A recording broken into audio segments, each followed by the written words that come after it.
Dr. Tefei, Brigitte Gessner, a neuroscientist with a pragmatic and deeply rational mindset, finds herself suspended above the iconic landscape of Prague. She experiences a profound disconnection from her physical body, observing the city in exquisite detail, while feeling detached and immaterial, her consciousness free-floating in a manner both lucid and alarming. Despite her scientific skepticism regarding life after death, Gessner is unable to dismiss the vividness of her current state. She quickly wrestles with the possibility that she is undergoing an out-of-body experience, OB, a phenomenon she knows to be most often attributed to the combined effects of acute psychological trauma, hypoxia, or certain anesthetic drugs used during resuscitation. Gessner's predicament prompts her to search for an explanation with clinical objectivity. She draws upon her extensive knowledge of neurology and death, recalling that all the components of identity, hopes, memories, personality are, in her professional opinion, reducible to neurochemical processes within the brain. Yet confronted with the sensation of existing beyond physical form, her certainty falters. Gradually, fragments of memory break through the confusion, restoring the events preceding her disembodiment. In a searing flash, Gessner recalls being imprisoned within a machine of her own invention, one designed for profound neurological intervention. She is pinned helpless, subjected to an excruciating procedure carried out by an enigmatic, monstrous figure, a human-shaped being coated in fractured clay, bearing ancient script on its brow. The figure identifies himself as a protector, acting in vengeance for a mutual acquaintance Gessner has wronged. Faced with unbearable pain, Gessner is compelled to betray her confidences, divulging secrets about a clandestine facility threshold concealed beneath Prague, and dedicated to ethically dubious neuroscientific experimentation. This confession, forced through torment, is received by her captor not with mercy but with cold condemnation. He categorizes her actions as the construction of a house of horrors, and decrees her death as justified retribution for the deed she has facilitated. The process is resumed, and the agony intensifies until bodily sensation dissolves, thrusting her back into a detached, upward spiraling experience. As Gessner is swept higher, she attempts, in vain, to call out a silent plea for survival and an urgent need to warn her collaborators of the impending peril. Her rational mind confronts the reality that, despite her years dismissing survival beyond clinical death, she now exists in a liminal space between life and oblivion. In her final moments, she yearns desperately for a reprieve from the fate she once dismissed as impossible, burdened by regret and an overwhelming sense of finality. The chapter opens on Robert Langdon awakening peacefully in his hotel suite at the Four Seasons in Prague, his morning serenaded by Grieg's mooring mood. The luxurious surroundings, marked by high-arched windows and elegant Edwardian furnishings, reflect not only the hotel's grandeur, but also the importance of his current visit. The morning light reveals evidence of a romantic evening, rose petals still scattered from turned-down service, hinting at the deepening nature of his relationship with his companion, Katherine Solomon. Katherine, a renowned noetic scientist, and the focus of Langdon's quiet affection for years, shares the suite with him. Their bond, previously platonic, has shifted on this trip to a tender intimacy. The warmth of their connection is evident in quiet exchanges, shared laughter, affectionate teasing about Langdon's commitment to his morning swims, and Katherine's vulnerability following a nightmare, possibly induced by Prague's infamous absinthe. Despite the unease of her dream, comfort and humor pass between them, underscoring mutual trust and familiarity. Langdon's morning routine is shaped by habit and discipline. He is intent on maintaining his athletic rituals, even as Katherine tempts him to linger. Their dialogue mixes gentle ribbing with sincere care, reinforcing their intellectual and romantic compatibility. Katherine's confidence and playful wit match Langdon's own, setting the stage for an equal partnership. As he leaves the suite and walks the corridors, Langdon reflects on the prestigious setting and the reason for their stay. The hotel's display case announces Katherine Solomon's keynote appearance at the distinguished Charles University Lecture Series, to be held at the historic Vladislav Hall within Prague Castle. The headlining of such a venerable venue testifies to Katherine's stature in her field. Langdon recalls the previous evening's lecture in vivid detail. Katherine's address attracted a full house. The renowned hall, once the site of Renaissance jousting tournaments, was packed with academics and enthusiasts alike. Her presence commanded attention, and when she called upon Langdon during her introductory remarks, she did so with a teasing confidence. Langdon is initially caught off guard, but he plays along, demonstrating both his comfort in intellectual settings and the easy rapport he shares with her. Katherine introduces noetic science to the audience in accessible terms, describing it as the systematic study of human consciousness. She positions her discipline as both ancient and cutting-edge, rooted in humanity's perennial fascination with the nature of the mind and soul. Her delivery is lively. She weaves humor through her opening comments and directly engages the audience, making a challenging topic approachable. When Katherine draws Langdon into the lecture, she asks about the world's most common religious symbol. Langdon methodically leads the audience to the answer, challenging the crowd's assumptions. While most suspect the crucifix, he outlines that the halo, a disc or emanation of light, transcends cultures, religions, and eras.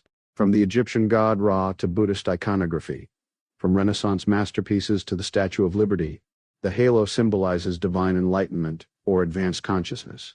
He notes not only its artistry but its underlying implication, the enduring human quest to identify and venerate states of higher awareness. This collaborative moment both showcases their mutual respect and allows Katherine to transition into deeper scientific territory.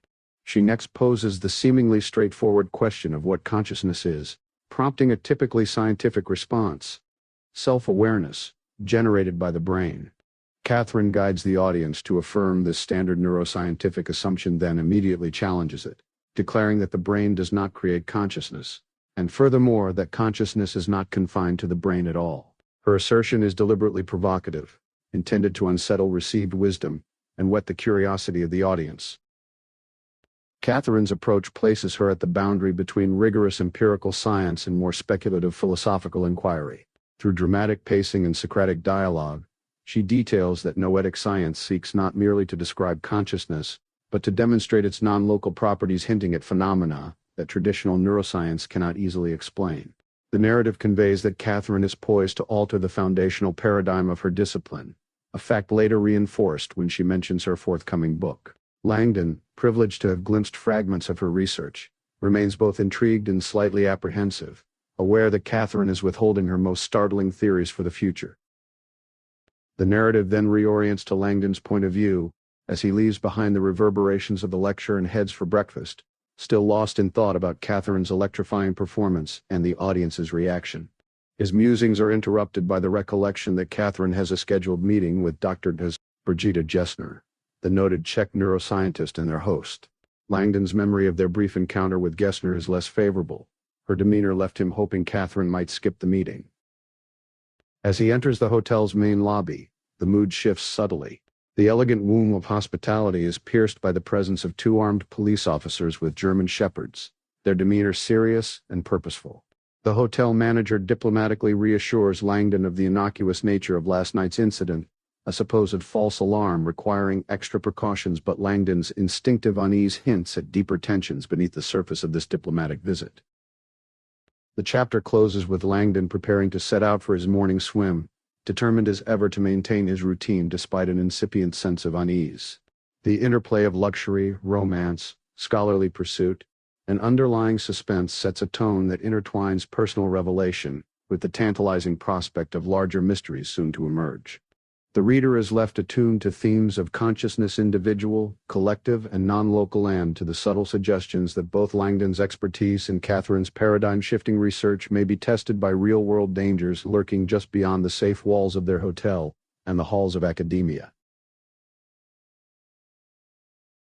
In the early morning streets of Prague, the golem, an imposing figure cloaked in black, his face and scalp covered in stiff clay, and marked with the Hebrew word for truth, Emet struggles through snow and slush, haunted both physically and psychologically. His immense platform boots and heavy cloak not only protect him from the cold, but serve to ground him, providing a needed physical anchor against a persistent sensation of being untethered from reality.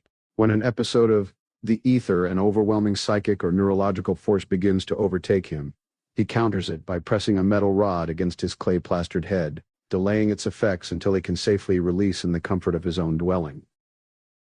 Passing through the iconic Old Town Square, epitomized by its medieval clock and sparse late-night tourists, the golem is acutely aware of the reactions his appearance draws. Yet he recognizes his role as something beyond mere human. His identity as the golem is more protector and avenger than man.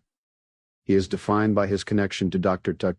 Brigida Gessner, a neuroscientist entangled in clandestine and deeply unethical scientific endeavors beneath Prague crimes that, though already abhorrent, are soon to be eclipsed by darker plans.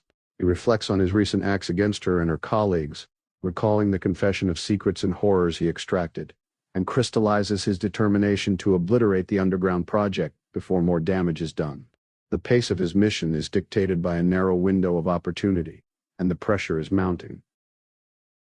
Despite the violence and terror he has wielded, the golem's thoughts frequently return to Dr. Gessner, whom he sees himself as bound to protect, a relationship depicted almost as quantum entanglement. Two particles inextricably linked.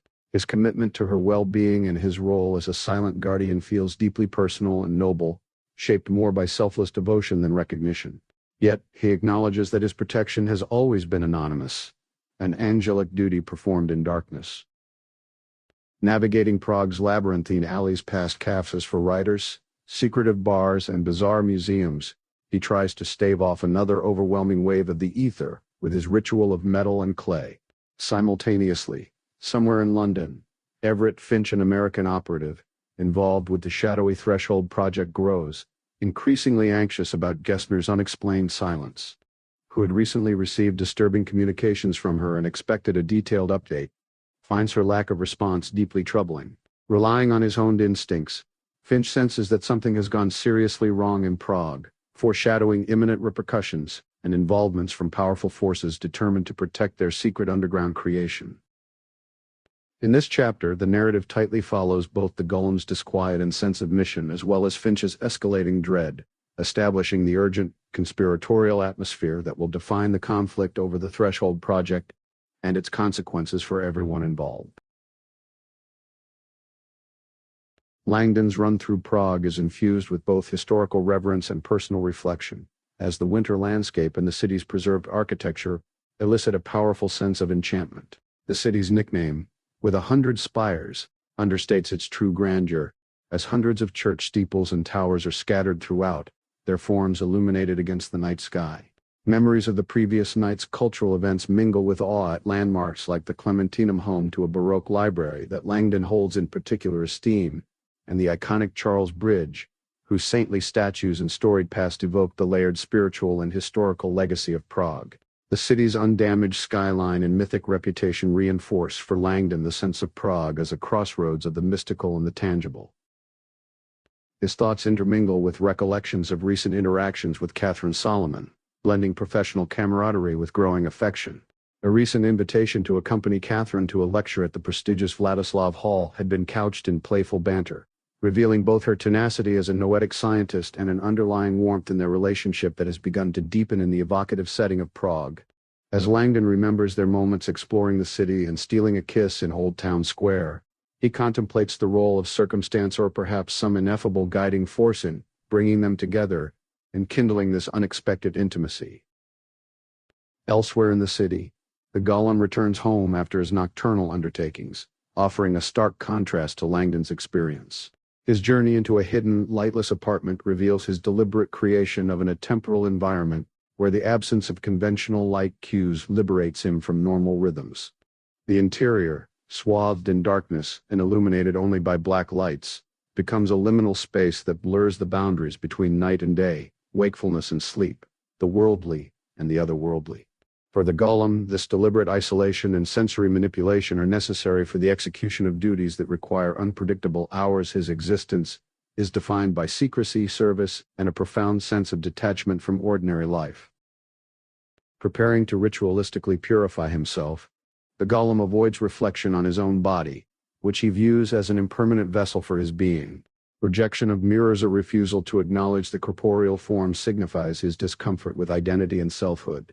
In the privacy of his fatine, or sanctuary, he practices a personal ritual, employing sensory deprivation and physical vulnerability to facilitate a connection with the ether, hinting at a relationship with altered states of consciousness or possibly dissociative transcendence.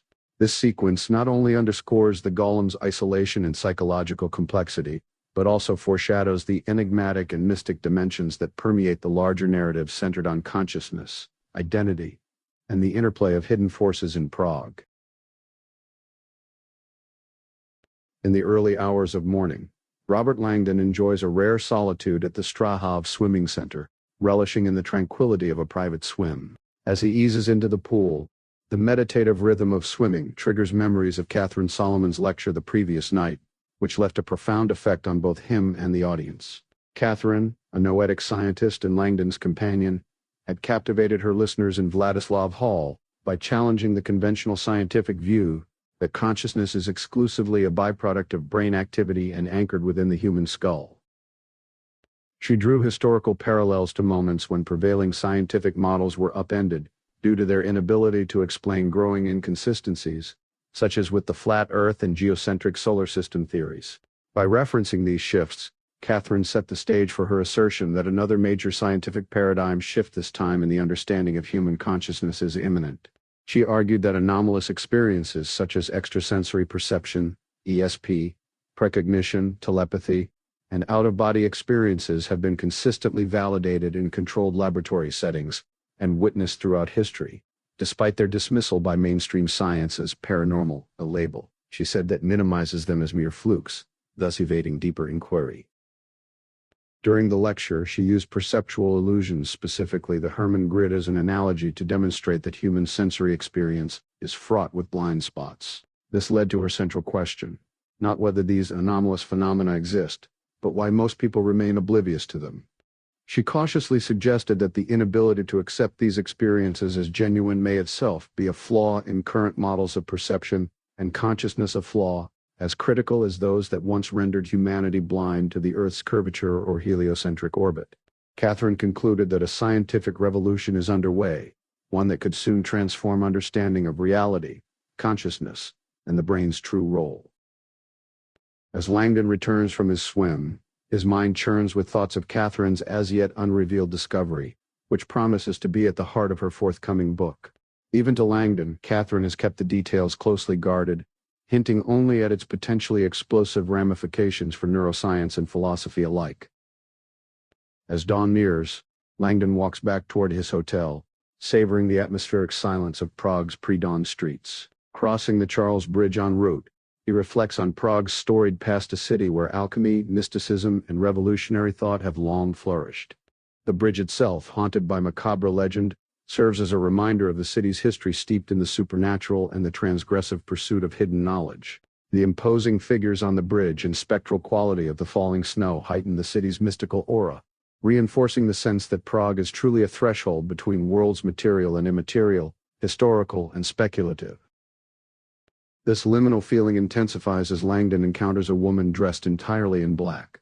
The woman's headpiece, a spiked halo, startles Langdon with its uncanny resemblance to universal symbols of divine illumination, specifically echoing the motif of the radiant crown, which had figured prominently in Katherine's lecture as a symbol found across spiritual traditions and modern monuments alike. As she drifts past him on the bridge, seemingly entranced or half alive, Langdon notices she clutches a silver spear, another chilling coincidence that aligns perfectly with the phantasmal figure from Katherine's nightmare. An wholesome odor emanates from the woman, unmistakably the stench of death, which catapults Langdon from eerie curiosity into abject terror, his thoughts turning immediately to Katherine's safety. Panicked and compelled by the conviction that imminent danger threatens the hotel and Katherine, Langdon breaks into a desperate run, attempting to summon emergency services on his phone. The escalating urgency peaks as he reaches the Four Seasons Hotel and bursts into the lobby, demanding immediate evacuation. Disregarding the startled stares of guests and staff, he triggers the fire alarm, his only priority being the safety of those within, and above all, Katherine. Racing to their suite, Langdon discovers the room empty. This absence, compounded by the ominous tolling of church bells and the echo of Katherine's nightmare, deepens his sense of dread. Convinced that an immediate and existential threat is closing in and acting on the most basic survival instinct, Langdon makes a split-second decision. With the sound of the bells and the fear that he may not survive or protect Katherine flooding his mind, he throws open the window and, bracing against the cold, leaps from the suite into the dark waters of the Vltava below, propelled solely by panic and the will to survive. This sequence blends Langdon's immersion in the intellectual legacy of Prague, the visionary scientific challenges posed by Katherine, and a sudden plunge into real peril, setting the stage for the convergence of mystical history, cutting-edge neuroscience, and immediate life and death stakes. After plunging into the frigid waters of the Vltava River, Robert Langdon finds himself on the brink of hypothermia. His mind races with confusion and adrenaline as he struggles to swim against the river's current toward the hotel dock, weighed down by soaked clothing and sapped by the cold. Vivid recollections of his earlier encounter on Charles Bridge, particularly the disturbing vision of a mysterious woman adorned with a black spiked halo and a silver spear, coupled with an unnerving smell of death, linger in his consciousness. Despite questioning whether his experiences are real or imagined, the urgent, biting cold consistently reminds him of the immediacy of his situation. Langdon's efforts are driven by a mix of panic and grim resolve. He recognizes the signs of impending hypothermia pain shooting through his limbs and diminishing control over his body. His focus narrows to the singular goal of reaching safety before potentially being swept over a nearby waterfall, which adds a sense of mortal urgency to his struggle. In a final burst of determination, Langdon manages to grab hold of the wooden dock and, with considerable effort, hauls himself out of the water. He collapses on the dock, exhausted and shivering uncontrollably, aware that he remains in danger unless he can get warm immediately.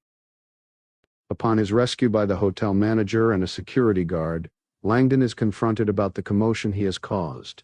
The hotel's emergency alarms have been triggered, and hundreds of guests fill the snowy terrace, creating a chaotic scene.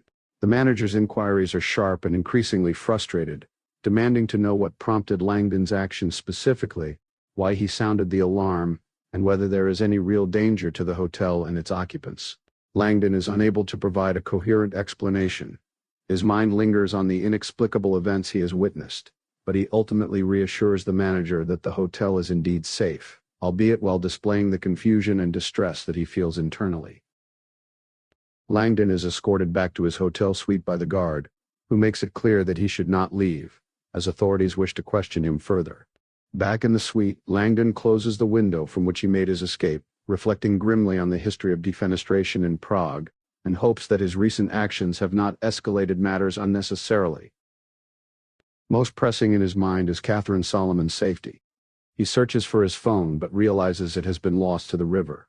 In a moment of relief, he finds a note from Katherine, indicating she left the hotel earlier for a walk to Dr. Gessner's laboratory and is safe.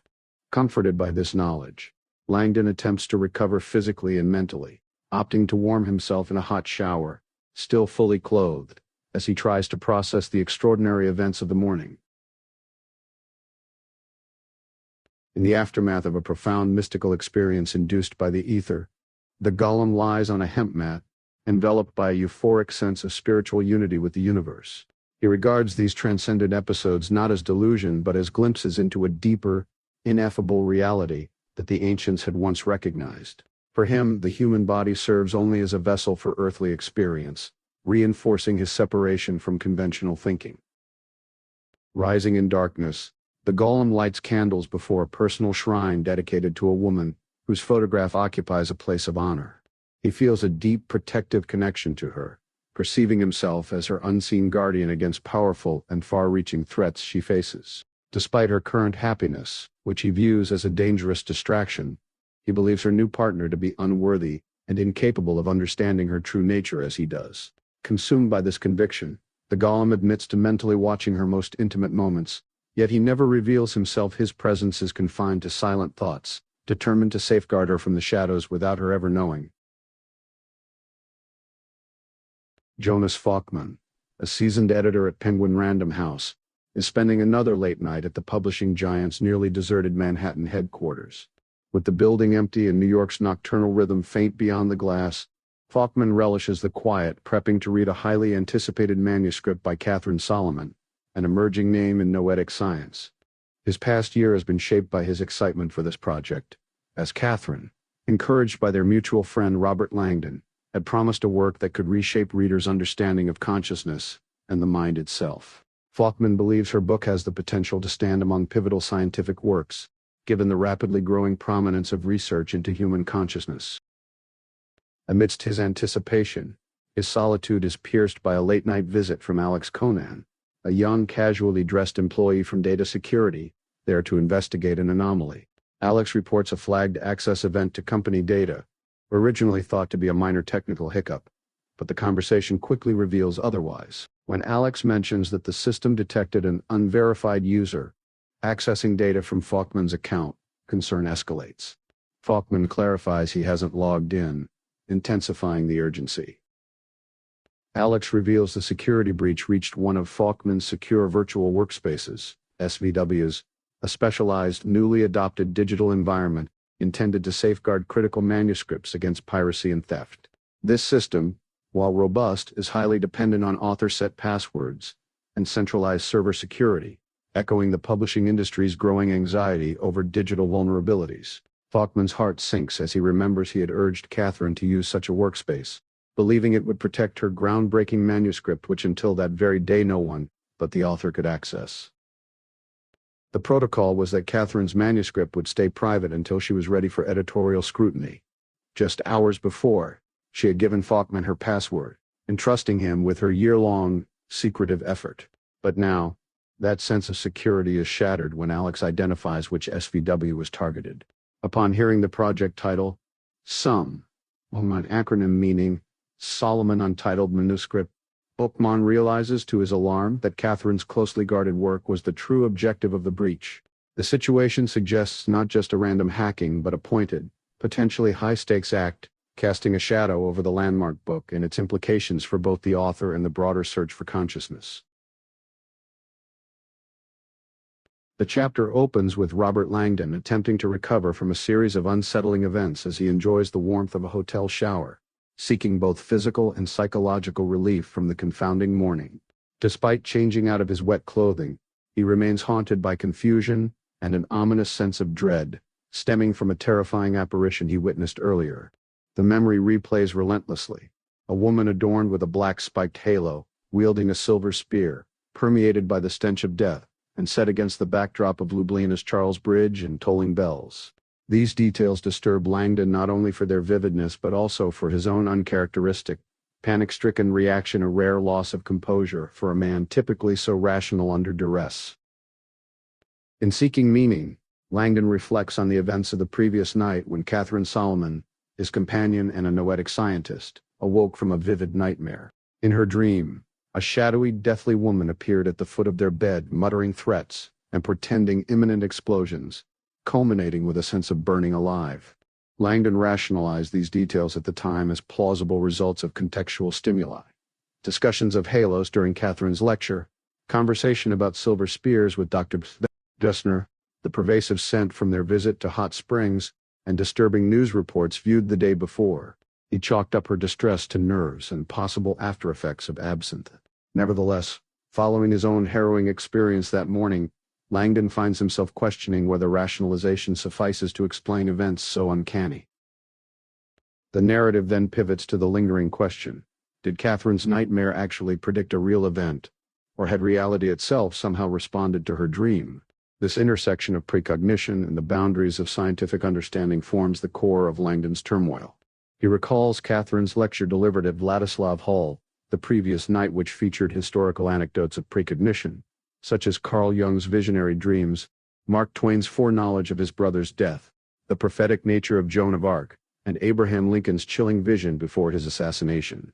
The most compelling example was that of Morgan Robertson, whose novel Futility seemed to foretell the Titanic disaster in astonishing detail long before it occurred, challenging any simplistic assessment of coincidence.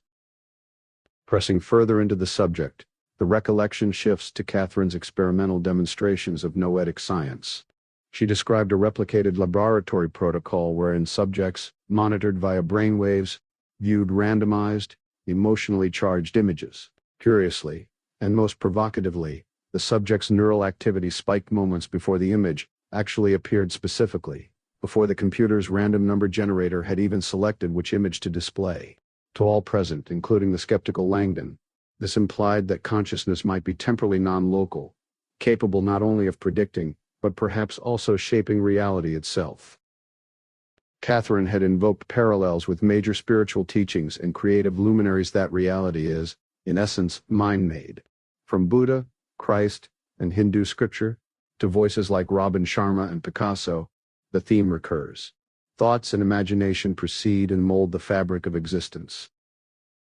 While Langdon is lost in this series of thoughts, the sudden intrusion of a visitor interrupts his contemplation. Anticipating Catherine's return, Langdon instead confronts a stranger, Captain Jana. The Czech intelligence service, who has let himself into the suite, retrieved Langdon's passport, and immediately confronts him over this morning's alarming incident at the hotel. The situation turns tense. Langdon is forced to recount his seemingly irrational behavior, pulling the fire alarm, running back into the building, and ultimately leaping out a hotel window. Initially, Langdon tries to explain his actions as the product of overwhelming confusion and an inexplicable sense of imminent danger. He offers only generic references to fearing an explosion or a bomb, without divulging the truly implausible inspiration, Catherine's dream, and his own hallucination on the bridge. Janasek's interrogation grows more insistent as he challenges Langdon's logic. Why would someone believing in the presence of a bomb willingly re-enter the building? The narrative tension is heightened by the officer's growing suspicion, knowledge of Katherine, and comments that suggest broader surveillance or deeper involvement by the authorities. Yet just as the exchange seems to reach an impasse, Janasek reveals a chilling truth.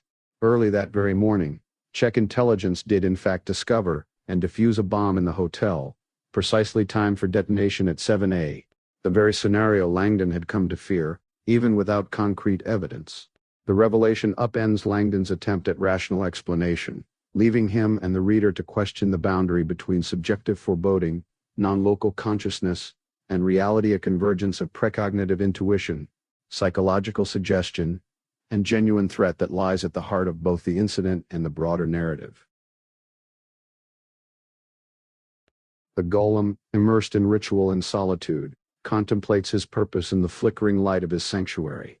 After finishing his ceremony, he methodically stores his distinctive costume-hooded cloak and platform boots, careful to maintain the persona that alternately terrifies and blends into Prague's storied streets. The city's atmosphere, rich with myth and masquerade, permits his existence in plain sight, drawing little attention from locals accustomed to living legends. Intertwined with his own story is the ancient tale of the golem, a clay guardian conjured by Rabbi Judah Loew to defend Prague's persecuted minority. The golem reflects deeply on the legend's cycle of protection, violence, and tragic downfall, focusing on the transformation of the magical inscription from truth, emet, to death, met, as the childlike, obedient defender becomes a threat to his creator, and ultimately, a lifeless relic. This centuries-old parable parallels the golem's self-perception, an instrument of vengeance and shield for the helpless, yet isolated by the very powers granted to him. The photograph of the woman he protects, unknowing of his existence, anchors his resolve. She can neither be burdened by his actions nor understand the lengths to which he will go. Haunted by Gessner's final confession, he is determined to hunt down all collaborators in her betrayal, whether they reside in Prague or operate from afar. His mission escalates to a destructive vow: to dismantle not only the individuals responsible, but also the entirety of their creations, cementing his legacy as both avenger and destroyer. The morning unfolds in a haze of confusion for Robert Langdon, as he processes the aftermath of a supposed bomb defusal at his hotel, layered with the still fresh memory of a mysterious and haunting encounter on the Charles Bridge. As he dresses and gathers his thoughts, he comes under the stern watch of Captain Oldrich Janasek, an officer from the Czech intelligence agency, UZEZ, whose presence is both imposing and tinged with irritation. Janasek's appearance and manner give the impression of relentless scrutiny, adding to Langdon's anxiety about being treated as a suspect or flight risk. Langdon's tension is momentarily alleviated by the arrival of Michael Harris, introduced as the U.S. Embassy's legal attaché. Harris, amiable yet professional, conveys familiarity with local power dynamics and reassures Langdon of his purpose: to protect the rights of American citizens caught in foreign legal entanglements. It is revealed that the term chuva, which Janasek had used, is Czech for nanny, hinting at the officer's slight mockery and underlining the adversarial undercurrent between local authorities and American diplomatic staff. Harris warns Langdon to be forthright in his answers, emphasizing the pervasive surveillance enveloping both the hotel and the Charles Bridge. There is little hope of concealing or embellishing the truth from authorities, who have access to comprehensive video records. Once seated together in the suite, with Janacek demonstrating a mix of calculated provocation and casual disregard for regulations, the conversation turns confrontational. The captain requests Langdon's phone, only to learn it was lost during Langdon's dramatic plunge into the river, a detail that Janacek receives with cynical disbelief. The air is further thickened with suspicion as Janacek questions Langdon's actions during the bomb scare. Despite Harris's cautions and attempts to moderate the encounter, Janacek is fixated on one central point: Langdon's decision to pull the hotel fire alarm. Operating with a sharp, almost prosecutorial tone, Janacek suggests that Langdon's actions imply prior knowledge of the threat. Langdon protests, insisting ignorance and spontaneous reaction rather than calculated intervention, but Janacek presses for details, dismissing any vague explanations. Harris gently encourages Langdon to offer full candor, cautioning that only the unvarnished truth will suffice in the face of both local security apparatus and diplomatic scrutiny. Langdon, feeling the mounting pressure of dual authority, braces himself for the consequences of his honesty, recognizing that the convergence of international security protocols and shadowy threats leaves little room for error or pretense. Jonas Falkman, Katherine Solomon's editor, experiences mounting anxiety as he attempts to access the secure digital partition containing Katherine's scientific research, notes, and the crucial manuscript. Despite having only just been given access by Katherine herself, Falkman finds, to his horror, that the server partition, labeled Some, has vanished. A young, stressed data technician joins Falkman and frantically tries to retrieve the files, but all attempts are consistently met with an ominous partition not found error, accompanied by an unfamiliar triple beep. The technician explains, increasingly nervous, that this type of partition purge is a hallmark move by hackers wishing to erase all traces of their breach. He tries to reassure Falkman by reminding him of the backup protocols, asserting that all content should also be stored off-site on PRH's servers in Maryland. However, when he attempts to access the redundant backups, the same error persists. The realization sets in. Data on both the main and backup servers has been completely wiped, meaning the manuscript and all of Katherine's associated research have been erased. Meanwhile, across London, Everett Finch keeps vigil over the rapidly shifting situation. He is troubled by Brigida Gessner's sudden disappearance after she sent a warning about Katherine's manuscript. Finch also registers Katherine's recent unanticipated actions in Prague, prompting him to act immediately. Granted unilateral operative control by his superiors so they could maintain plausible deniability in ethically questionable circumstances, Finch issues a terse field instruction: execute now. Confirmation from his operatives in both Prague and New York punctuates the urgency and gravity of the unfolding crisis, as Falkman remains devastated by the loss and the growing realization of a sophisticated and targeted attack. The interrogation of Robert Langdon by Captain Janacek, accompanied by U.S. Embassy attaché Michael Harris, unfolds in a tense atmosphere before a fire in the hotel. Janacek confronts Langdon with video footage showing the ominous woman in black with spiked headpiece and spear, whose appearance has already unsettled Langdon. The captain seeks to unravel the motivations behind Langdon's panicked actions earlier that morning, particularly his evacuation of the hotel after the strange encounter on the Charles Bridge. Langdon openly admits to recognizing the woman from the surveillance footage, and explains the unsettling impact of her appearance and scent, which he describes as reminiscent of death. This assertion draws skepticism and even mockery from Janacek, who interprets the response as implausible and presses Langdon for a more rational explanation. The questioning pivots to the preceding night. Langdon narrates the sequence of events: Katherine Solomon's lecture at Prague Castle, the social gathering in the hotel lounge with Dr. Brigida Gessner, and the aftermath of Katherine's consumption of Bohemian absinthe.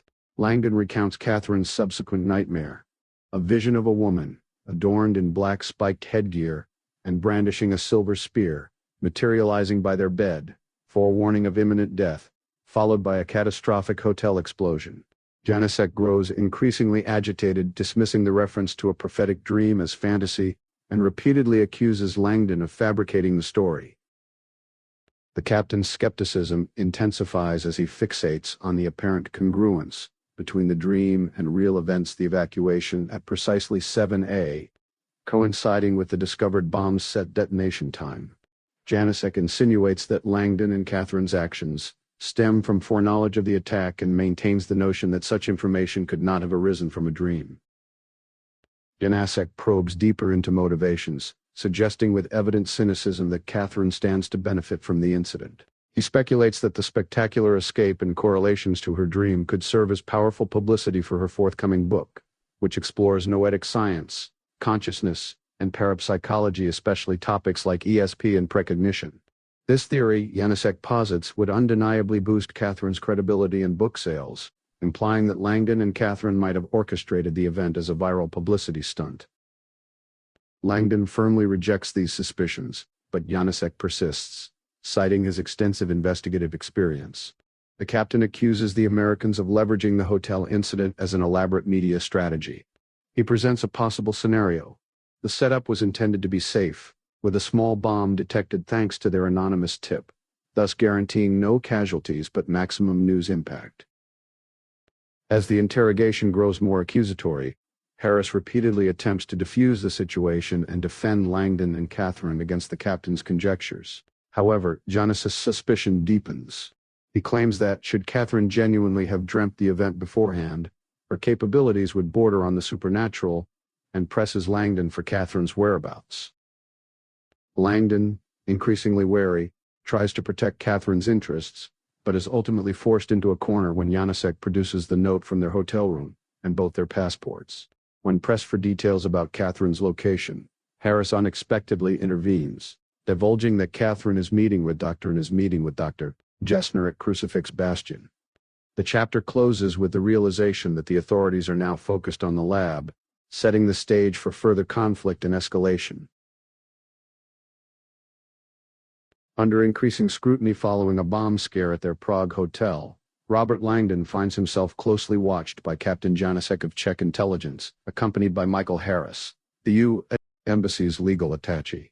As Janicek momentarily steps away to take a call, Harris seizes the opportunity to caution Langdon about the precariousness of his situation. Harris explains that revealing the location of the underground lab to Czech authorities was necessary to prevent Langdon from being trapped by an obstruction charge. Janicek already knew the destination, and was likely setting a legal snare. Reluctantly, Langdon accepts Harris's intervention, recognizing the delicacy with which embassy staff must tread. Tension escalates as Harris invokes the involvement of the U.S. ambassador, insisting on oversight due to the gravity of Janicek's accusations and the international prominence of those implicated.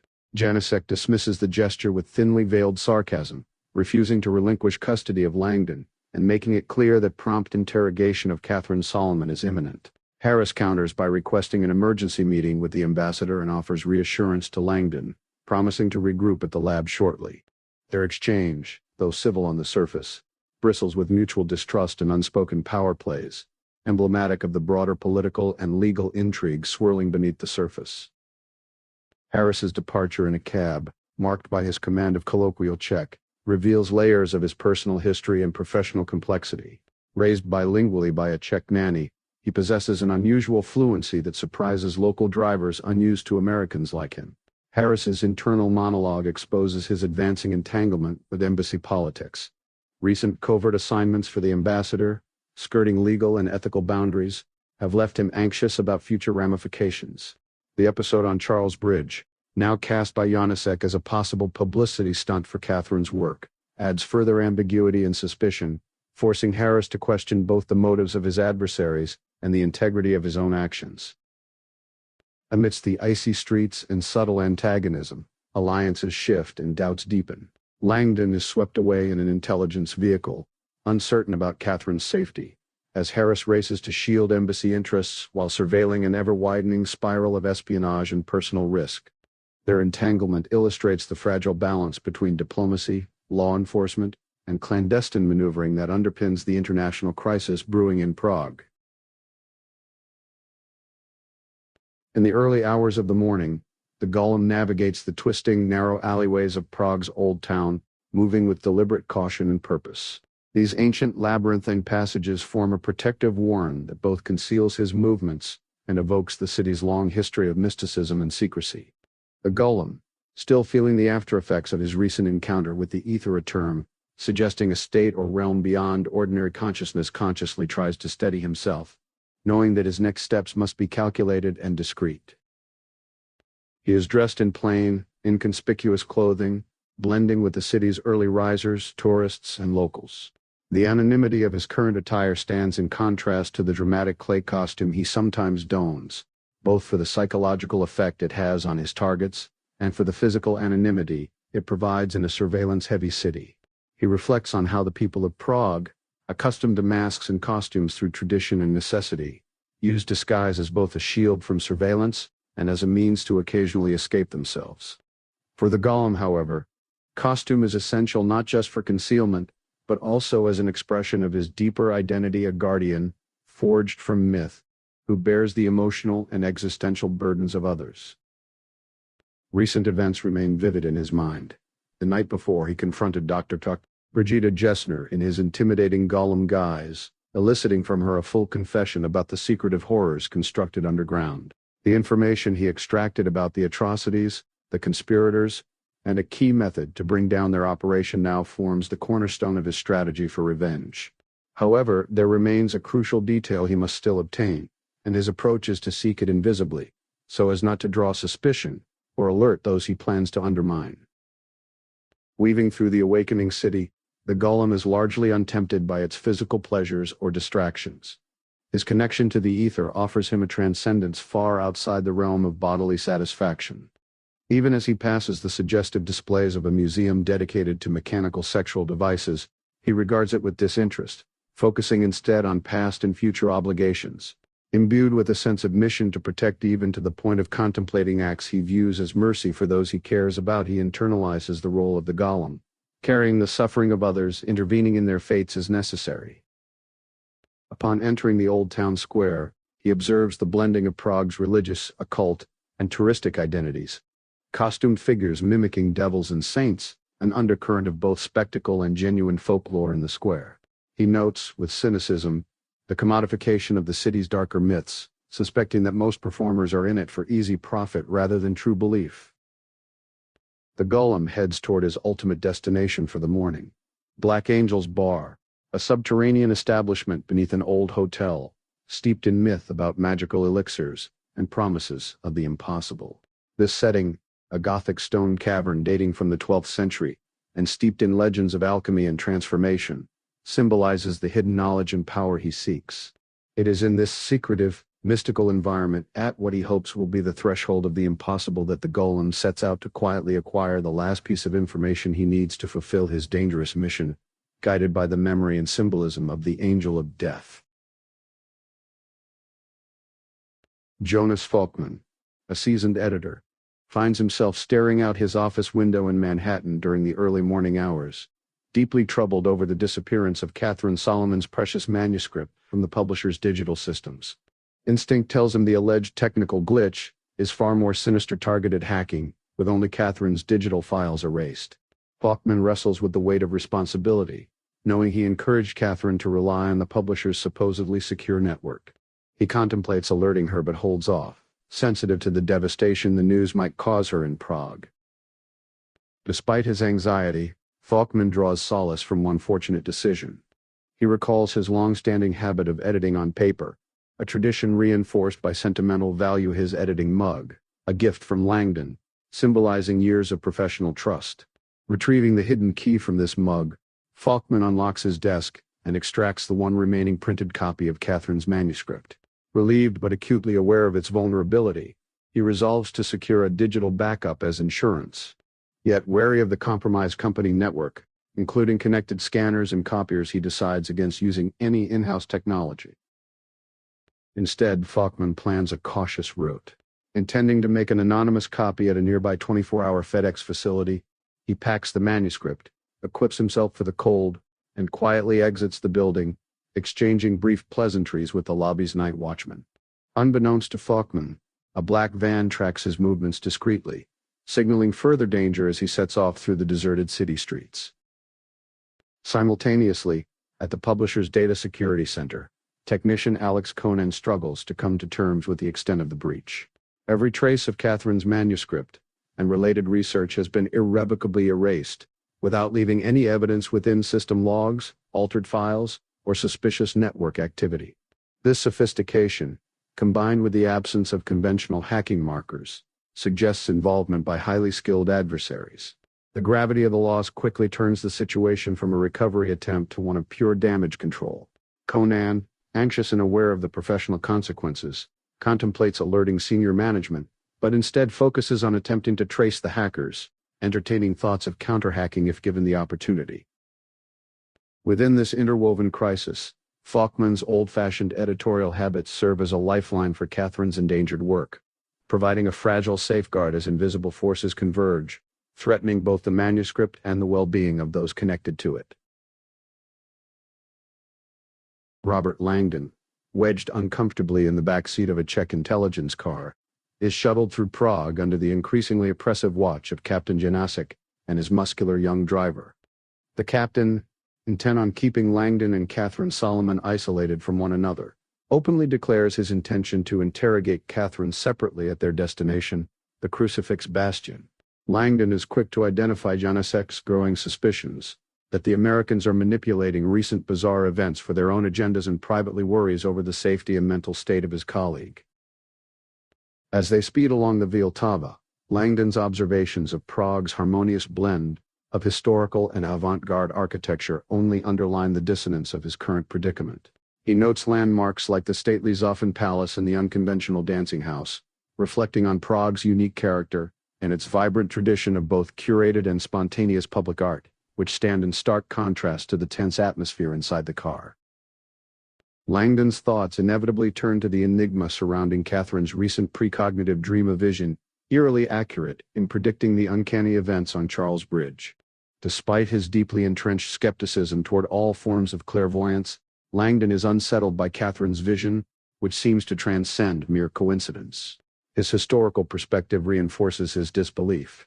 He reviews how cultures throughout history have venerated seers like Nostradamus, but, in his academic view, prophecy remains a matter of ambiguous language and selective interpretation rather than genuine foresight. Langdon's own classroom demonstrations reveal how easily the human mind is duped by vague statements, invoking the Barnum effect to explain the enduring allure of astrology and psychic readings. The journey continues with the sedan climbing the wooded inclines of Follymanka Park toward their destination. Langdon recalls Dr. Brigida Gessner's pride in her new lab, secreted within the ancient walls of the Crucifix Bastion, a locale chosen for its seclusion and resistance to electromagnetic interference, ideal for her pioneering but secretive neuroimaging research. Gessner's assertive autonomy, fueled by her breakthroughs in brain imaging technology and neuroinformatics, comes sharply to his mind, coloring his mounting unease. Her connections and self-sufficiency make the situation even more precarious. The chapter closes with Langdon's sense of dread intensifying as the fortress emerges on the horizon. The uneasy convergence of his intellectual framework hostile to the very concept of precognition, and his emotional intuition signals imminent peril. Though he clings to rationality, the suggestion of Katherine's premonition and the haunting environment instill in Langdon a foreboding he cannot shake, no matter how hard he tries to refute it. On a frigid, empty New York street, Jonas Faulkman makes his way toward a FedEx office, an unpublished manuscript weighing down his backpack. The mood is tense as he puzzles over why only Katherine's book has been targeted by hackers when so many more commercially valuable manuscripts exist in the publisher's database. He entertains the unsettling notion that the incident is less about piracy and more about something deeper and possibly sinister. As Faulkman nears his destination, a seemingly innocent encounter with a delivery van and its driver momentarily eases his wariness. However, this calm is swiftly shattered when he is unexpectedly assaulted from behind. Thrust into a black van by unidentified assailants, a hood pulled over his head, Faulkman is left winded and disoriented. The implications are clear to Faulkman. Being violently abducted never bodes well, especially for someone familiar with the darker sides of thriller plots. Meanwhile, at Random House Tower, his colleague Alex Conan is anxious over Faulkman's unexplained disappearance during a critical crisis. With no answer from Faulkman via any standard contact methods, Alex grows increasingly frustrated, suspecting the editor might have simply ducked out to a local bar to relieve stress. He continues to struggle with unraveling the apparent hack that compromised Catherine's manuscript. Realizing the gravity of the situation and the potential danger to Katherine, Alex abandons publishing protocol to contact her directly, leaving a message when she fails to answer. He also attempts to reach Robert Langdon, only to reach another dead end as the call goes straight to voicemail. Isolated and unable to reach any of the key people, Alex is left alone to grapple with the unfolding crisis, his unease deepening as connectivity with both his colleagues and the missing manuscript's author remains severed. Everett Finch, operating from Q's London headquarters, orchestrates high-level contingency plans simultaneously affecting Prague and New York. His communications rely on Signal, a fortified, encrypted platform that underscores the mission's clandestine and sensitive nature. Serving at the helm of Q, a secretive global technology firm, with roots deeper and reach broader than its pop culture namesake, Finch executes strategies with an almost ruthless moral pragmatism, emboldened by his directive that extraordinary measures are sanctioned in pursuit of the Threshold Project's objectives. Threshold, described as a paramount undertaking in both scale and secrecy, was entrusted to Finch precisely because of his willingness to subordinate conventional ethical boundaries to raw success. Finch's personal regimen, marked by intense mental and physical discipline, amplifies his persona as a formidable architect in this shadowy technological sphere. Meanwhile in Prague, the golem moves with calculated intent, propelled by revelations extracted from Dr. Brigitte Gessner under duress. Aware that he needs highly technical information, he infiltrates the Black Angel's bar, exploiting its outdated yet unmonitored computer systems to obtain the requisite data. This technical knowledge is the crucial trigger necessary to weaponize a hidden device sealed within the impenetrable core of the Threshold facility, a device Gessner had described as possessing catastrophic potential. The golem meticulously covers his tracks, ensuring anonymity before departing into the city. His determination for vengeance now fused with actionable intelligence, the golem prepares to unleash a far-reaching act of retribution, whose consequences are intended to reverberate from Prague well beyond. Atop the wintry ridge of Folimanka Park sits Crucifix Bastion, a historic fortress overlooking Prague, and now home to the modern Gessner Institute. The building, steeped in medieval history yet outfitted with contemporary architectural touches, contrasts old and new, reflecting the paradoxes at play within its walls. Robert Langdon, accompanied by Captain Janasek of Czech intelligence, arrives at the fortress-turned-laboratory, increasingly uneasy about the silence from within. Evidence of recent activity is visible on the snow-covered path, multiple footprints pointing to prior arrivals, including Katherine Solomon, whose presence Langdon is anxious to confirm. Upon arriving, the two men encounter a state-of-the-art security system, including a biometric scanner and surveillance cameras, conspicuously lacking a passcode entry, a detail that hints at further layers of security deeper within. Janasek Skuz attempts to contact the inhabitants via intercom, and through Catherine's mobile go unanswered, raising alarms and a sense of foreboding. Their inability to penetrate the initial defenses leads to heightened frustration, particularly for Janasek, who is intent on immediate access. Resorting to brute force, Janasek commands his subordinate, Lieutenant Pavel, to breach the entrance. Pavel's rapid, clinical violence, first with gunfire, and then with physical force, displays both his loyalty and willingness to employ extreme measures. The reinforced glass finally gives way under his assault, sending a cascade of safety glass fragments into the slick foyer. Langdon, both appalled and unsettled by the reckless disregard for potential danger within, realizes the seriousness of their mission and the desperation behind Janasek's actions. His concern for Katherine intensifies.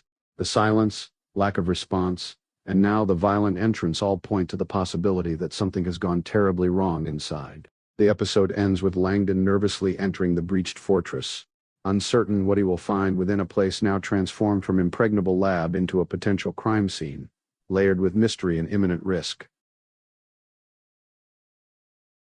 Within the ornate Schönborn Palace, now serving as the headquarters of the U.S. Embassy, the morning finds Dana Danek organizing her agenda amid the quiet grandeur and cold of her historic office.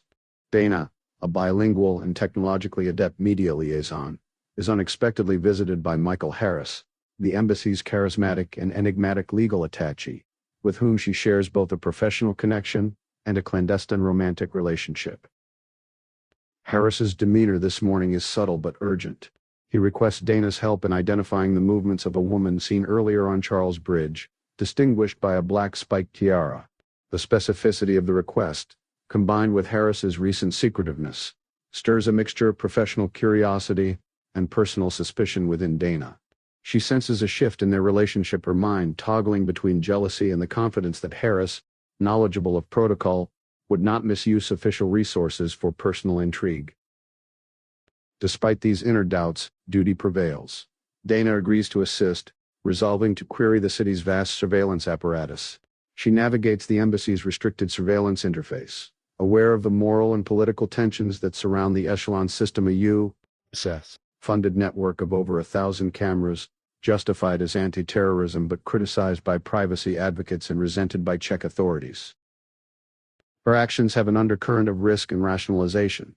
The security network's sheer size ostensibly protects her from oversight, yet she's conscious of how easily state tools can be repurposed for both personal interests and greater political gains. The irony of Echelon's reach is not lost on her, nor is the potential for her own activities to be traced in the same way she is about to trace someone else's. With her resolve set and her suspicions swirling, Dana pulls up the digital map of Prague, narrowing in on Charles Bridge to examine the archive. Her motivations, a blend of professional loyalty, personal insecurity, and curiosity, mirror the labyrinthine intrigue that saturates both the embassy's corridors and the city's monitored streets. She embarks on her digital search, not just to fulfill Harris's cryptic request, but to probe into the entanglements, emotional and political, that define her role in the embassy's hidden games. The atmosphere in Crucifix Bastion is tense, its once tranquil and elegant setting now an active crime scene marked by the recent force of gunfire and shattered glass. As Robert Langdon enters the foyer, accompanied by Captain Janicek and Lieutenant Pavel of Czech intelligence, the aftermath of violence is palpable. Glass shards crackle underfoot, and the imposing steel laboratory door dominates the entry, sporting a biometric panel and a small reinforced window. Janicek's methodical caution is evident as he sets up a makeshift alarm, using a displaced frame of safety glass, determined not to let anyone slip by unnoticed, especially regarding Katherine Solomon's possible movements. While Janicek monitors the entrance, Pavel's military vigilance is on display as he combs the corridors, gun drawn, suspicious of any ambush despite their knowledge that the inhabitants here are scientists, not armed adversaries. The labyrinthine halls soon open into a surprisingly stylish atrium, designed with minimalist white couches, copper tables, and a sprawling view across Prague that belies the high-stakes investigation now taking place. Here, art and science meld. A striking Paul Evans wall sculpture looms, hinting at Dr. Gessner's remarkable wealth and sophisticated tastes, further underscored by the display of colorful, abstract brain MRIs serving as both scientific artifact and modern art form. Janicek, ever the officer, tries to contact Dr. Gessner and Katherine via the office intercom, making his authority and urgency unmistakable as he commands their immediate appearance. The silence that follows amplifies Langdon's unease. He cannot help but wonder if an accident has occurred below, or if some threat has materialized unseen. Meanwhile, signs of recent activity, fresh footprints, and an unlocked office suggest Katherine and Gessner are indeed present, yet their absence deepens the sense of suspense and foreboding. As Janicek places increasingly urgent phone calls, Langdon contemplates the generational battle between materialist and noetic schools of thought, and ideological tension at the heart of his collaboration with Katherine. The preceding night's lectures revisited in his memory. Katherine had challenged the materialist reduction of consciousness to mere neural interactions, arguing instead that the brain, with its staggering concentration of over 86 billion neurons and 100 trillion synaptic connections, demonstrates a memory capacity far beyond what current technology can replicate. Her assertion that such an organ could house a memory bank so immense, tall enough, metaphorically, to reach the International Space Station if measured in stacked DVDs served to challenge the audience's beliefs about the true origins of consciousness. To Katherine and other noeticists, consciousness is not a byproduct of brain chemistry, but a fundamental, possibly non-local, property of the universe itself.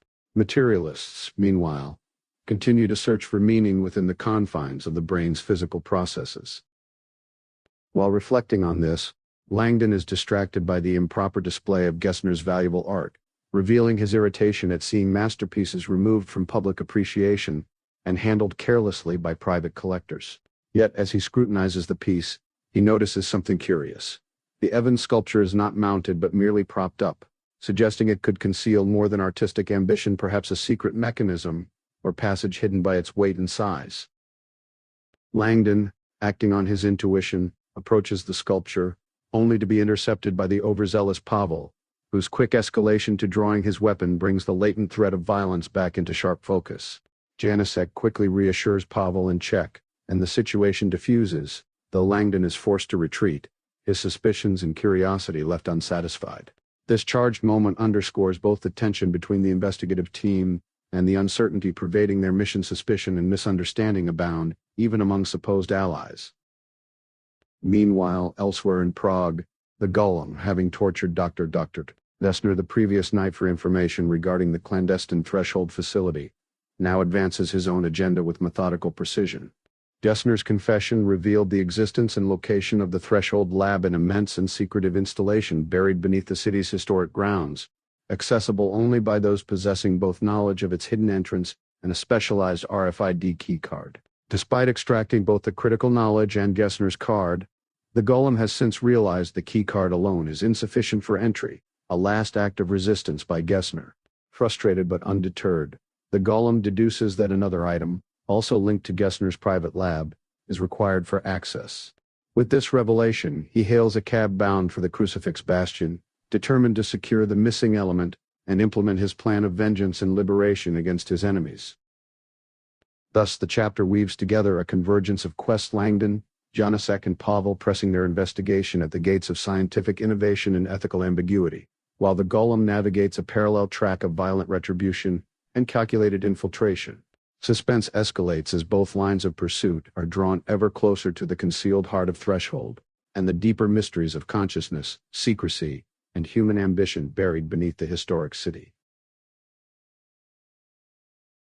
After being intimidated by Lieutenant Pavel, Robert Langdon is left seated under strict supervision, his behavior carefully monitored in the foyer outside Dr. Gessner's now inaccessible laboratory. The tense atmosphere is punctuated by the overbearing presence of Czech intelligence, the building on lockdown after suspicions of unauthorized activity, and the imminent arrival of a demolition team to force entry into the sealed lab. Captain Janacek, Pavel's uncle and direct superior, departs for a cigarette and, more likely, a private call, a known pattern that signals both his influence within UZSE and his reliance on discretion and plausible deniability during sensitive investigations. Left alone with Langdon, Pavel reflects on his relationship with his uncle, exposing a backstory marked by familial loss, adolescent crime, and an unconventional redemption through conscription into the intelligence service. His loyalty to Janacek is unwavering, born out of gratitude and a sense of purpose found in law enforcement work. This allegiance also shapes Pavel's willingness to operate in gray legal zones when following his uncle's lead, believing sometimes the law must be flexibly interpreted to serve the greater good. As Pavel momentarily indulges in distraction, checking his phone for updates from the Dream Zone virtual dating app, he fails to notice Langdon's disappearance. The mundane intrusion of technology and personal pursuits highlighting Pavel's youth, and the private realities of even hard-edged operatives proves costly. Panic sets in as Pavel realizes Langdon has seemingly vanished from the restricted area, spurring frantic searches through the immediate surroundings. Meanwhile, Langdon, seizing the brief lapse in attention, investigates the space more closely. His scholarly eye notices a potential architectural clue. What appears to be a structural support above the Paul Evans wall sculpture is actually a glide track for a hidden doorway. Acting quickly, he shifts the sculpture aside, revealing a concealed alcove. Inside, he finds himself in a serene, wood-paneled space that leads to a private elevator, its door secured by an electronic keypad, evidence of Dr. Gessner's extraordinary security measures, an indication that the most sensitive aspects of her research are tightly shielded. Trapped in a high-stakes game of evasion, Langdon's escape from direct surveillance gives him vital time to ponder the challenge of the elevator passcode and maintain a slim advantage, while Pavel reels in confusion, aware he could soon face serious repercussions from both his uncle and the broader intelligence apparatus. The episode illustrates the intersection of covert operations, personal loyalty, and the use of both intellect and opportunism amid the tightening net surrounding the secret threshold laboratory. Jonas Falkman's long-standing experience as an editor, rich with vicarious brushes with danger through the thrillers he has nurtured, has not prepared him for the visceral, paralyzing reality of his own abduction. Confined in a fast-moving vehicle with his senses dulled by a suffocating hood, and his hands restrained behind him, Falkman is bluntly confronted by an abrupt shift from fiction to a grim ordeal. The fear intensifies as he registers that his captors seem to be American, and in possession of the manuscript he was desperate to protect.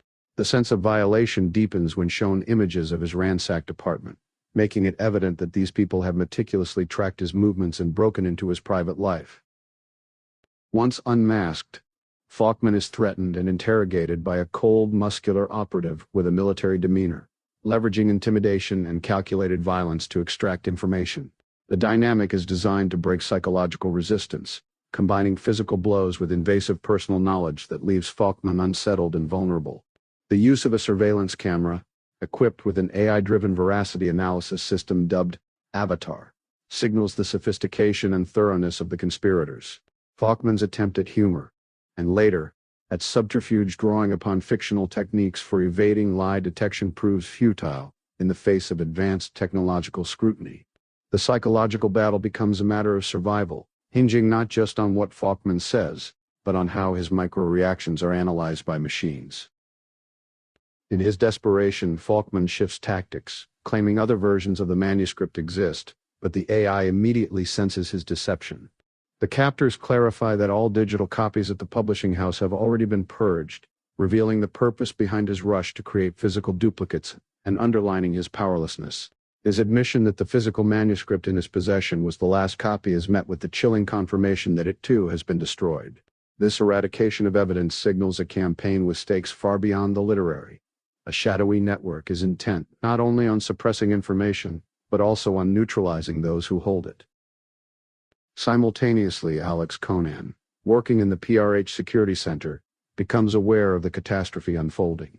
By exploiting his technical expertise in security access, he uncovers evidence of the manuscript's systematic erasure and the likely mortal danger faced by Falkman, Langdon, and Katherine Solomon. Conan's realization, steeped in dread, points to a deliberate and powerful effort to not just silence a book, but to eliminate its creator, suggesting the existence of a conspiracy willing to cross any line to secure its secrets. The fate of the vital manuscript, and the well-being of those entwined with it, now hangs in the balance amidst mounting peril. In the concealment of a dark alcove, Robert Langdon directed his attention to an alphanumeric keypad guarding Dr. Brigitte Gessner's private elevator. His mind revisited the uncomfortable encounter he and Katherine Solomon had endured the previous night, a memory loaded with professional tension and subtle antagonism. The recollection transports him back to the Four Seasons bar, where Katherine had greeted Gessner warmly, eager to express gratitude for her invitation to speak in Prague. Gessner herself had cut a severe figure, radiating an austere confidence and displaying an air of barely concealed condescension. She dismissed Langdon's introductory gesture and took immediate command of the scene by ordering signature drinks for her guest choices, which seemed designed to upend their composure rather than show hospitality. Throughout their interaction, it became clear that Gessner harbored little respect for Katherine's work in noetic science. Her demeanor implied a deep-seated materialism and a scientific orthodoxy, which she expressed through both overt and veiled criticisms. Gessner derided the study of consciousness and non-material phenomena as indulgences in delusion, positioning herself as a legitimate scientist whose view of human experience began and ended with brain chemistry and deterministic physics. Katherine responded to this with a mix of diplomatic grace and quiet wit, refusing to be unsettled by Gessner's pointed remarks. Langdon observed the social power plays as Gessner attempted to assert dominance, both by orchestrating the flow of conversation and by strong-arming her guests into professional courtesies.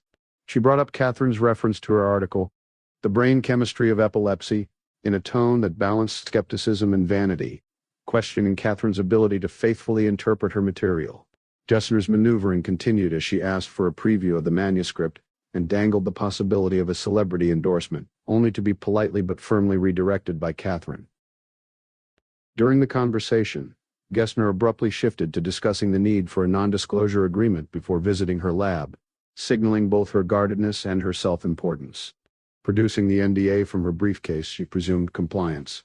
But Langdon intervened, suggesting that after the potent drinks, Katherine might not be in the best state for legal review.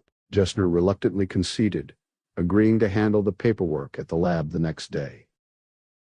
Despite her repeated assertions of skepticism toward PSI science, Gessner's actions betrayed a fascination with puzzles and secrecy. She boasted cryptically about her lab's passcode, hinting at its complexity and inviting Langdon, whom she identified as a code enthusiast, to test his mettle. With cues like, an Arabic tribute to an ancient Greek with a little Latin twist, she both challenged and taunted him, revealing just enough to irritate his curiosity but withholding any actual advantage. In these exchanges, Langdon detected that beneath her dismissive shell, Gessner took pride in her intellectual gamesmanship. Katherine, beginning to succumb to the effects of bohemian absinthe, watched the sparring with a tipsy amusement, occasionally offering praise for Langdon's code-breaking abilities. Gessner herself vacillated between admiration and wariness, startled when Langdon quickly deduced the probable length and nature of her password. As the evening finally wound down, Langdon remained preoccupied by Gessner's riddle. He recognized the puzzle's structure, something combining an Arabic element, numbers, homage to a Greek figure, and a Latin component. Isolating the possibility that the Arabic referred to numerals, Langdon reasoned that the ancient Greek must pertain to a famed mathematician or mathematical constant. His mind settled on pi, the universally recognized mathematical constant discovered by the Greek Archimedes, whose decimal representation 3,1459 is written in Arabic numerals. However, the puzzle required more. Gessner had described the code as having a Latin twist. Langdon considered that the Latin or Roman alphabet might play a role, and the sudden mental image of the letter S, which literally evokes a twist, struck him, a connection further prompted by Gessner's earlier, flamboyant gesture of dropping a lemon twist into her drink. With these pieces in place, the solution crystallized. By inserting an S between the numerals of pi, the result became 314S159. This sequence not only fulfilled Gessner's described requirements but also mirrored the transformation from PI to PSI, aligning with her earlier jokes about passwords and her scientific stance against so-called PSI science. Langdon admired the cleverness, even as he resented the provocation that had led him to it. Returning to the present, Langdon faced the keypad, mentally reconstructing the code, and entering 1314 After a moment of suspense, the mechanism responded. An elevator began ascending toward him, confirming the code's validity. Suppressing any outward display of triumph, Langdon left no room for celebration as he entered the one-way elevator, his focus returning immediately to his concern for Katherine and the uncertainty of what awaited them in Gessner's secretive domain. Thus, the episode captured not only the cerebral challenge of Langdon's code-breaking process, but also the subtle social and intellectual chess that frames interactions among professional rivals. The passage lays bare dynamics of pride, insecurity, and intellectual one-upmanship, all woven into the practical fabric of the story's unfolding intrigue where knowledge, secrecy, and trust are at constant, uneasy interplay. The golem travels by taxi toward Crucifix Bastion, intensely preoccupied with memories of Katherine Solomon's lecture at Prague Castle. He recalls not only her presence but the provocative ideas she shared with the audience, which seemed to resonate deeply within him. Her discussion focused on the mysteries of human consciousness, particularly phenomena that challenge the existing scientific paradigm. She described several documented cases of sudden savant syndrome, where ordinary individuals unexpectedly acquire remarkable skills ranging from linguistic fluency to musical virtuosity, and extraordinary calendar calculations, usually after head trauma. Katherine's examples include a teenager awakening from a coma speaking new languages, an adult becoming a piano genius after a concussion, and a child turning into a mathematical prodigy post-accident. She challenges the audience to consider how such transformation could occur, noting that conventional neuroscience offers no adequate explanation. Her analogy compared the brain to a smartphone miraculously displaying new photos after being smashed, an impossible event by standard thinking.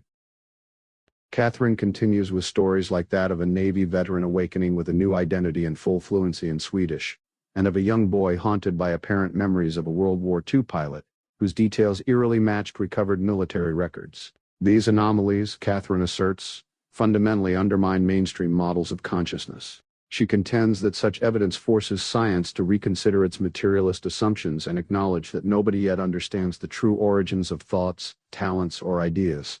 The accumulation of these cases, she suggests, demands a revolutionary new model of mind that transcends the limits of current knowledge. The golem, reflecting on these assertions, feels personally validated, believing himself to be living proof of the extraordinary possibilities Katherine describes. Arriving at his destination, he discovers the unexpected presence of a UZZ government vehicle at Crucifix Bastion, heightening his apprehension. Drawing closer, he finds the lab's entry door shattered, suggesting a forcible intrusion. Attempting to remain undetected, the golem cautiously approaches and notices a man in a suit speaking on the phone near the wall. Recognizing that this presence poses a direct obstacle to his mission retrieving something crucial from the lab that is needed for access to Threshold, the golem resolves to take action, knowing his quest and the unfolding conflict have only grown more dangerous. Captain Janicek, feeling a rare spark of satisfaction, surveys the ravine beneath Crucifix Bastion, absorbing a transient sense of authority and vindication. Years of professional frustration marked by public criticism, mispromotions, and resentment over the perceived sway of the U.S. Embassy have hardened his approach. His career was derailed after a harsh response to unruly American tourists resulted in diplomatic backlash, fueling a personal vendetta against American influence in Prague's law enforcement affairs. Today, as he awaits a demolition team and prepares for a media spectacle, Janicek is intent on reasserting his power. He relishes the prospect of publicly arresting Robert Langdon and Katherine Solomon, presenting them as reckless Americans endangering Czech lives for personal gain. The narrative he intends to sell to journalists is knowingly false, but he relies on internal solidarity, with his nephew Pavel ensuring official cover. Suddenly, his confidence is shattered by a call from Ambassador Nagel, whose authority and urgency dramatically alter the course of events. With a few commanding words in Czech, the ambassador upends Janicek's plans, leaving him stunned and forcing him to reconsider his newfound sense of control. Langdon arrives at the underground level of the Threshold facility, his anxiety heightened by claustrophobia and urgent concern for Katherine Solomon's safety. The setting is striking. Medieval stone walls juxtaposed with sophisticated wood flooring and contemporary lighting create an uneasy atmosphere, simultaneously historical and high-tech. Moving swiftly along the corridor, he notes 5 elegantly crafted doors, each suggesting a different function within the sophisticated lab complex. He first explores an opulent office space, evidently Brigitte Gessner's, and then an adjacent, more modest office belonging to a Russian-speaking lab assistant, details that reinforce the international and interdisciplinary nature of Threshold's staff. Continuing, Langdon comes across a door with a mysterious symbol resembling both an ancient circumpunct and a modern pictogram, which he identifies as indicating an imaging lab. Inside, advanced medical imaging equipment is present but unattended, deepening his suspicion that the lab is currently deserted or that something is amiss. Langdon's search brings him next to a virtual reality room, which triggers memories of his own disorienting VR experience. Finding the chamber empty with only a single chair and a set of VR goggles, he grows more unsettled by the silence and absence of both Katherine and Gessner. He passes an emergency-ready restroom and shower, underscoring the lab's high-risk, possibly hazardous operations. The last door is labeled Tech Development, a neologism he recognizes from a colleague's mocking remarks about tech industry jargon. Inside, Langdon is immediately overwhelmed by harsh light, the roar of industrial fans, and a persistent shrill alarm. The cluttered space, packed with electronics, tools, and blueprints, evokes the chaotic energy of experimental research at the edge of science and technology. Drawn to a massive and noisy contraption at the back, Langdon follows the tangle of wires to a transparent container that glows softly. Its size and shape suggest a sleeping pod, yet the association with a coffin disturbs him deeply. Approaching with dread, he peers through the condensation-clouded surface and is shaken by the sight of a still human figure lying inside, the details obscured by swirling mist. Horrified, Langdon's immediate fear is that Katherine lies within the ominous pod, intensifying the sense of peril and mystery pervading the secretive depths of Threshold. Amidst the intricate power dynamics of the U.S. Embassy in Prague, Michael Harris emerges from a confidential meeting with the ambassador, burdened by the partial truths and deeper implications of the unfolding crisis. He is aware that the incident at the Four Seasons, outwardly a bomb scare, is merely a superficial layer of a more complicated and dangerous situation involving various clandestine activities and sensitive players. Harris, still unsettled by what he has discovered, rushes to Dana Donnick's office, intent on halting her surveillance activities regarding the mysterious woman on the Charles Bridge, an individual he now realizes is intimately linked with the embassy's escalating predicament. Dana, engrossed in live video feeds and already suspicious about Harris's motives, is deeply intrigued by the woman with the spiked tiara, noting her striking appearance and the possibility of a romantic rivalry. Harris, instead of providing answers, shuts down her computer abruptly, pleading with Dana to ignore his request and promising explanations in private, using flirtation as a diversion. Despite his outward charm, his actions amplify Dana's suspicions. Unconvinced and frustrated by her lover's secretive conduct and condescension, Dana is only further motivated to uncover the truth, undeterred by Harris's attempt at misdirection. After Harris departs on an urgent errand ordered by the ambassador, assured that Captain Janacek will not pose immediate problems, Dana quickly restores her access, determined to investigate the enigmatic woman whose presence on the heavily surveilled bridge raises multiple red flags. She methodically reviews archived footage, meticulously examining the subject's early morning movements and capturing close-ups of the woman's face. Dana's technical expertise and official clearance enable her to initiate a comprehensive background search. Leveraging advanced facial recognition systems connected to a web of international databases, she sets out to determine the woman's identity. If conventional law enforcement and government records fail, the sheer breadth of aggregated social media imagery, which now serves intelligence efforts as a virtual omnipresence, becomes her final resource. Within these embassy walls, professional responsibilities, personal intrigue, and the use of cutting-edge surveillance technologies intertwine. Harris's knowledge of the deeper interconnected plots encompassing secretive labs, looming political stakes, and the publication of groundbreaking scientific research contrasts with Dana's drive to assert autonomy and wield the technological power at her disposal. Their tense interaction exemplifies the broader climate of mutual suspicion, divided loyalties, and the omnipresent threat of exposure that pervades the embassy, setting the stage for the escalating interplay of espionage, science, and personal ambition. Inside the clinical confines of the Threshold Laboratory, Robert Langdon is gripped by terror and urgency as he discovers a body encased in a high-tech preservation pod. Convinced at first that this is his companion Katherine Solomon, he frantically searches for a way to release her, his efforts thwarted by the pod's seamless, unyielding surface and the blaring alarm that fills the room. His desperation is interrupted by the sudden arrival of Sasha Vesna, Brigitte Gessner's lab assistant, wielding a fire extinguisher in a moment of chaotic misunderstanding. Once Sasha recognizes Langdon, their focus shifts immediately to the precarious situation with the pod.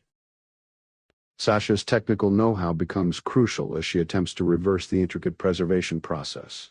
She explains that the pod is a prototype emergency preservation and resuscitation (EPR) machine, developed by Gessner to induce suspended animation by rapidly cooling the body with supercooled saline and innovation, intended to protect the brain during periods of oxygen deprivation. The technology is experimental and fraught with risk, a detail made palpable by Sasha's escalating concern as she manipulates the control interface. As fluids circulate and alarms are silenced, Langdon's apprehension grows when he notices blood moving through the system and then splattering inside the pod. The gravity and possible dangers of Gessner's technology become unmistakable. With mounting panic, Sasha initiates an emergency override, releasing the pod's vacuum seal and causing the misty lid to rise. When the condensation clears, Langdon is confronted not with Katherine as he feared, but with Brigitte Gessner herself, lifeless, eyes frozen in terror, unmistakably dead. The initial horror mingles with a sense of relief at Katherine's absence, but the chilling sight confirms the lethal potential of the experimental device and deepens the mystery within the Threshold lab. Sasha, sharing Langdon's shock, must now confront the reality that her mentor has perished in her own invention, and both are left to grapple with the implications of the EPR technology and the mounting dangers swirling around them. Sasha Vesna, overwhelmed by grief upon encountering Dr.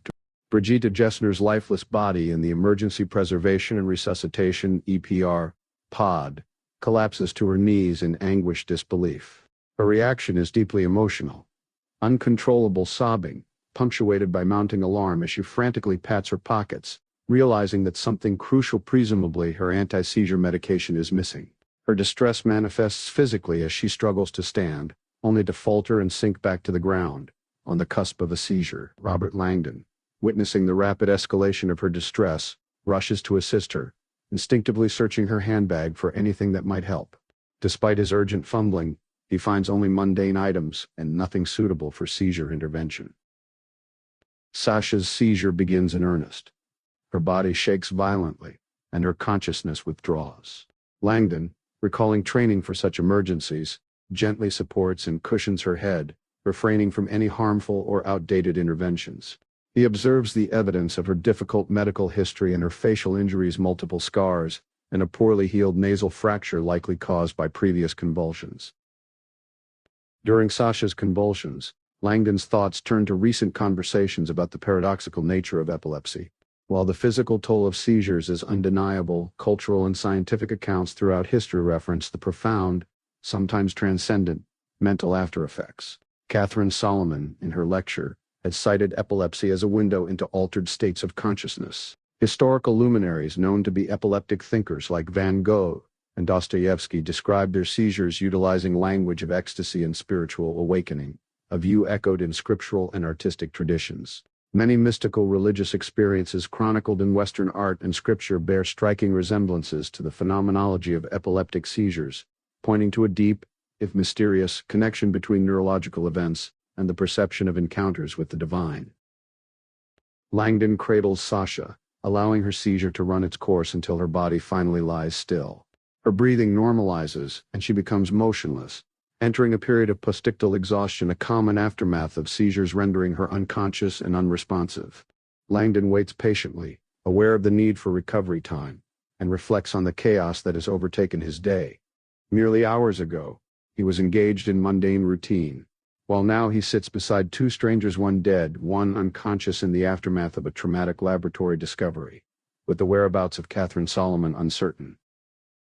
Meanwhile, outside the laboratory, Lieutenant Pavel of the Czech intelligence agency, UZZ, grapples with a puzzle. Having lost track of his captain, Janacek, and finding the entryway in disarray, Pavel investigates recent activity at the lab entrance.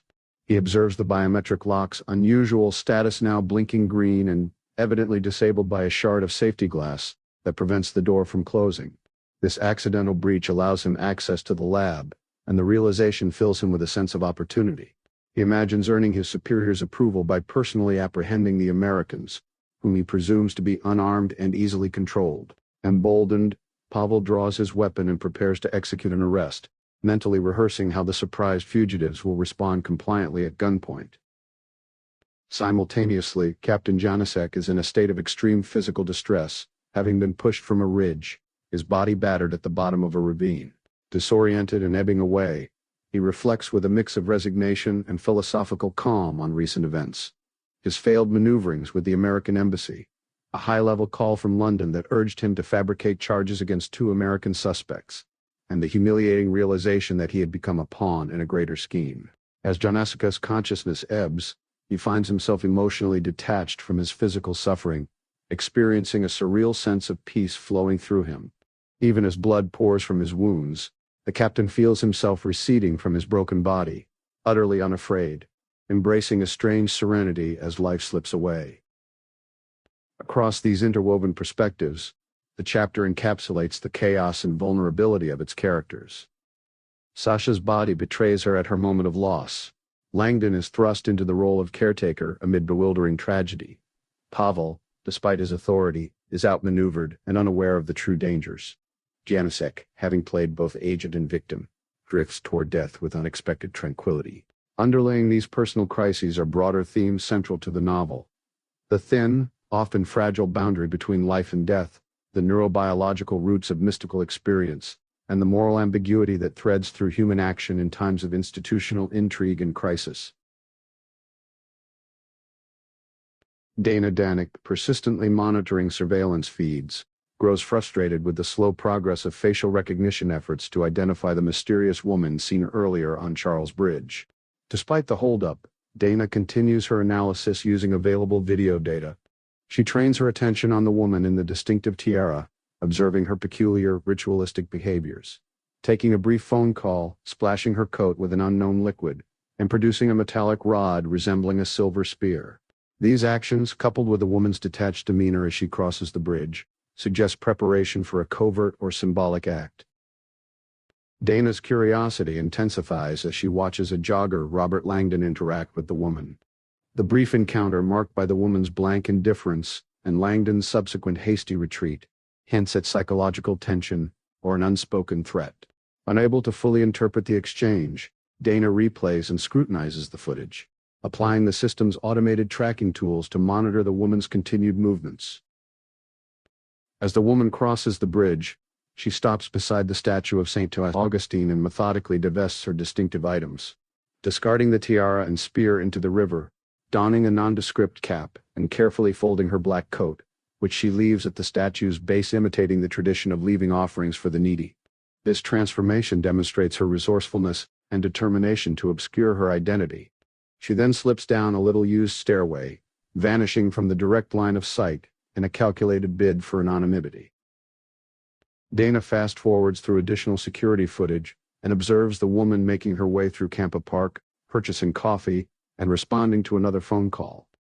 After the second call, the woman decisively returns toward the Charles Bridge and then heads to the prestigious Four Seasons Hotel. At this moment, the surveillance transitions back to real time, highlighting both the precision of Dana's observation and the unfolding nature of these events. As the woman nears the hotel, Dana's attention is captured by the presence of a diplomatic Audi A7. Recognizing the distinctive license plate as belonging to the U.S. Embassy, Dana notes the arrival of Michael Harris, a figure already under scrutiny. Harris's prompt entrance into the hotel confirms suspicions of deeper embassy involvement, greatly disturbing Dana and strengthening her sense of betrayal. Meanwhile, the perspective shifts to reveal Harris entering the hotel and interacting with the manager, who has just spoken with the U.S. ambassador. Harris, relying on his diplomatic credentials, requests access to Langdon's suite under the pretense of collecting personal belongings. The manager obliges, providing Harris with a key and clear instructions, missing the subtle pursuit underway. Unnoticed by staff, the woman in the red sweater, the same shape-shifting figure from the bridge, enters the hotel and discreetly begins to follow Harris upstairs, setting the stage for further intrigue and confrontation. Sasha Vesna regains awareness after a seizure, adrift in a state she bluntly recognizes as her familiar postictal haze. The intense, almost pleasant sensation she feels is not unfamiliar. It is a part of her recovery ritual after each episode. Dr. Tipshad, Brigitte Gessner, her mentor, once described this as postictal focus, a conscious effort to stitch together her reality by anchoring herself in her most recent, reliable memories. Sasha pieces together ordinary details from her morning: the scent of hibiscus tea, sunlight in her kitchen, her cats. Yet, as she tries to access the more recent past, she runs up against the frustrating blank spots typical of memory loss interwoven with her epilepsy. This memory impairment, a hallmark of her neurological condition, is something Sasha has had to live with for years. While the amnesia can be troubling, she has learned to see its silver lining. Some memories, she believes, are better left forgotten, given the persistent trauma of her past. Her recollections surface gradually, bringing her back to the harsh realities of her youth in Russia.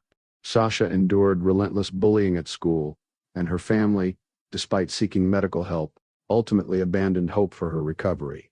The medical consensus was bleak: her epilepsy would be a lifelong companion, and her emotional turmoil led her to a wish for escape, even if by death. With her mounting difficulties, including overlapping psychiatric diagnoses, her parents eventually institutionalized her at a remote Russian mental asylum, a place marked by neglect and cruelty. There, the young Sasha's existence shrank to lonely seclusion, sedation, and the sparse comfort of American movies screened in the bleak environment. These films, romantic tales set in distant New York, became her last tether to hope, a dream that someday she too might discover happiness or even journey to America. Tragedy compounded Sasha's isolation. A cruel nurse named Malvina replaced whatever fragile security the institution provided, deriving pleasure from Sasha's suffering and frequently abusing her. On a day that blurred into many, Malvina turned up dead, her body disturbingly contorted, and Sasha was immediately accused. The institution covered up the event without investigating Sasha's repeated declarations of innocence, choosing to confine her to solitary as an expedient punishment. It is from this pit that a transformation begins. Unexpectedly, Sasha is visited by a stranger daughter, Brigida Gessner, a woman of authority and compassion. Gessner quickly asserts herself, defending Sasha and offering words of affirmation Sasha has never heard. She is not insane, but suffers from temporal lobe epilepsy, play, a disorder that can, Gessner asserts, be controlled. Gessner extends more than empathy, she offers a lifeline.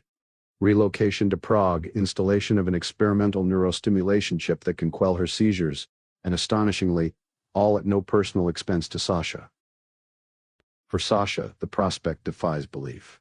Accustomed to betrayal and pain, she is suspicious of Gessner's motives, yet the details of the proposed treatment, a chip activated by a handheld magnet to abort seizures, sound miraculous. Gessner reassures her, explaining both the science and her own sense of altruistic purpose. Gessner's financial leverage secures Sasha's release, and mere days later Sasha awakens in Prague, the surgery a success. Gessner's intervention inaugurates not just medical recovery, but also a slow emotional healing. Sasha finds the seizures abating, her control, and with it, her dignity restored. Under Gessner's guidance, Sasha transitions into a new phase.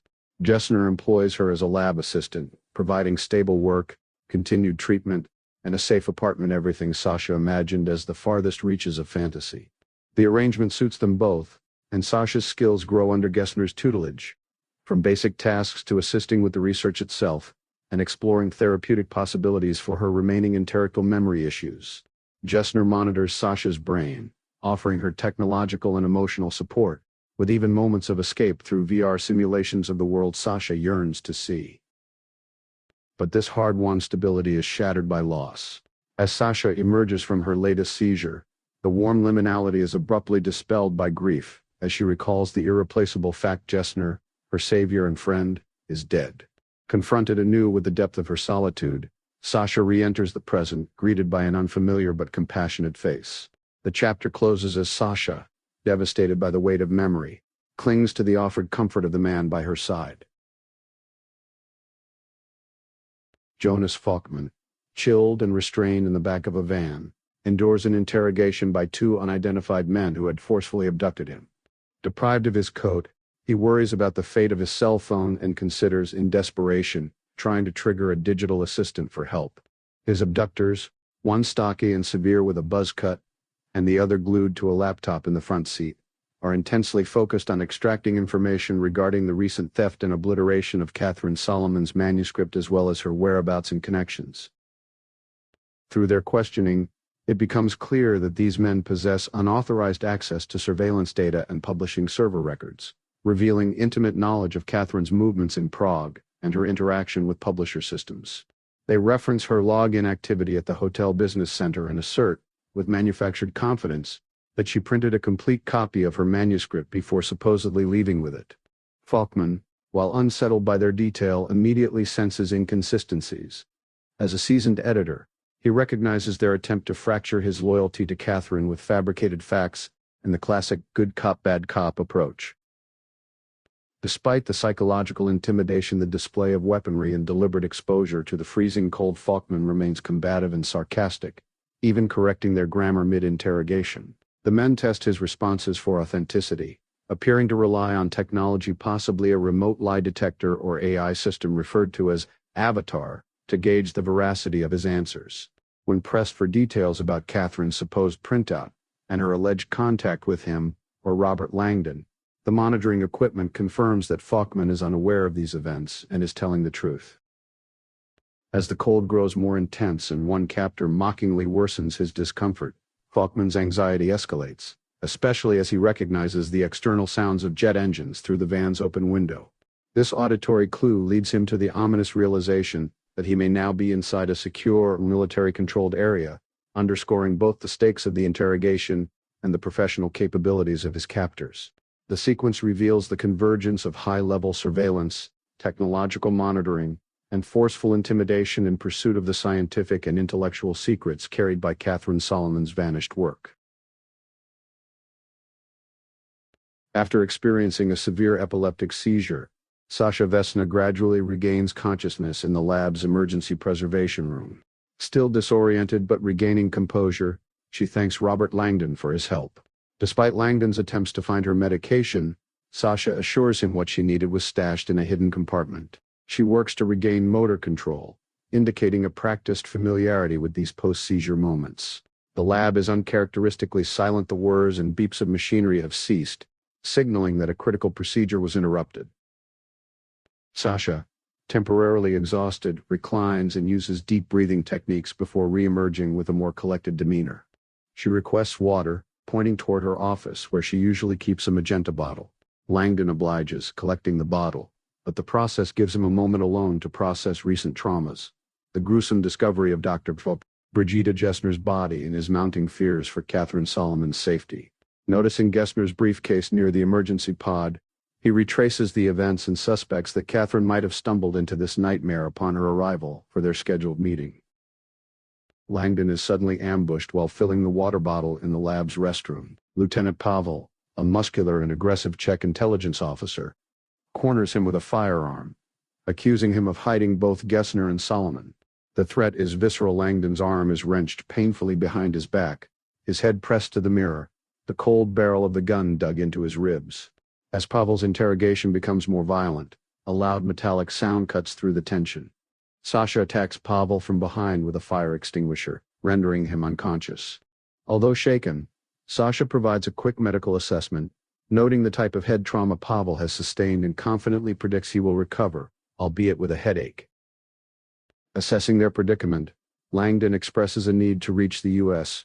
Embassy, citing help from Michael Harris, a supposed embassy ally. To his surprise, Sasha reveals she knows Harris but keeps their relationship discreet due to her Russian nationality and its political complications. She advises against heading to the embassy directly, predicting that Czech intelligence will have it heavily surveilled. Instead, they plan to contact Harris and have him retrieve them from Sasha's apartment using an official embassy vehicle, thus lowering the risk of interception. Sasha, now showing remarkable resourcefulness and clarity, insists on taking Pavel's service weapon, justifying it as a measure to prevent pursuit rather than use. As Pavel begins to stir, she and Langdon hurry through the security protocol of the lab and slip into the chilly, empty foyer. Outside, the scene is eerily quiet, but Sasha swiftly guides Langdon along a less conspicuous route through an opening in the wall and down a precariously snowy and wooded slope toward Folimanka Park. Langdon, ill-equipped for rough terrain in loafers and a sweater, struggles to keep up but is determined to make their escape. Unbeknownst to them, the Golem, the enigmatic protector and avenger lurking in the shadows, observes every move. Langdon and Sasha's escape, as well as the unexpected intervention by Czech agents, adds complexity to the Golem's own clandestine plans to infiltrate the Threshold facility. Seeing opportunity in the chaos, the Golem prepares to adjust his timetable accordingly, resolute that he will not let this fortuitous situation slip by as he begins his own descent toward the unfolding crisis.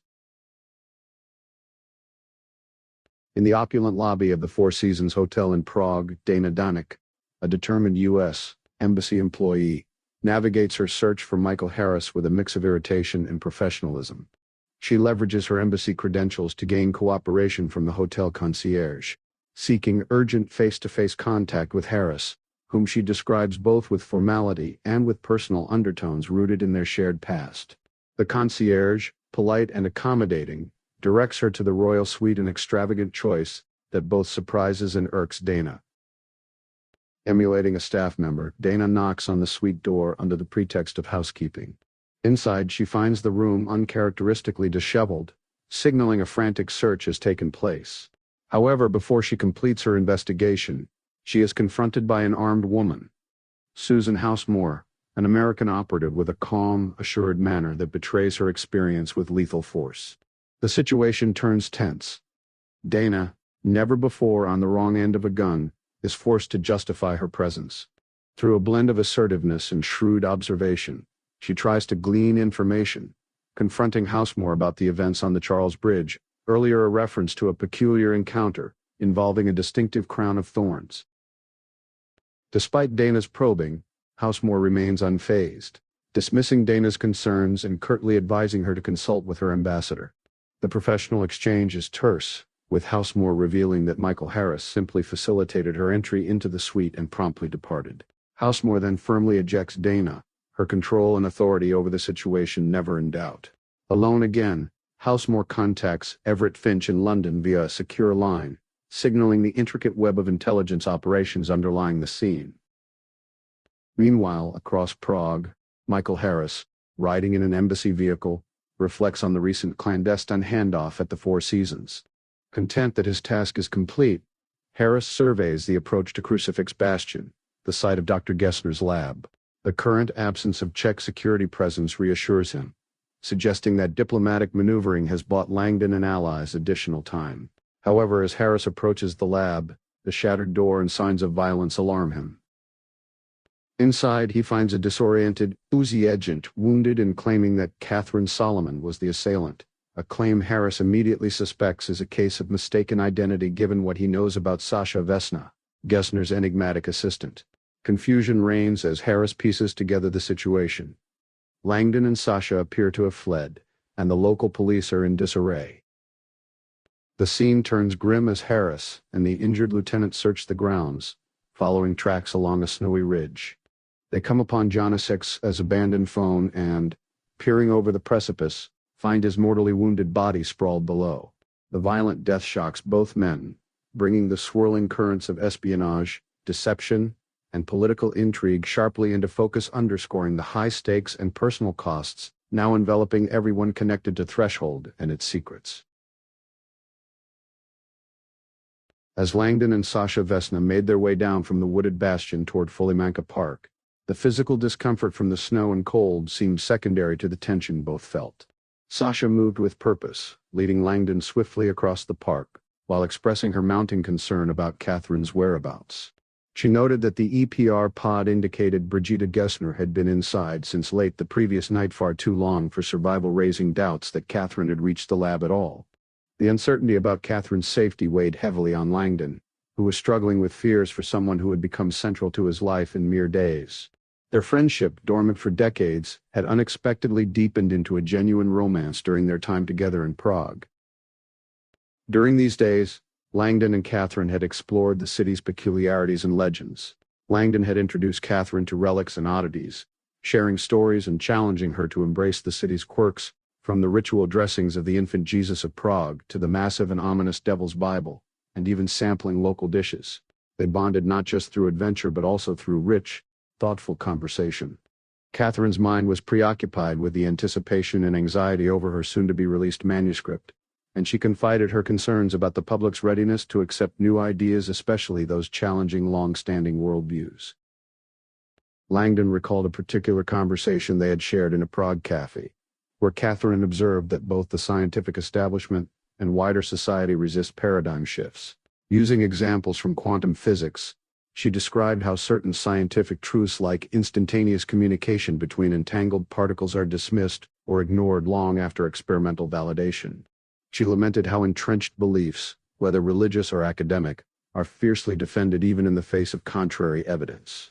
Langdon contributed a story that illustrated the power of faith-based thinking to override empirical demonstration, reinforcing Katherine's point that even in science, status quo thinking is persistent. The two shared playful banter, highlighting their mutual affection, intelligence, and frustration with the glacial pace of intellectual change. The warmth of these recent moments contrasted sharply with their current urgency. On exiting the park, they entered a taxi bound for Sasha's apartment, a plan obliquely coordinated with Michael Harris over the phone in coded language to avoid surveillance. Harris warned them against heading to the embassy due to UZSE monitoring and confirmed the perilous situation, including Sasha's confrontation with an intelligence officer. The subtle trust and established rapport between Sasha and Harris were evident, yet Langdon's concern for both women and his life now deeply entangled in the unfolding crisis remained potent. As the taxi sped away, Sasha, physically and emotionally drained by her recent seizure, the violent altercation, and the trauma of discovering her mentor's death, attempted to self-soothe, rocking gently. Langdon, watching her exhaustion and distress, realized how dramatically their world had shifted since waking up together that morning, marking a decisive break from normalcy to a world of uncertainty, danger, and loss. Langdon, deeply chilled from his trek through Folimanca Park, tries to regain warmth in the taxi while silently reflecting on the unsettling encounter he had on Charles Bridge earlier. The mysterious woman, whose strange presence included a spiked halo and the scent of death, lingers in his thoughts. He recalls her movement and demeanor, noting how the encounter transcended typical reality, and how it paralleled Prague's culture of ghost stories, spectral legends, like the Headless Templar Knight, the White Lady of Prague Castle, and the Golem by the Old Jewish Synagogue. Despite the city's history of supernatural lore, Langdon's logical mind rejects the possibility of a real ghost, evidenced by the footprints left in the snow. As Langdon analyzes the incident, he considers three possible explanations. Katherine's vision was a genuine case of precognition. It was an extraordinary coincidence. Or, most disturbingly, someone deliberately staged the experience. He systematically dismisses the first two due to improbability, arriving at the third as the only plausible option. Building on this, Langdon reflects on his past experiences with state surveillance, especially in hotels frequented by high-profile guests, and wonders whether someone might have been monitoring their private conversations, specifically Katherine's account of her dream. Suspicion falls on intelligence services like UZZRC or individuals such as Janicek, considering Prague's legacy of espionage. The timing of his daily runs, paired with the knowledge of Katherine's dream, supports the theory of an orchestrated event designed to unsettle or manipulate him. The prospect of being surveilled and manipulated in such a personal manner disturbs Langdon more than any brush with the supernatural, heightening his sense of vulnerability in a city shaped by layers of intrigue and hidden agendas. Having received alarming news of a failed operation at Prague's Four Seasons Hotel, Mr. V, overseeing the clandestine Threshold project, erupted in frustration. His trusted field operative, Susan Housemore, was tasked with an ostensibly straightforward mission, a cleanup operation to ensure that no evidence or sensitive material relating to Threshold remained in the hotel suite recently occupied by Robert Langdon and Katherine Solomon. The assignment was supposed to be routine, yet it escalated into an unexpected armed standoff involving a U.S. Embassy employee, further complicating the situation and placing Finch's meticulous strategy at risk. Earlier, Housemore reflected on the strange instructions she had followed at Finch's behest, which had involved her donning theatrical garb, including a spiked headpiece and a silver spear, and carrying a bottle of pungent liquid. These props served a calculated psychological purpose: to create confusion and fear, particularly targeting Langdon. Finch's intent was to leverage psychological operations, psyops, to disorient and destabilize their adversaries, decreasing their ability to resist or respond effectively. Housemore followed through on the ruse, frightening Langdon and orchestrating enough chaos to force him into a panicked, disruptive response. He triggered the hotel's fire alarm, resulting in a building-wide evacuation. Satisfied that the intended confusion had been achieved, Housemore methodically completed her sweep of the royal suite, leaving no traces of hidden materials, particularly searching for any manuscripts or documents. Her search confirmed that nothing remained, not even in the conceivably secure hotel safe. As her final act, Housemore tended to the dying bouquet of tulips sent to Katherine Solomon, which still held a hidden, now retrieved surveillance microphone and transmitter. This device, sanctioned by the ambassador and installed at Finch's instigation, provided covert audio monitoring of the suite. After collecting this last piece of equipment, she subtly restored the room's appearance and departed, her exhaustion reflecting both the physical and psychological toll of the operation. Jonas Falkman, shivering on the cold metal floor of a van, struggles to comprehend who has taken him and why. The presence of jet engines indicates he is near a military airfield outside Manhattan, most likely a location with covert significance. Falkman's abduction, initiated in New York City, strongly suggests that his captors are working on behalf of forces with interests far exceeding simple commercial or scientific rivalry. While he speculates about the possible motives, perhaps competition over Katherine Solomon's controversial manuscript, he recognizes that the operation is professional and menacing, hinting at a powerful and possibly governmental agenda. Faulkman's memory revisits the pivotal moments that led to his involvement with Solomon's work. His introduction to the project began through Robert Langdon, who arranged a lunch meeting at Faulkman's favorite restaurant. Langdon's description of Katherine as brilliant and immediately elevated his expectations, and upon meeting her, Faulkman is quickly impressed by both her credentials and her personal presence. Her blend of humility, intelligence, and charisma signals marketability in the modern publishing world, especially given her fluency in media engagement. Their conversation over wine soon shifts to the substance of Katherine's upcoming book. Solomon frames her thesis as a challenge to orthodox neuroscience. She contextualizes the traditional understanding of consciousness as solely the product of biochemical processes within the brain, then declares the prevailing model is fundamentally flawed. Her proposal, she claims, could rewrite the very foundation of what is considered reality. Faulkman's skepticism surfaces. He is professionally conditioned to weigh grand claims judiciously and requests scientific backing for such a revolutionary assertion. Solomon assures him that her research is anchored in robust experimental evidence. To illustrate her point, Katherine presents a puzzle via live video feeds. Two goldfish swimming in different bowls, moving in uncanny synchrony. At first perplexed, Faulkman watches as the fish mimic each other's every motion with impossible precision. Katherine then orchestrates a shift in perception. A new camera angle reveals both previous views show the same goldfish in a single bowl, cleverly arranged with art objects designed to appear distinct from different perspectives. Yes and no statuettes, when rotated, are revealed to be the same object, a playful example of Marcus Rates' sculptural illusions. This demonstration powerfully underscores her philosophical contention. Our separateness, like the two seemingly distinct fish, may be a perceptual illusion rooted in perspective. Katherine's analogy serves as a prelude to her larger theory that human consciousness, similarly, is far more unified and mysterious than generally assumed.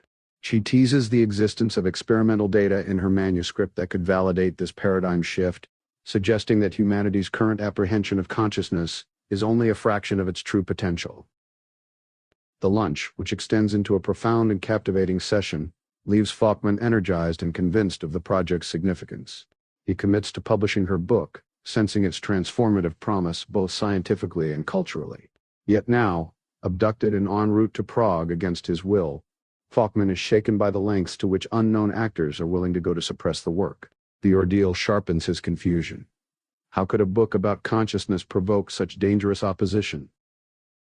Seeking answers, Faulkman attempts to converse with his captors, probing for information. One of the operatives, nicknamed Buzzcut, confirms their employer's interest, implying a higher authority, one infamous enough to be referred to as Darth Vader. Their real mission is not personal acquisition but control over the information Solomon's manuscript contains. Plans to fly Faulkman to Prague, along with the revelation that his passport has already been stolen, make clear the level of premeditation and resolve involved. Amidst the dark humor exchanged about his non-existent cat, Faulkman is left anxious and powerless, aware that he is now at the center of a global and covert struggle over the secrets of consciousness. The memory of his promising lunch with Katherine starkly contrasts with his present predicament, underscoring just how profoundly her discoveries have threatened powerful interests beyond academia or publishing. After leaving their cab amidst traffic in the heart of Prague, Robert Langdon and Sasha Vesna navigated through Old Town's dense web of alleys on foot. Langdon was surprised to learn that Sasha's apartment was owned by Brigitte Gessner, a neuroscientist of repute who had evidently provided the space for Sasha without charge. This generosity seemed at odds with the brusque, challenging demeanor Gessner had displayed the previous night. Langdon recalled how, over cocktails, Gessner had purposefully mispronounced his name, drawing him into a pointed debate with Katherine Solomon about one of the central divides between materialist science and noetic theory, the possibility of life after death. Gessner's approach was forceful and direct. She openly dismissed belief in an afterlife as a religious fantasy, a comforting illusion meant for the fearful and credulous.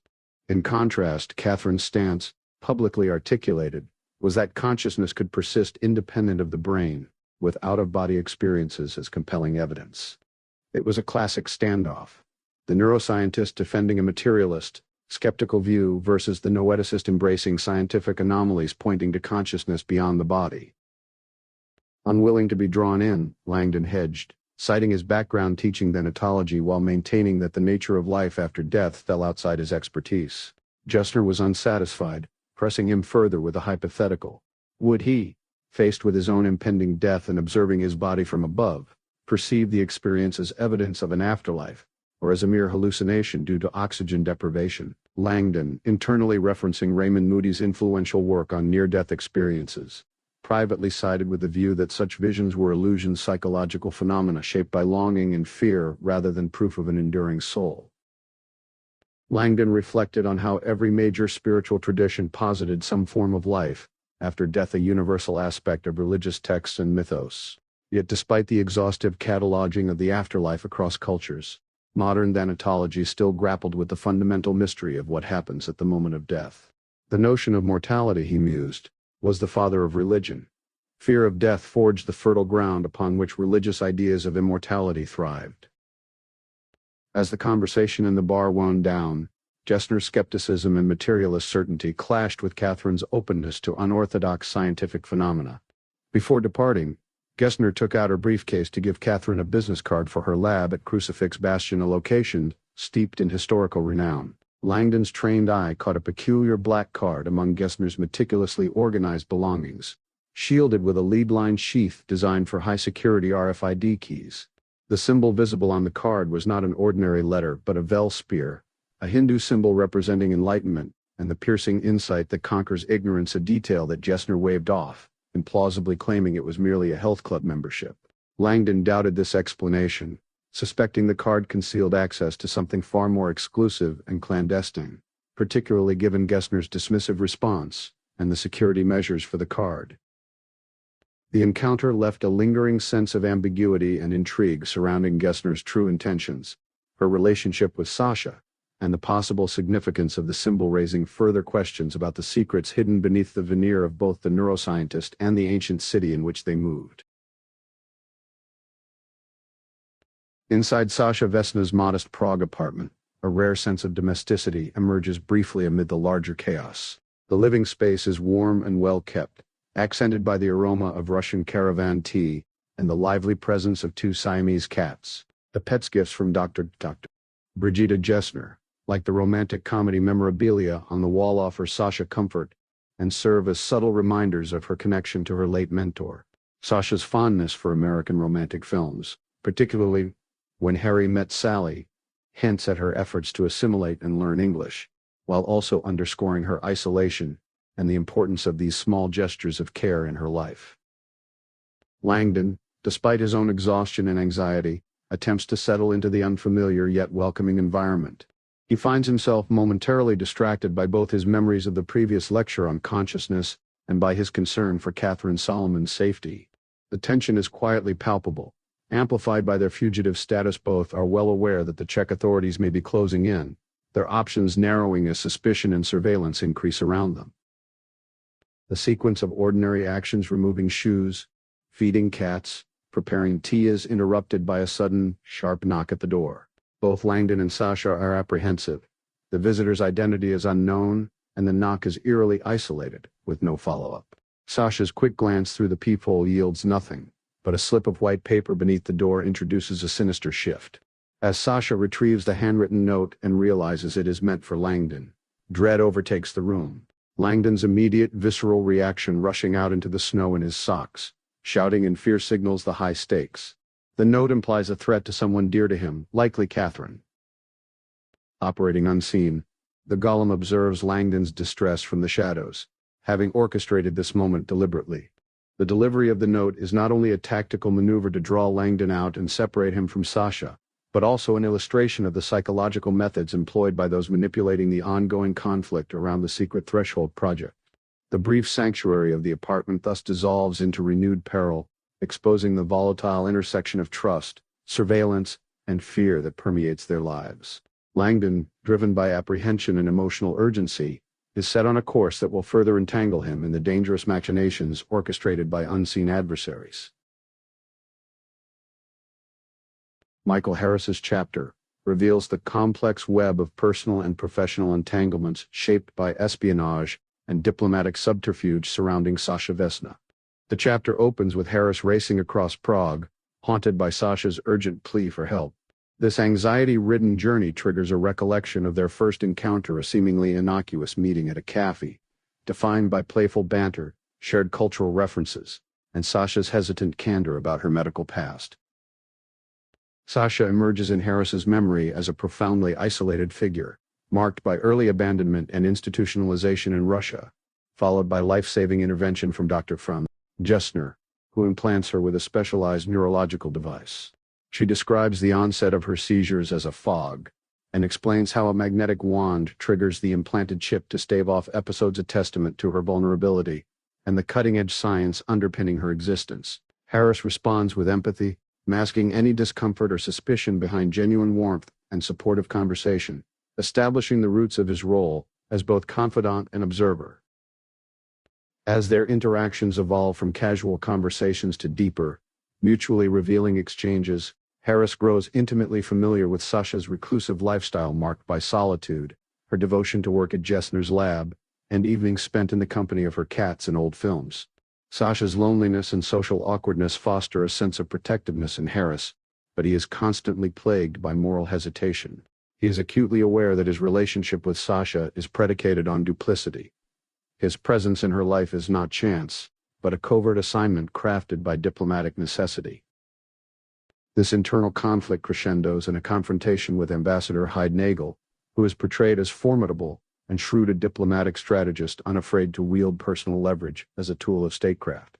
Nagel is aware of Harris's covert relationship with another embassy employee, Dana Danik, and uses this knowledge to reinforce Harris's obligations. The ambassador highlights the ethical compromise at the heart of Harris's mission, dismissing his appeals to morality as ultimately self-serving or hypocritical. She makes clear the geopolitical stakes at play. While Sasha appears unassuming, unidentified superiors require continual surveillance of her activities, without clarifying the origin or scope of their interest in her. The ambassador's coercive stance is softened only by assurances of Harris's safety and substantive financial incentives, yet the pressure is unmistakable. This encounter clarifies Harris's predicament. His scruples are subsumed beneath a larger apparatus of power that views Sasha not as a person but as an asset. Her intimacy is to be surveilled, her information extracted, and her well-being managed within strict limits. Despite discomfort, Harris accedes to Nagel's negotiation, resigning himself to the rationale that his involvement, however exploitative, at least provides Sasha a modicum of protection from potentially more ruthless agents. Over the ensuing weeks, Harris finds his relationship with Sasha developing into a tentative, awkward romance. He remains sensitive to her inexperience and emotional fragility, ensuring their intimacy never progresses beyond the superficial. The sense of responsibility persists, fueled by both guilt and a genuine desire to shield her from harm. As Harris now rushes to Sasha's aid, he is burdened by the magnitude of the clandestine operation unfolding in Prague and the realization that he has been outmaneuvered by both his superiors and the unpredictable tides of his own conscience. The chapter closes on his promise to himself. Whatever the outcome of this impending meeting, it will be the final time he allows himself to be complicit in the mechanisms exploiting Sasha Vesna. The tension in Sasha Vesna's apartment escalates when Robert Langdon discovers a chilling note that has slid beneath the door, bluntly declaring that Katherine Solomon has been abducted and instructing Langdon to come to Petrin Tower. The anxiety in the room is palpable as Langdon frantically attempts to piece together who might be behind the abduction and what motives could warrant such a demand. The aura of the location itself, an old tower on a wooded hill reputed for dark historical events, only heightens his sense of foreboding. Sasha, visibly shaken, speculates about being followed and wonders if the Czech intelligence service, WBCC, could be involved, though Langdon dismisses this as unlikely, unable to find a rational link to Katherine's disappearance. Driven by urgency, he firmly decides to respond to the mysterious summons on his own, instructing Sasha to remain in the apartment, await Michael Harris, and to cooperate fully with the U. Embassy, including sharing recent events and threats. As a precaution, Sasha offers Langdon Pavel's weapon, but he declines, wary of the risks, especially without a secure way to carry it. Instead, Sasha hands Langdon her spare key, suggesting that her home could serve as a last resort refuge if needed. Their exchange underscores a growing trust, but also the persistent unease shaped by Sasha's history of violence and memory issues linked to her epilepsy. A brief, poignant conversation about memory follows, as Sasha reveals her struggles with recollection contrasting with Langdon's impeccable recall. The episode not only intensifies the current danger, but weaves deeper threads of trauma, lost memories, and mutual reliance amid rapidly escalating crisis. Jonas Falkman, in the aftermath of a harrowing abduction, finds himself wrestling with mounting anxiety as he realizes the severity of his predicament. Initially, he attempts to mask his fear with bravado, but the chilling awareness that he may be forcibly transported overseas leaves him unsettled. When the van's door is left open temporarily by one of his captors, Falkman is able to scope out his surroundings, quickly identifying that he is not at a clandestine military base as he first suspected, but at Signature Aviation in Teterboro, New Jersey. This realization is both a relief and a new source of dread. Although he is technically on familiar civilian ground, the lack of official oversight means his abductors, who exhibit the disciplined manner of seasoned operatives but could very well be private mercenaries, have considerable leeway, and his disappearance could go largely unnoticed. As the situation grows colder, both literally and metaphorically, the operative accompanying Falkman shows a glimmer of human concern, cutting the circulation-restricting ties on Falkman's wrists and retying them with slightly more comfort. In this moment, Falkman measures the temperament of his captors. The one he internally names Buzzcut is brusque and menacing. The other, of mixed Asian descent, is more approachable, even indulging Falkman's sarcasm. This temporary empathy, however, does not extend to outright trust when Falkman attempts to seek further leniency. The operative, still wary, offers only the bare minimum of comfort. The pivotal moment arrives when Falkman observes the second operative step away from the van for a brief reprieve. Recognizing opportunity in this lapse, Falkman, seasoned editor of Langdon's Studies in Subterfuge and Hidden Meanings, reframes this mundane act, a man urinating beside the vehicle, as a symbolic window of escape, and possibly his last. Calculating the risks, Falkman reasons that remaining passive is no better than taking a chance, especially if he is about to be whisked away to an uncertain fate in a foreign land. He deftly wriggles free of the intentionally loose restraints, and, with the coast clear, slips out the van's rear door and launches into a determined sprint toward an idling SUV nearby. Despite the yelling and a warning gunshot from his would-be captor, Falkman leverages his running experience and successfully reaches the vehicle. He commandeers the SUV, peels out of the parking lot, and heart-pounding grabs for his smartphone, immediately reaching out to Robert Langdon and, subsequently, Katherine Solomon, leaving urgent voicemails warning of the hacked manuscript and imminent danger. His overriding concern is the mysterious deletion of Katherine's manuscript and the revelation that the printed copy in Prague might be the last in existence. Meanwhile, back at the van, Falkman's escape is revealed to have been merely a stage-managed effort by his captors.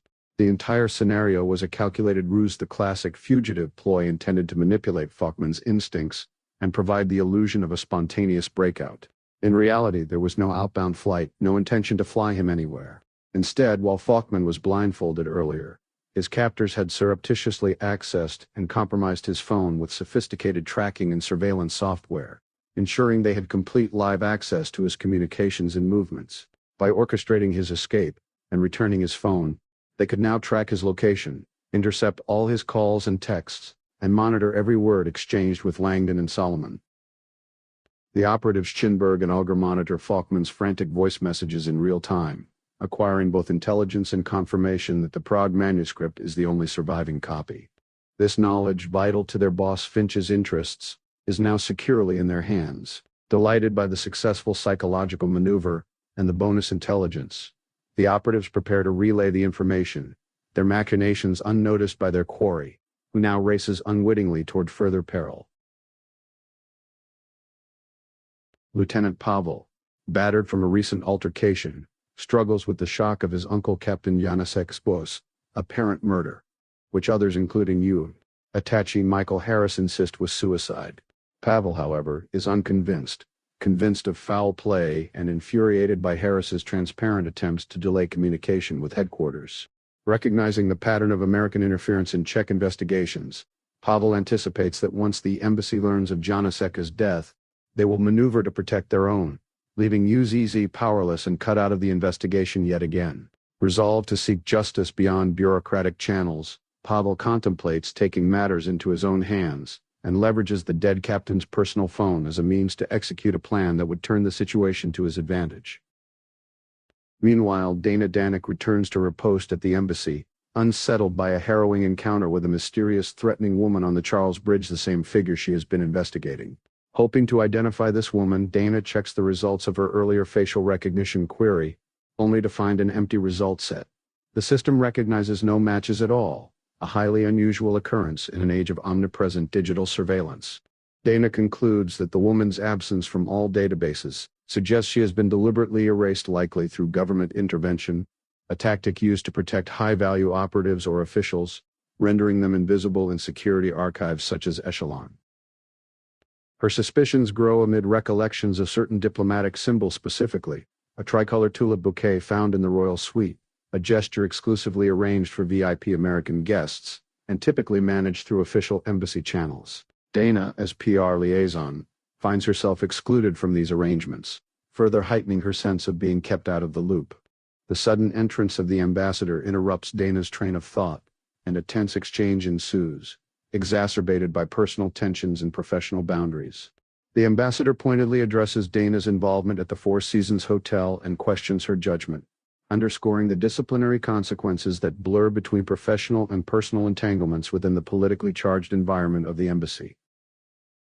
Throughout the chapter, both Pavel and Dana are forced to confront the shadowy realities of political intrigue, secret identities, and the limitations of institutional authority in an environment saturated with suspicion, covert maneuvering, and the ever-present specter of American power operating behind the scenes. Langdon, gripped by anxiety, rides a taxi toward Petrin Tower, clutching a chilling note indicating Katherine's abduction. The symbolic menace of the destination, infamous for its associations with ritual sacrifice and haunting tales of murdered women, underscores his fear and sense of urgency. Despite warnings from the cab driver about the tower's likely closure and the biting cold, Langdon insists on continuing, propelled by desperation. As they ascend the wooded slope, the cab driver is interrupted by a piercing tone replacing his favorite music, signaling an official emergency alert. Contrary to the typical warnings for missing persons, this broadcast is a rare blue alert, reserved for extreme situations. A law enforcement officer has been killed, and the suspect is at large. The cabbie is shocked to see that his own passenger, Langdon, matches the suspect's photograph transmitted with the alert. Attempting to remain calm, he covertly calls the authorities, supplying them with Langdon's location, thus entangling Langdon further in a tightening net of local law enforcement. Simultaneously, Lieutenant Pavel receives this information as intended. He had orchestrated the alert's response to come directly to him. Realizing Langdon is heading toward Petrin Tower, Pavel prepares to intercept him in the deserted, shadowed park. Foiled by his own grief and a thirst for retribution over Captain Janusek's murder, Pavel arms himself with his late captain's handgun, intent on avenging his superior's death. The stage is set for a confrontation in an ominous corner of Prague, where history's violent echoes intensify the mounting peril. N. Tower is charged with anxiety and anticipation. He has received an ominous note claiming Katherine Solomon is being held captive, instructing him to come to the tower on Petrin Hill, an imposing miniature Eiffel Tower atop Prague's already lofty heights. Shaken by the recent chaos and violence, hotel alarms, near drownings, and threats, he recognizes the location for its historical and spectral undertones, including its roots in medieval pagan sacrifices and dark legends. These associations only intensify his apprehension as he approaches the tower, the wintry wind and snow amplifying its remote and foreboding atmosphere.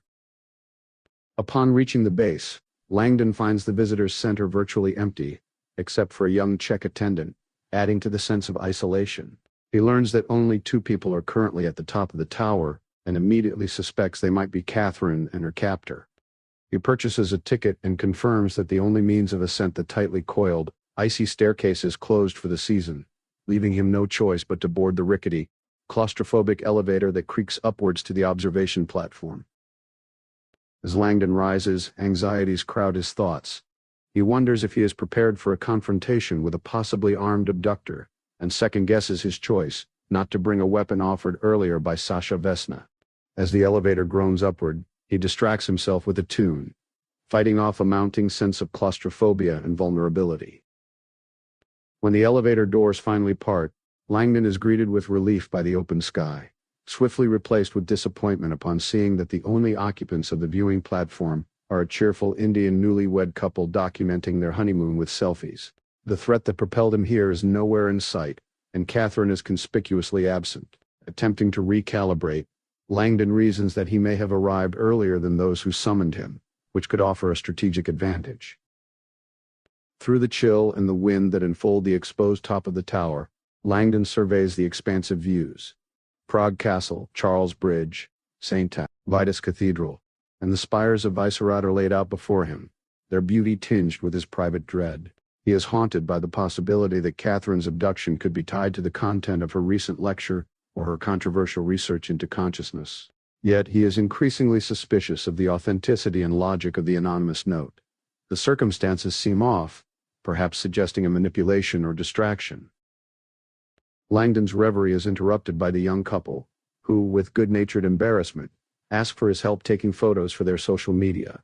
He obliges, reflecting on the human desire for fame, as a form of immortality, of fear of death translated into digital applause. This spontaneous philosophical reflection links back to his and Katherine's academic interests, as well as recent conversations on consciousness, memory, and the existential drivers of human behavior.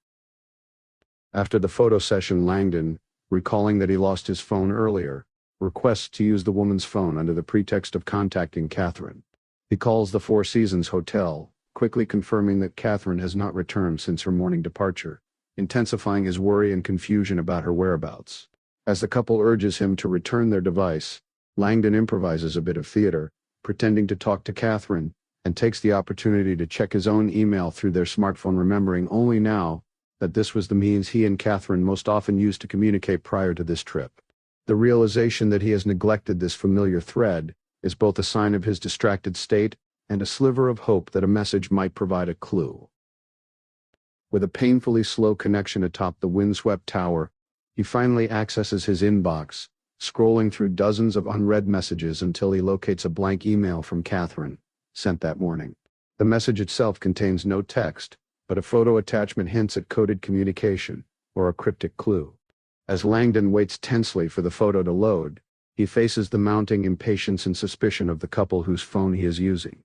At last the image materializes, and whatever it shows shocks Langdon, who commits it to memory before relinquishing the phone under the stern insistence of its owners.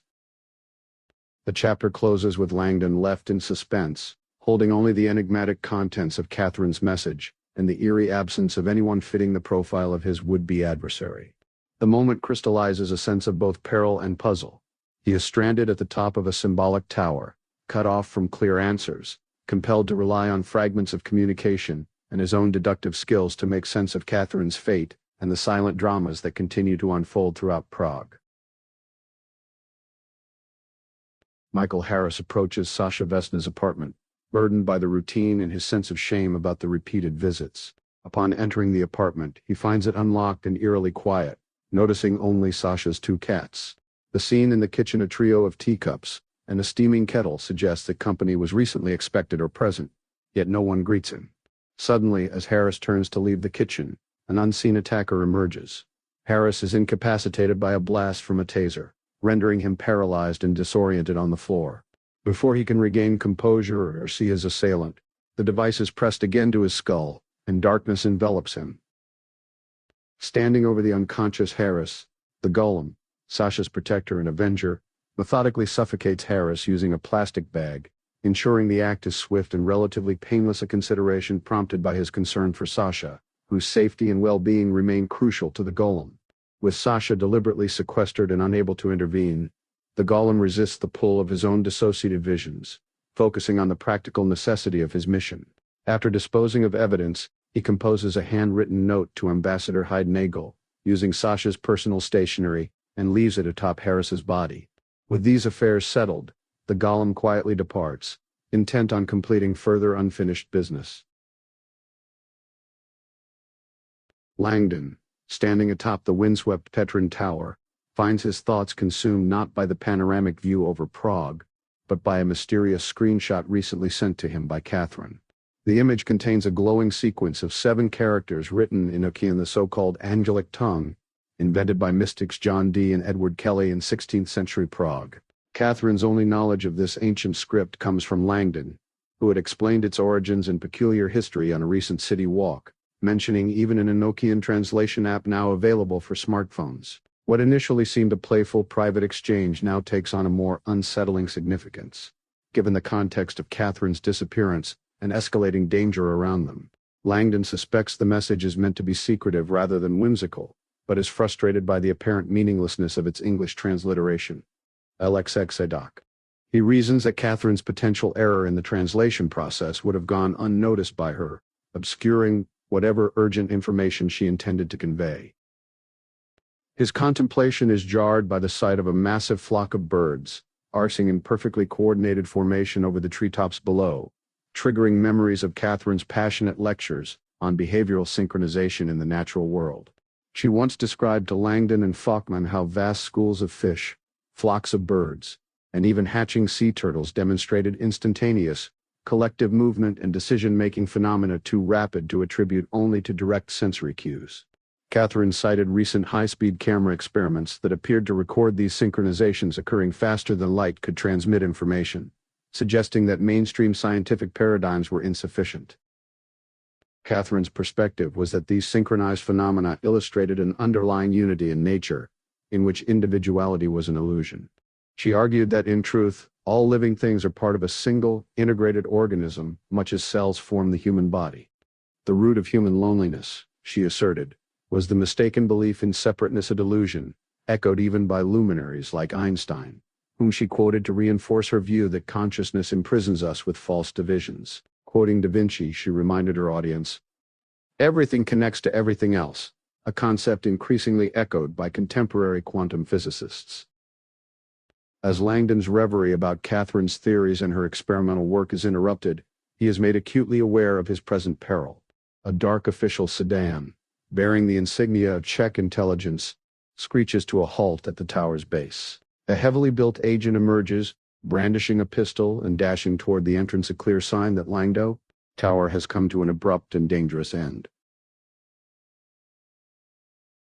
Lieutenant Pavel, driven by a mix of professional determination and personal rage, enters the Petrin Tower visitor in pursuit of Robert Langdon, intent on apprehending or potentially worse given his volatile state and drawn weapon. The atmosphere is tense. Tower staff and bystanders are unsettled by his aggressive manner, but Pavel is singularly focused, demanding to know Langdon's whereabouts. He receives confirmation that Langdon is somewhere above in the tower, and without hesitation, forces his way into the elevator to intercept his quarry at the uppermost level. As Pavel ascends, stress and adrenaline churn within him, and at the top, he scans the observation deck, expecting Langdon to surface. He finds the area deserted, looping around the platform until confusion sets in. The elevator remains empty, and Langdon appears to have vanished. His growing frustration is compounded by physical exhaustion and an ominous sound, rapid pounding from beneath the platform. Investigation reveals the no-entry sign cast aside atop the spiral staircase, marked by fresh footprints. Clear signs that Langdon has taken the risky route down the icy, exposed stairs, defying both weather and safety. Meanwhile, Langdon is engaged in a desperate escape, careening down the slick stairway, feet clattering and hands going numb as he relies on the cold metal railings for balance.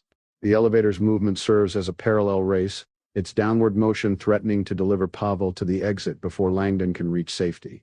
Realizing the elevator will likely win this contest, Langdon improvises. Rather than continue the dangerous descent, he crosses to the roof when the stairs meet the building's top, swinging over the railing and landing inelegantly on the structure's sloped surface. He quickly slips off the roof's edge to the ground behind the visitor center, knowing his maneuver may have been observed but banking on surprise and the fragmentary head start it might offer. Langdon sprints into the wooded expanse of Petrin Park, his mind racing with doubts about the circumstances. He begins to suspect entrapment, questioning whether the mysterious note that lured him here originated with Pavel, who may have intended to confront or eliminate him outside official channels. The absence of Katherine, whose supposed peril had drawn him, adds to his anxiety and confusion. As Pavol gives chase, Langdon pushes through the snowy forest and stumbles into a clearing dotted with various park attractions: carousel, pony stable, rose garden, and chapel. Realizing he cannot count on sanctuary in the locked chapels, and with Pavel closing in, Langdon makes a snap decision to enter a peculiar fairy tale-themed castle, just as it is opening for visitors. He brushes past the costumed attendant, clear only on the need for concealment and escape. Inside, he finds himself in an anteroom and inadvertently vaults over a turnstile into the Zrcadlo Vbludia, the Kibudia, maze. In the labyrinth's central chamber, Langdon is confronted with 6 mirrored images of himself, standing frozen as his own reflection becomes both his company and his confusion. The symbolism and irony of being surrounded by his own image in a hall of deception and illusion are not lost on him. His escape has led not to clear safety, but into a place of profound disorientation, with Pavel surely in fast pursuit. In this way, flight from immediate physical danger plunges Langdon into the symbolic and literal mazes that echo the mysteries psychological and external that define his current ordeal. Within the dim, purple-lit sanctuary of his apartment, the golem reflects on his singular devotion to Sasha Vesna. The sacred shrine he maintains is both a testament to his vigilance and an expression of his secret love and protection. Memories resurface of the night their destinies entwined in a Russian asylum, where Sasha, abused and unconscious, was saved by the golem's intervention, the lethal act that liberated her from a brutal caregiver and forged his new identity as her sole guardian. In that traumatic moment, the golem felt himself transformed from a formless presence into a purposeful guardian dedicated entirely to Sasha's well-being, his existence henceforth defined by her safety. Sasha, unaware of the golem's presence or his watchful role, remains ignorant of the lengths to which he has gone to shield her from further cruelty. The golem views himself as her guardian angel, enduring suffering and isolation to ensure her innocence is preserved from a world that has never failed to betray her. He harbors painful awareness of how deeply she has been scarred, first by Brigitte Gessner's scientific exploitation, and then, more intimately, by Michael Harris's emotional betrayal and manipulation. Earlier, the golem acted decisively to remove Harris, someone who had deceived Sasha, feigned love, and spied on her. The act of ending Harris's life is portrayed as both necessary and merciful. The golem believes that revealing Harris's duplicity would inflict greater harm on Sasha than his death itself. In executing the death, he repeats a term of endearment Sasha once used, emphasizing both his hidden connection to her and the tragic intimacy of the ordeal. These actions are meticulously calculated parts of a larger scheme to protect Sasha at all costs. The golem purposely diverts Robert Langdon, ensuring he is absent not out of malice, but to facilitate Harris's elimination without Sasha ever knowing the truth. He understands the complex dangers that still threaten Sasha, forces capable of silencing her and those close to her. Through these quiet acts of violence and manipulation, the golem remains a hidden figure, sacrificing his own peace to protect Sasha from a hostile world she can never fully escape or comprehend. In this chapter, Jonas Folkman, troubled and physically shaken after his recent abduction, arrives in a deserted parking lot behind MetLife Stadium in New Jersey. Seeking refuge and a moment to collect himself, he reflects on the intensity of his escape and the stress mounting from recent events. Folkman is increasingly anxious due to the lack of communication from Robert Langdon, factoring in the time zone difference with Prague, and scanning his phone for missed updates. His attention shifts to urgent calls from Alex Conan, the IT technician at Penguin Random House, suggesting the problems stretch beyond a simple data breach. When Folkman returns Alex's call, the conversation quickly turns dire. Alex, deeply concerned, informs him that the hackers who deleted the manuscript might be extremely dangerous, possibly even responsible for the death of one of Folkman's authors. The suggestion that a fatal incident has occurred in Prague shocks Folkman, amplifying his sense of vulnerability and dread. Unbeknownst to Folkman, 2 operatives, Auger and Chinberg, are covertly monitoring his actions and calls from a nearby street. They intercept the conversation, sharing in the shock over the report of a possible murder linked to the Prague crisis. This revelation raises the stakes for the operatives as well, intensifying their drive to recover Katherine Solomon's manuscript per Finch's uncompromising orders. The chapter highlights the interconnected web of danger surrounding the manuscript, revealing how events in Prague have repercussions that reach far into New Jersey, drawing American operatives and innocent parties alike into a high-stakes contest for information and survival. Langdon navigates the historic mirror maze in Prague, pursued by Lieutenant Pavel of the Czech Intelligence Service, Assisi. The maze, though not especially large, is rendered difficult by its shifting reflections, creating confusion and disorientation for any would-be escapee. Langdon stalls at the entrance, momentarily overwhelmed by the sight of countless versions of himself reflected all around, until he identifies a slightly smaller reflection indicating a hidden passage. Relying on his knowledge of the ancient myth of the Cretan labyrinth and the hand-on-the-wall method which prevents retracing one's steps or repeating poor choices, Langdon commits to this physical mnemonic rather than trusting his sense of direction or intuition. While he stealthily follows the left-hand route, memories of the Minotaur's labyrinth and its lessons on navigating impossible architecture inform his actions. Pavel's noisy, impatient pursuit reverberates through the mirrored halls, sometimes so close that only a thin plane of glass separates them, but Langdon remains undetected, his strategy persistent if not foolproof. The maze intensifies in complexity as Langdon arrives at a chamber filled with warped, carnival-like mirrors. Temporary immersion in these distortions forces him to abandon his guiding strategy in favor of visual cues. A faint gray glow ahead promises escape.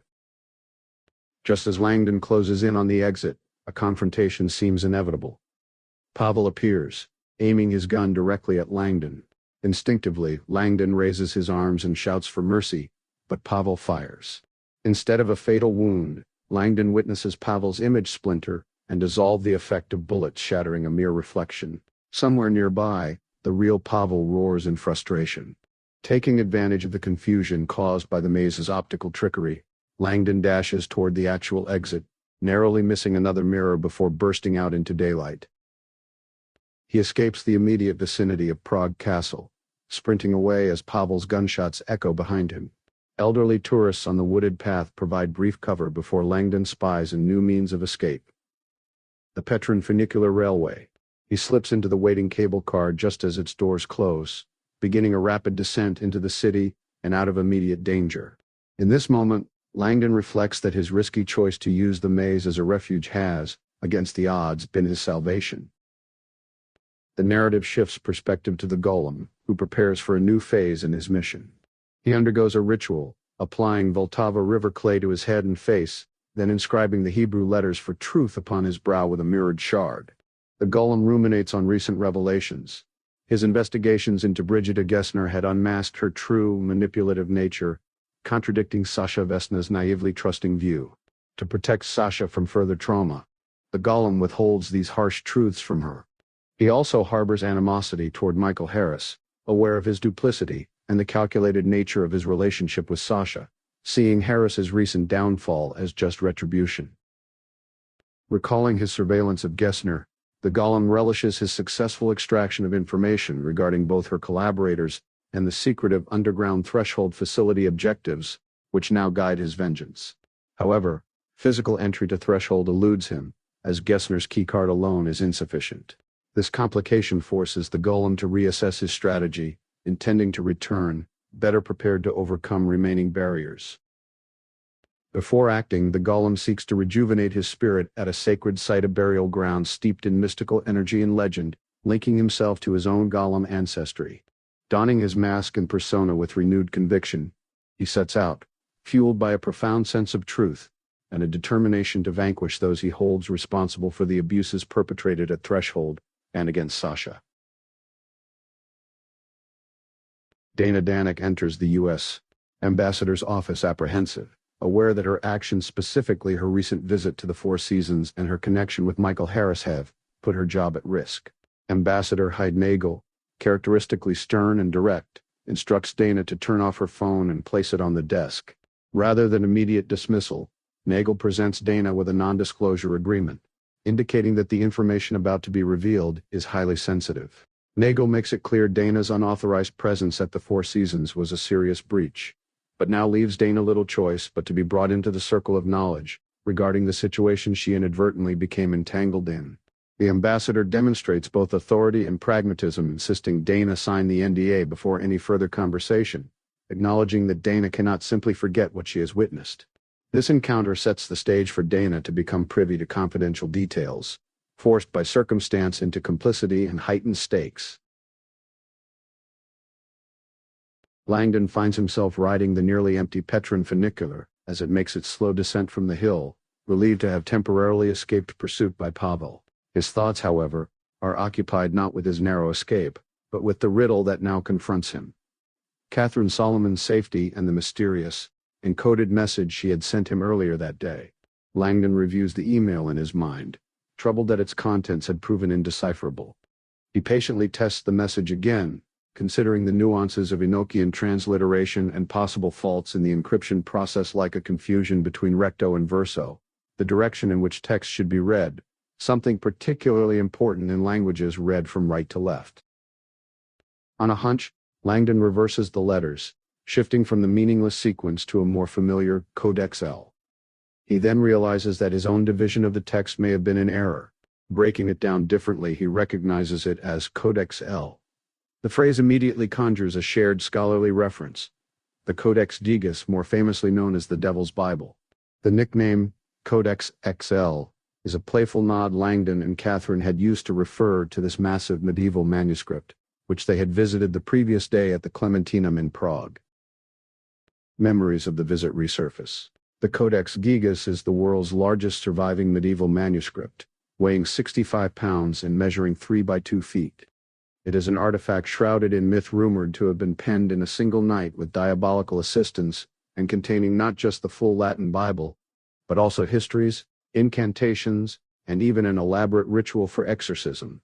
The unusual image of a horned Satan, naked but for a regal ermine loincloth, occupies folio 290, a detail that Langdon always highlights in his lectures to spark conversation about medieval iconography. The conversation turns to immurement, the grisly practice of being sealed alive within a wall of fate said in legend to have befallen the creator of the Codex Gigas as punishment for breaking his monastic vows. His recollections flow to the Sedlec ossuary T. Hora, made macabrely beautiful with the skeletons of plague victims. He remembers how his students react, a mixture of fascination and discomfort, when he connects these sites to themes of mortality and memento mori. Langdon's teaching style blends historical fact with the persistent unknown, such as the technical impossibility of producing a manuscript of such scale and calligraphic consistency by a single hand in an age of short lifespans and limited artistic development.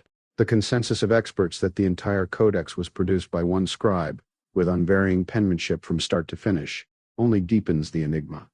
It's a puzzle that history, and even science, cannot yet explain. Returning to the present, Langdon realizes Katherine's coded message is not just a reference, but likely a direct instruction to return to the Codex Gigas exhibit at the Clementinum. He contemplates why Katherine would urge him there. Was it because she was being watched and needed to communicate covertly, or perhaps had left something for him to find? The thought that she might physically be at the exhibit herself, waiting for him, becomes an inescapable possibility. Throughout this interlude, Langdon's mind drifts between his present uncertainty, the cryptic communication from Katherine, and the intertwined themes of mortality, mystery, and the unexplained that the Codex Gigas embodies. The funicular reaches the end of the line, but for Langdon, a new journey is about to begin, guided by encoded messages, ancient manuscripts, and the unresolved fate of those entangled in Prague's shadowy intrigue. In the early hours before dawn, Jonas Falkman drives at high speed over the nearly deserted George Washington Bridge toward Manhattan, anxiously checking his rearview mirror for any sign of pursuit. His flight is fueled not just by the urgency of an ongoing chase, but by the mounting pressure from alarming news out of Prague and the disturbing implication that the secrets contained within Katherine Solomon's book may be worth killing for. This information, learned from Alex the PRH technical specialist, forces Falkman to reconsider the nature of Katherine's research, particularly her revolutionary theory of non-local consciousness. As Falkman races forward, his mind cycles back to that pivotal lunch meeting he had with Katherine and Robert Langdon in Manhattan, a conversation that now takes on new significance. During their meal, Katherine passionately described her work in noetic science, questioning the traditional view that the brain produces consciousness. Instead, she proposes a radical framework. Consciousness is a pervasive field, an omnipresent matrix existing throughout the universe. The brain, from this perspective, is less a generator of consciousness, and more an exquisitely complex receiver tuning into and interacting with an ever-present universal field of awareness. To communicate this, Katherine draws an analogy. To Mozart, the notion of music coming from a speaker would be absurd without an orchestra present, as the comprehension of radio waves was beyond his era's imagination. Likewise, humanity may struggle to grasp non-local consciousness, because it lies beyond conventional scientific paradigms. Katherine underscores her argument, using the example of the modern cell phone, a device far too small to contain all the data it accesses. The phone does not hold the information internally. Instead, it receives data transmitted from an infinite cloud of servers. In parallel, Katherine suggests that the seemingly limitless storage capacity of the human brain is a fallacy if approached from purely material grounds. She challenges Folkman and Langdon to consider the possibility that memory, genius, and even human personality result from the brain's ability to access information beyond itself, possibly from a cosmic repository. Langdon chimes in to note that many religions and spiritual traditions have long proposed some variant of a universal mind, such as the Akashic Record or the Kingdom of God, suggesting Katherine's model finds resonance not only in cutting-edge science but also in ancient wisdom. Katherine then connects her theory to advances in modern scientific disciplines, plasma physics, nonlinear mathematics, and consciousness anthropology, which collectively point toward a universe marked by profound interconnectedness and unity. She mentions that emerging quantum theories concepts such as superposition and entanglement support the idea of all things existing simultaneously everywhere, a notion now popularized in mainstream culture. Beyond offering poetic explanations, Katherine insists that the non-local model elucidates real-world phenomena that have eluded the classical neurological paradigm: extrasensory perception, ESP, sudden savant syndrome, precognition, blindsight, and even dissociative identity disorder, DID. For example, she describes sudden savant syndrome, a phenomenon where individuals, after head trauma, awaken with extraordinary abilities as evidence that the brain may simply have accessed a different segment of the universal field. The analogy extends to skills acquisition. Becoming a golf champion or violin virtuoso, according to Katherine, involves not building muscle memory, but rather refining the brain's tuner to access increasingly clear stations from the field of consciousness. Even conditions traditionally viewed as dysfunction, such as autism or schizophrenia, receive a novel interpretation. Specialized or maladaptive tuning of the brain's receiver may yield both remarkable talents and debilitating challenges, akin to a radio picking up conflicting frequencies. ESP, in this framework, arises naturally from moments where the brain picks up on signals usually filtered out. Precognition is likened to radio echoes, where information appears to arrive before conventional cause and effect would allow, manifesting as déjà vu or prophetic insight. The exchange ends with Folkman recognizing the paradigm-shifting implications of Katherine's theory and, despite its strangeness, acknowledging the urgent relevance it has in the dangerous present. As Folkman's reverie subsides, and he approaches the middle of the bridge, he discards his traceable phone under instructions from Alex, symbolizing both a break from convention and a surrender to the high-stakes reality of cutting-edge knowledge. The call from Alex echoes in his mind, warning him of the identified hacker and the perilous path ahead, underscoring that the theoretical and the tangible are now inexorably entwined, with consciousness itself at the core of a lethal unfolding intrigue. Emerging from the funicular at Abridged station, Robert Langdon finds himself in a crowded urban interchange, unsettled and anxious to stay ahead of Lieutenant Pavel. Having had poor luck with taxis, he decides on a more discreet and communal form of travel, boarding tram, which, according to its signage, will take him toward the city center and the Clementinum, the site housing the famed Devil's Bible. The timing of Katherine's earlier message gnaws at him, as she may have arrived long before the museum's opening, adding to his sense of urgency and uncertainty. Meanwhile, Lieutenant Pavel, exhausted and suffering from a severe headache after his pursuit of Langdon, weighs the need for medical attention against his determination to apprehend the professor. Consumed with a desire to do right by his captain and frustrated by Langdon's elusive actions, Pavel is well aware that Langdon's status as a fugitive is spreading among various agencies: Czech intelligence, the U.S. embassy, and local police. Pavel knows their pursuit will be less relentless than his own, pushing him to press on despite his deteriorating condition. Langdon's attempt to lose himself in the crowd is not without risk. A tram conductor recognizes him from a recent blue alert, a public warning about his fugitive status, and takes note of his unconventional attire, which stands out in the cold. The chapter subtly underscores the tightening web of surveillance and suspicion enveloping Langdon, as he is now not only pursued by official agencies, but also recognized by ordinary citizens. The tension steadily heightens as both Langdon and Pavel race against converging forces in Prague, their paths drawn inexorably toward another confrontation. The chapter centers on a tense night at Random House Tower in New York, where Marcus Dole, the diligent night watchman, enjoys a peaceful shift marked by security routines and quiet literary pursuits. His reflective mood is abruptly interrupted by the dramatic arrival of Jonas Folkman, the editorial figure usually calm and composed, now disheveled and visibly shaken. Folkman, having lost both his backpack and keycard, receives assistance from Dole in the form of a temporary entry card. Despite the security officer's inquiries, Folkman offers only terse explanations about his state, attributing his exhaustion and agitation to a manuscript that has proven far more complicated than anticipated. Dole can tell that something deeper troubles the editor but chooses not to press further, allowing Folkman to proceed up to his office. Meanwhile, on the street outside, operatives Auger and Chinberg, having tracked the editor via his now discarded phone, observe Folkman's arrival. They debate their next steps as they report back to Everett Finch, their handler overseeing covert operations instrumental to the CIA's interests. The operatives inform Finch of intercepted communication regarding developments in Prague, including news of a death among the American contingent and suspicions about a server breach that may have exposed operational secrets. Finch's brisk interrogations of his agents reveal a hierarchy tense with anxiety over possible exposure, especially when it emerges that the PRH hack may not have been as airtight as initially believed due to time constraints. The chapter's dialogue underscores mounting paranoia.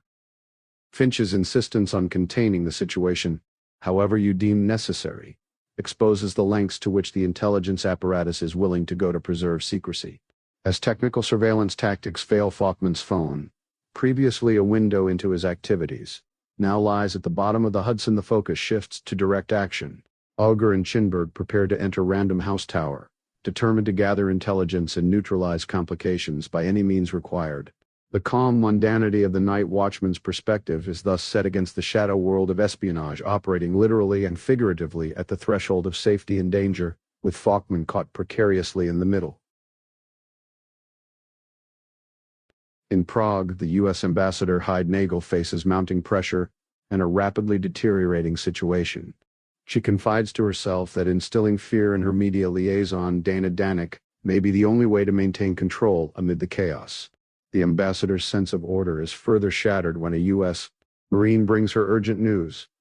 Czech intelligence, UZZ, has issued a public alert, falsely accusing Robert Langdon of killing one of their own and authorizing lethal force in his pursuit.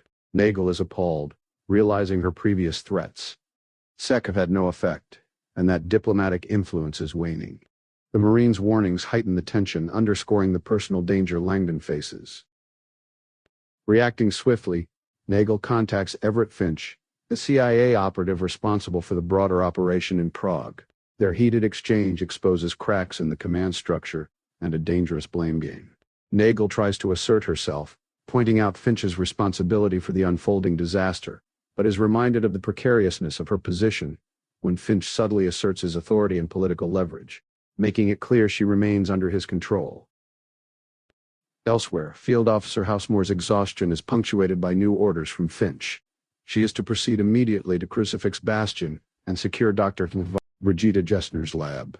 Despite her limited understanding of the full scope of the operation, Housemore perceives the gravity of the directive, especially upon learning Finch himself will be arriving in Prague, an unprecedented escalation suggesting the mission's instability.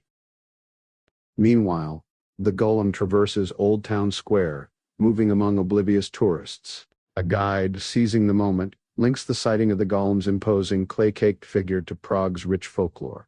As the group discusses legends, Jan Hus, the Golem, and Franz Kafka's Metamorphosis, T. Golem is struck by the compelling symbolism of Kafka's statue. A powerful, faceless figure carrying a smaller man. This resonates deeply for the Golem, who understands himself as a vessel carrying the pain and burdens of Sasha Vesna. The bond with Sasha, and his sense of duty as her protector, compels his next steps. Reflecting upon these legends and his own existence, the golem sets his resolve. Aware that Sasha was not the first to be harmed by the secretive Threshold project, and confident that more lives remain at risk, he determines to infiltrate and destroy the facility. For the golem, this is more than a mission of retribution. It is a crusade to permanently end the cycle of victimization and erase the horrors inflicted by Threshold. As Prague teeters on the brink, the intersecting paths of political intrigue, personal vengeance, and diplomatic maneuvering converge, each actor driven by urgency and an uncertain hold on power. Moving swiftly through the chilly streets of Prague, Langdon heads toward the Clementinum, his mind weighed with thoughts of his recent conversations with Katherine Solomon, particularly their exploration of consciousness and symbolism. As he moves past landmarks rich with cultural history, Langdon's attention is captured by a poster for a popular video game series that appropriates Christian iconography, specifically the word "hello." This triggers a reflection on his and Katherine's earlier discussion regarding halos not merely as artistic representations of radiance, but as profound metaphors for consciousness. Katherine's unconventional interpretation posits that halos, widely assumed to represent light streaming out from enlightened figures, may instead signify energy, or consciousness, streaming in. This inversion unsettles Langdon, as it challenges centuries-old interpretations and dovetails with noetic science's hypothesis. The brain as a receiver or filter for consciousness, rather than the source itself. Their conversation had delved into scriptural examples, such as the stories from the Acts of the Apostles emphasizing that enlightenment and divine wisdom are always described as being received, not generated or emitted. Langdon muses on the evolution of the halo motif, recognizing that original forms in various religious traditions depicted rays or beams, later simplified in Christian art to a disc visual shift that arguably corresponded with a loss of deeper, perhaps forgotten, understanding about the nature of consciousness.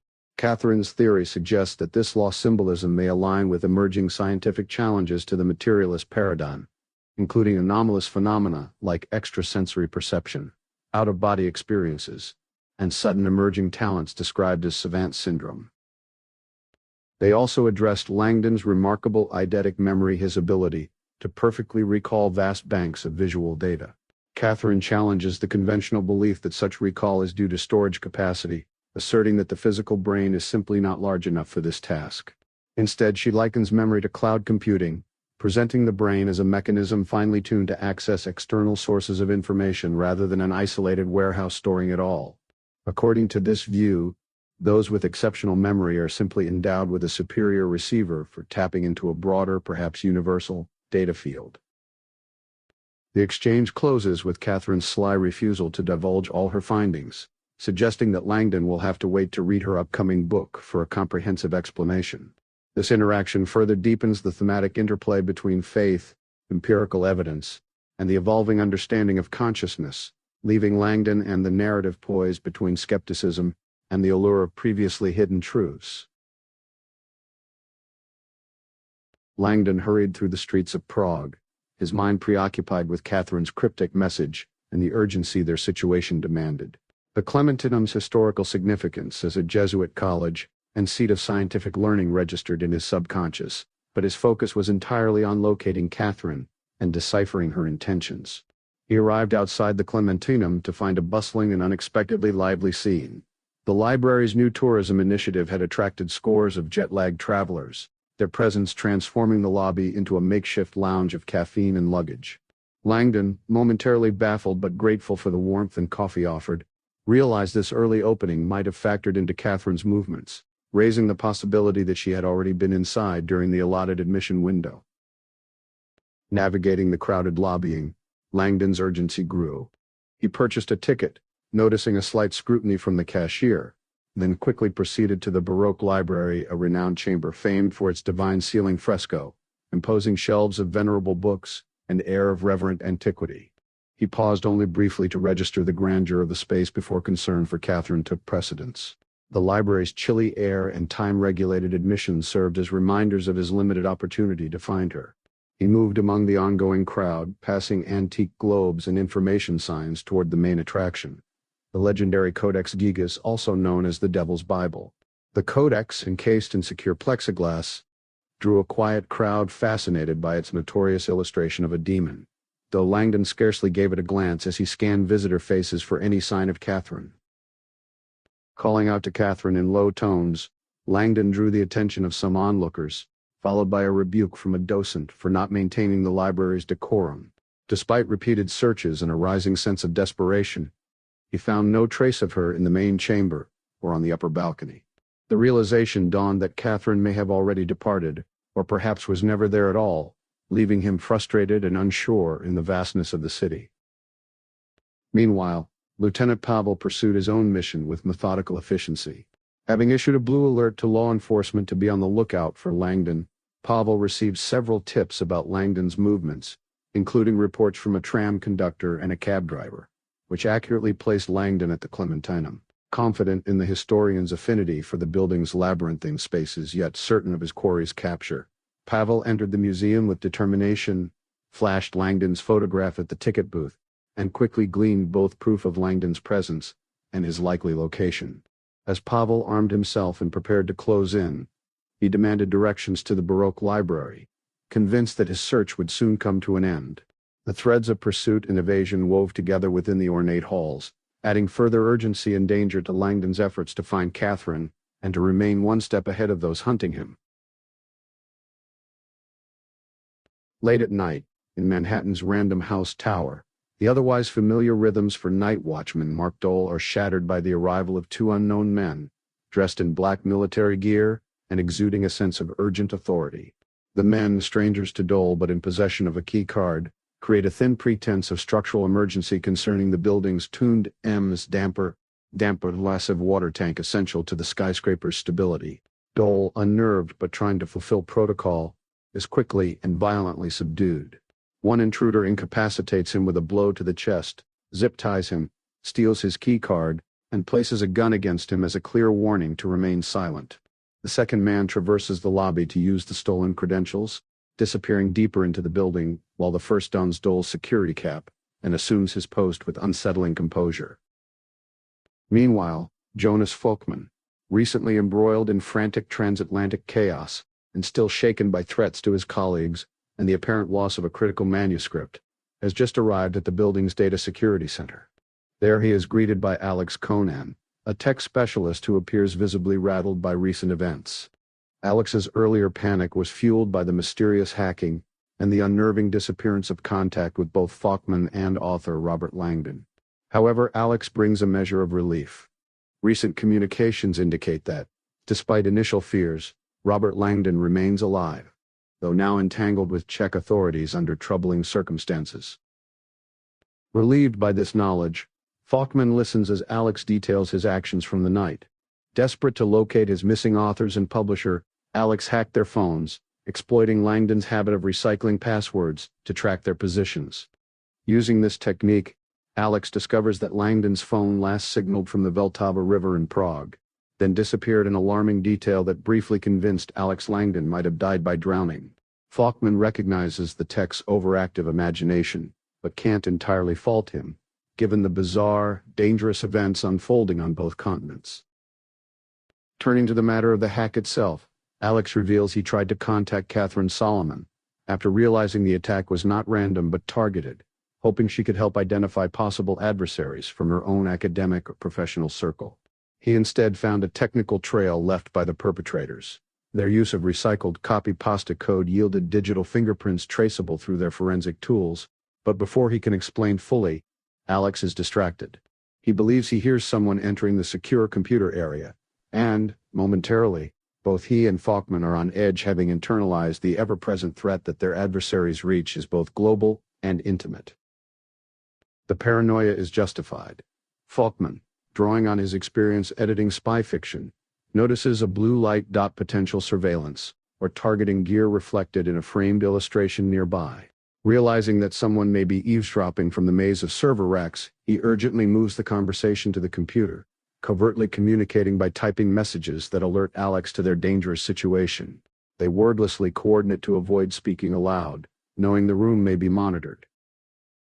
Through a tense written exchange, Faulkman prompts Alex to reveal the nature of the breach. Alex types in a cryptic, hyphenated name, then clarifies with a short acronym.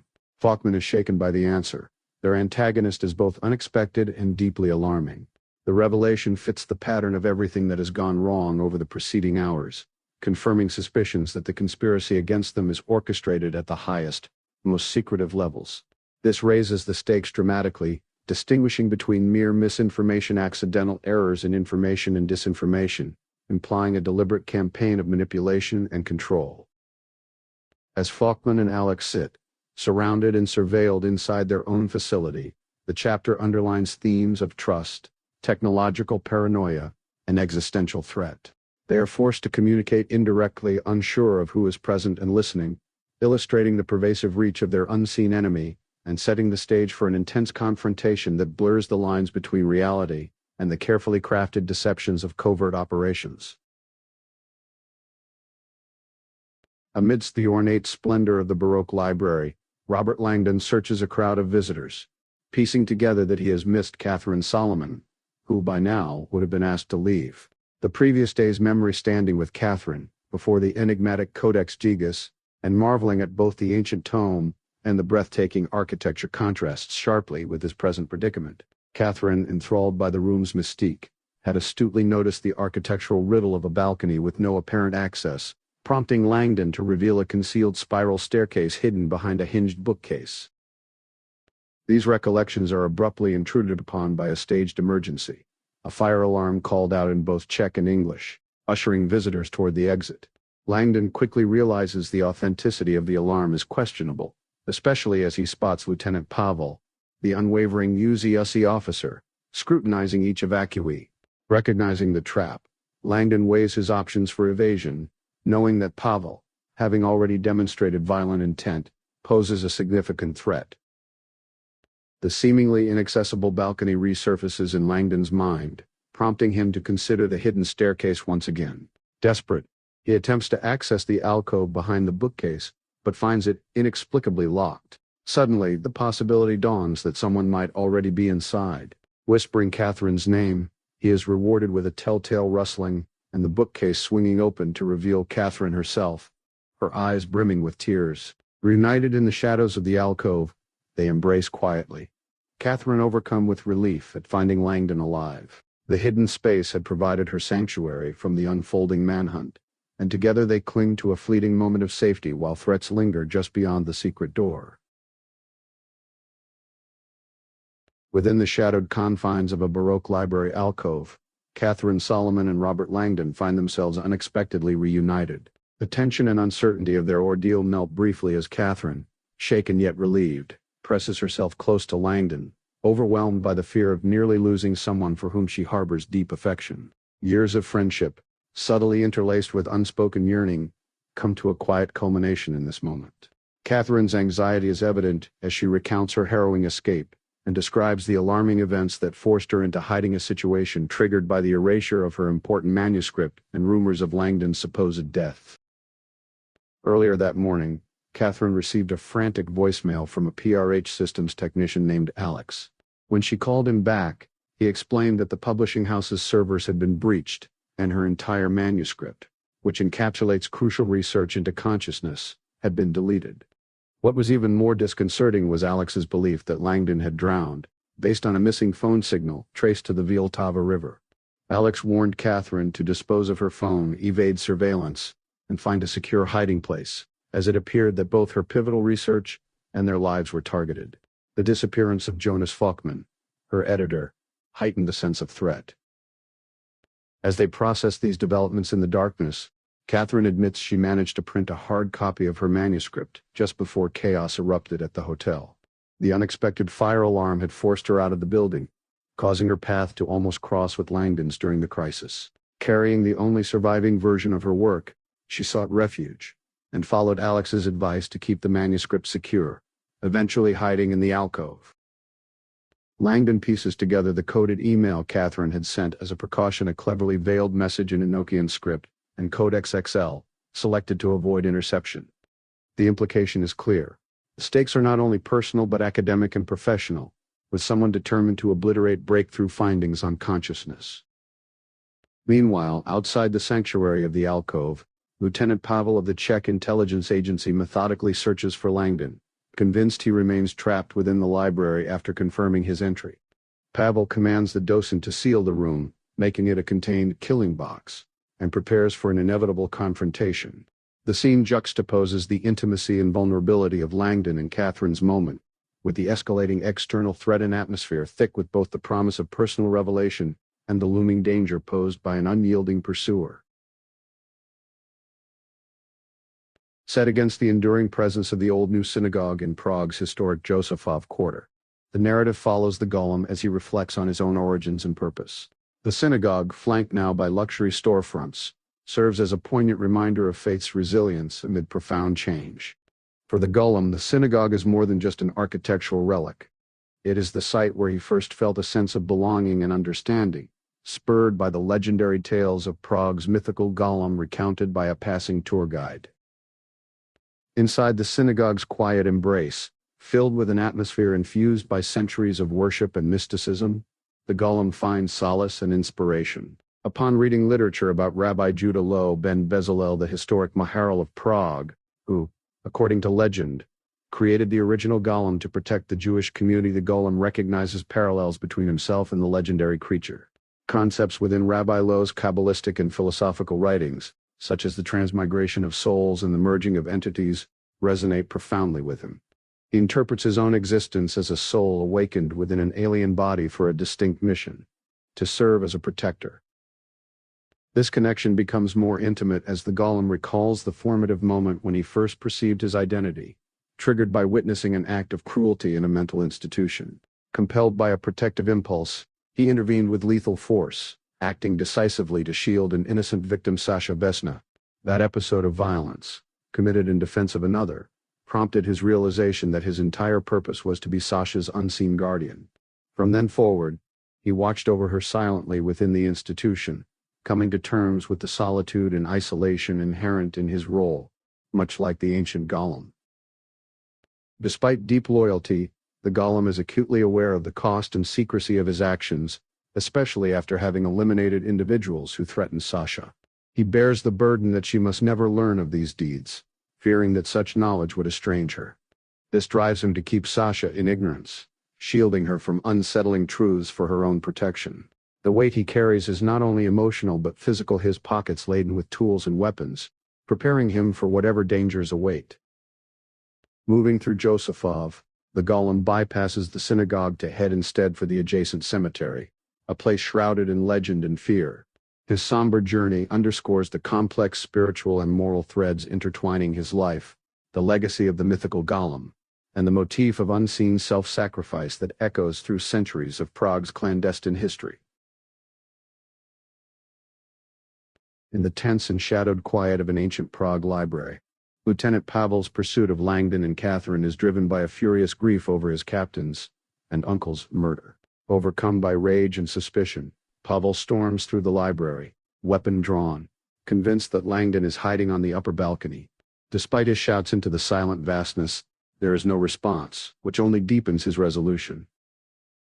Pavel's methodical search brings him to a cleverly concealed door. Within the bookcase is a hidden staircase he believes will lead to Langdon's hiding place. When his initial attempts to open the door fail, his frustration escalates. In a fit of anger, he forcefully pulls on the handle until it breaks, sending him crashing to the floor. Undeterred, Pavel fires a bullet into the bookcase in the hopes of forcing a confrontation, but when no reaction follows, he restrains himself and remembers his captain's lesson: patience as a tactical virtue. Turning his attention to the layout of the room, Pavel devises a plan. Spotting a sturdy, nearly bulletproof display case housing the infamous Devil's Bible, he decides it could serve as a solid base for an antique ladder. By shifting the heavy case and repositioning the ladder, he hopes to scramble up to the balcony and flank Langdon and Katherine from above. Pavel begins the arduous process of shoving the heavy case along the parquet floor, intent on executing his improvised assault. Hidden within a cramped alcove inside the library, Langdon and Katherine are gripped by fear and uncertainty. Moments earlier, Pavel's bullet had sent a burst of noise and sparks through the small spiral metal staircase where they now sit halfway between the floors, planning how to escape.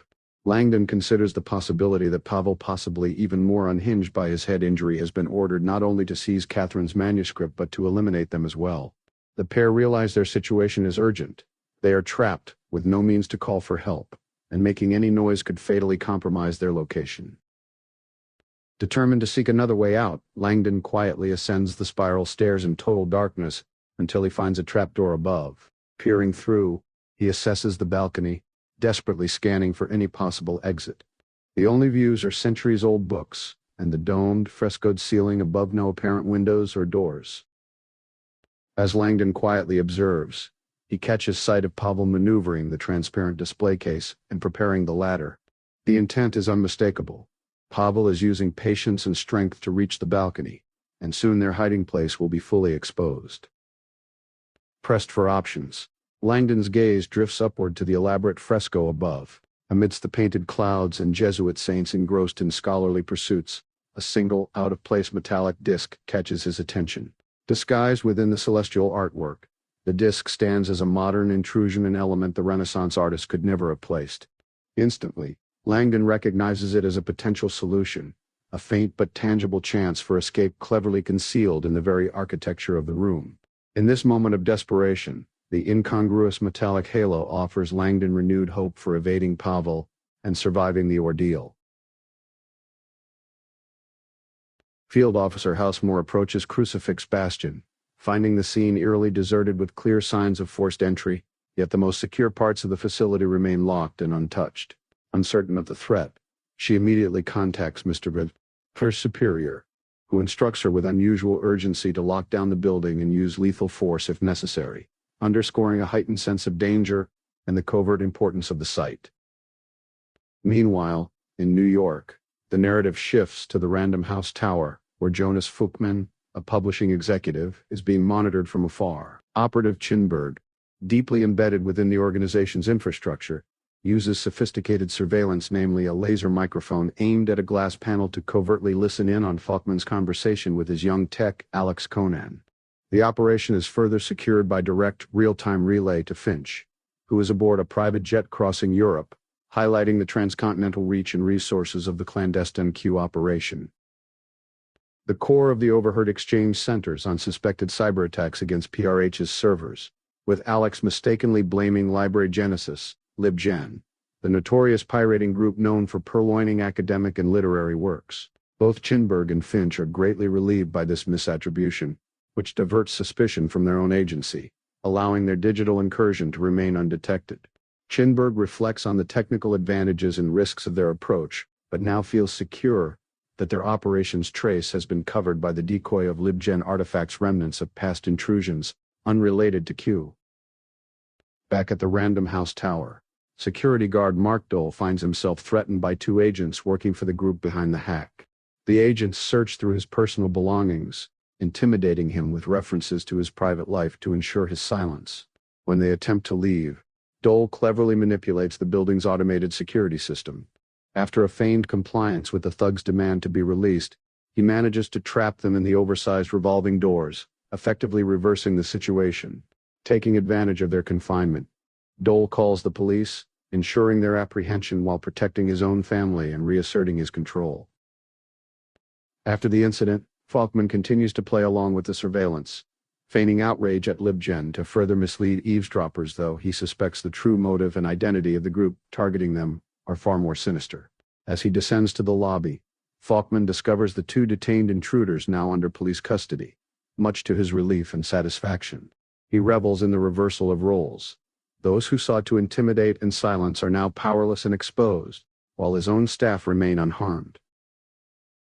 By the chapter's close, Faulkman faces the captured agents with pointed sarcasm, demonstrating his victory in this small confrontation and underscoring the resilience of the targets in the face of organized intimidation.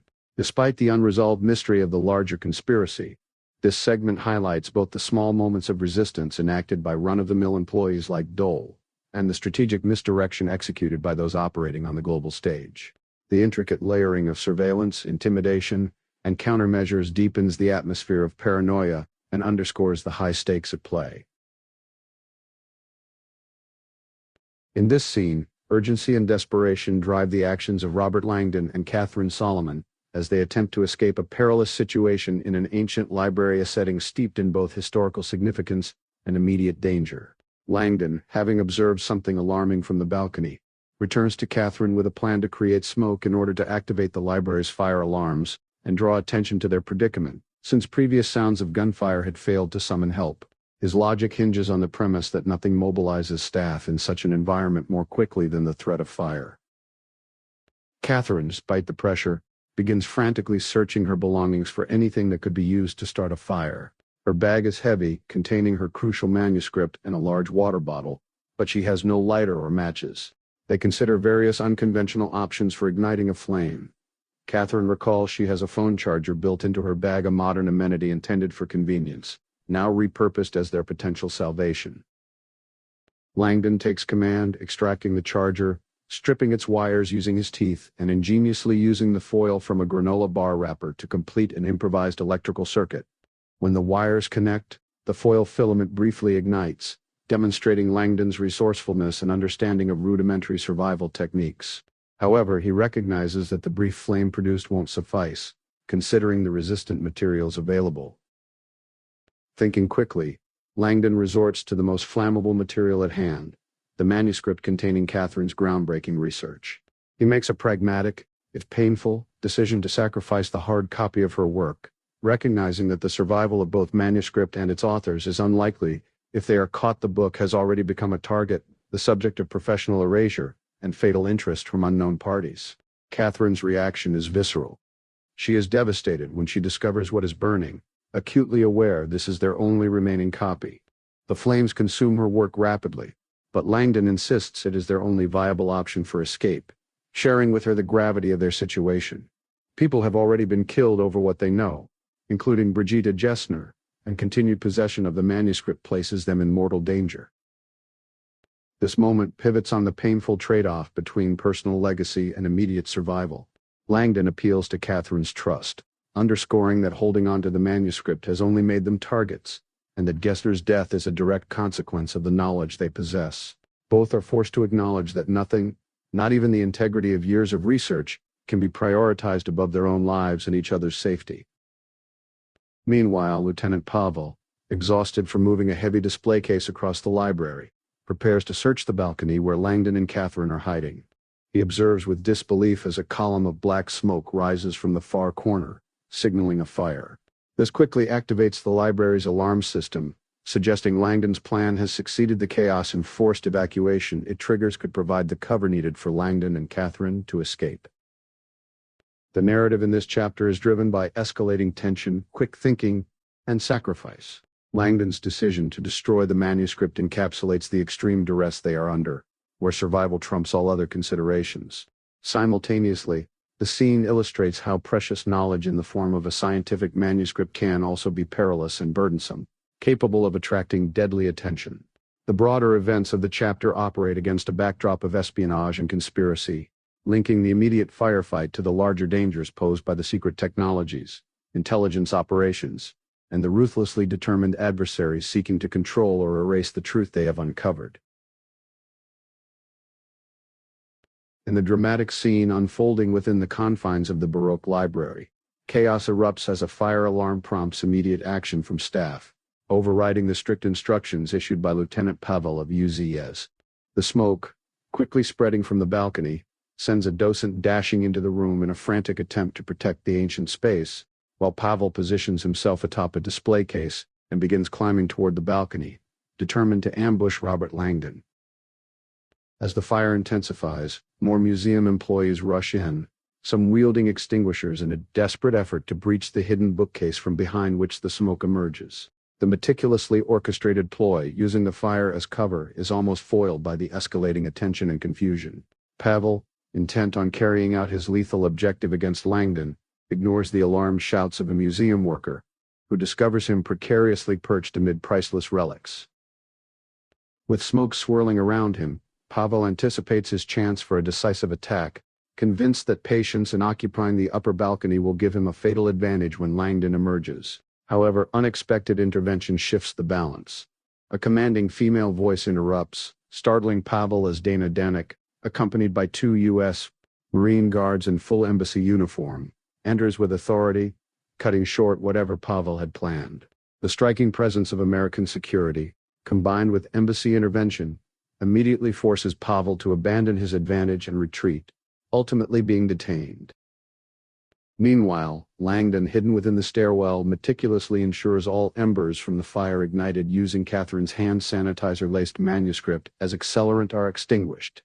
The choice to destroy the manuscript was both a desperate stratagem for escape and a precaution to keep sensitive research from falling into the wrong hands. Langdon is acutely aware of the risks. Had the fire not been controlled, a priceless historic collection could have been ruined, or he and Katherine might have perished. Upon confirmation that the fire is under control and nothing incriminating remains, Langdon cautiously prepares to exit as the sound of multiple voices outside the concealed door signals arrival of authorities. The sense of uncertainty about their safety is heightened when a Marine announces himself through the door.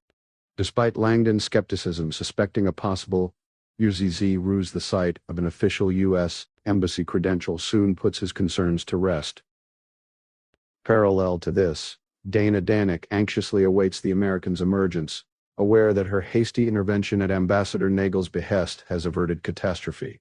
Tensions between emerging American authority and the Czech intelligence community spike as the embassy's intrusion provokes anger, but ultimately compels the Czechs to retract their alert and concede to American custody of Langdon and Katherine. The hidden bookcase eventually opens, and Dana's relief at seeing Langdon safe is heightened by her recognition of Katherine Solomon, whose involvement signals ongoing international and scientific intrigue centered around the group's research and the escalating dangers still lurking in Prague.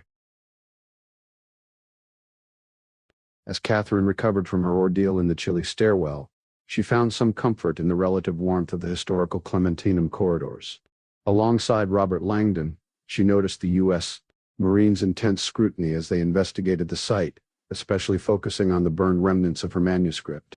The military's thorough collection of the charred pages confirmed Langdon's earlier suspicion. The destruction and theft of her work was not accidental but central to the maelstrom of events engulfing them. Katherine, overwhelmed by the thought of rewriting her book from scratch, managed only to be thankful for their survival, uncertain if anything could be salvaged digitally or if a ransom demand would surface. Langdon informed Dana Danik, the embassy's public relations liaison, of his urgent concern for 2 individuals' safety names that meant nothing to Katherine, but hinted at deeper ties and dangers. As Langdon attempted to check on their editor, Jonas Falkman, Dana refused his request, citing the ambassador's orders for strict isolation until both scientists were safely debriefed. That insistence on no outside contact gave both Katherine and Langdon pause, and Katherine's nerves heightened further as she recognized layers of manipulation beneath the surface claim of protection. The pair were hurriedly led through the old city's arcades and squares to a black embassy limousine, ostentatiously marked and guarded by Marines. Langdon's hesitation at boarding the vehicle was clear a reluctance born of uncertainty about which was the lesser risk, remaining in public with the Czech intelligence services swarming closer, or placing themselves completely in the hands of the U.S.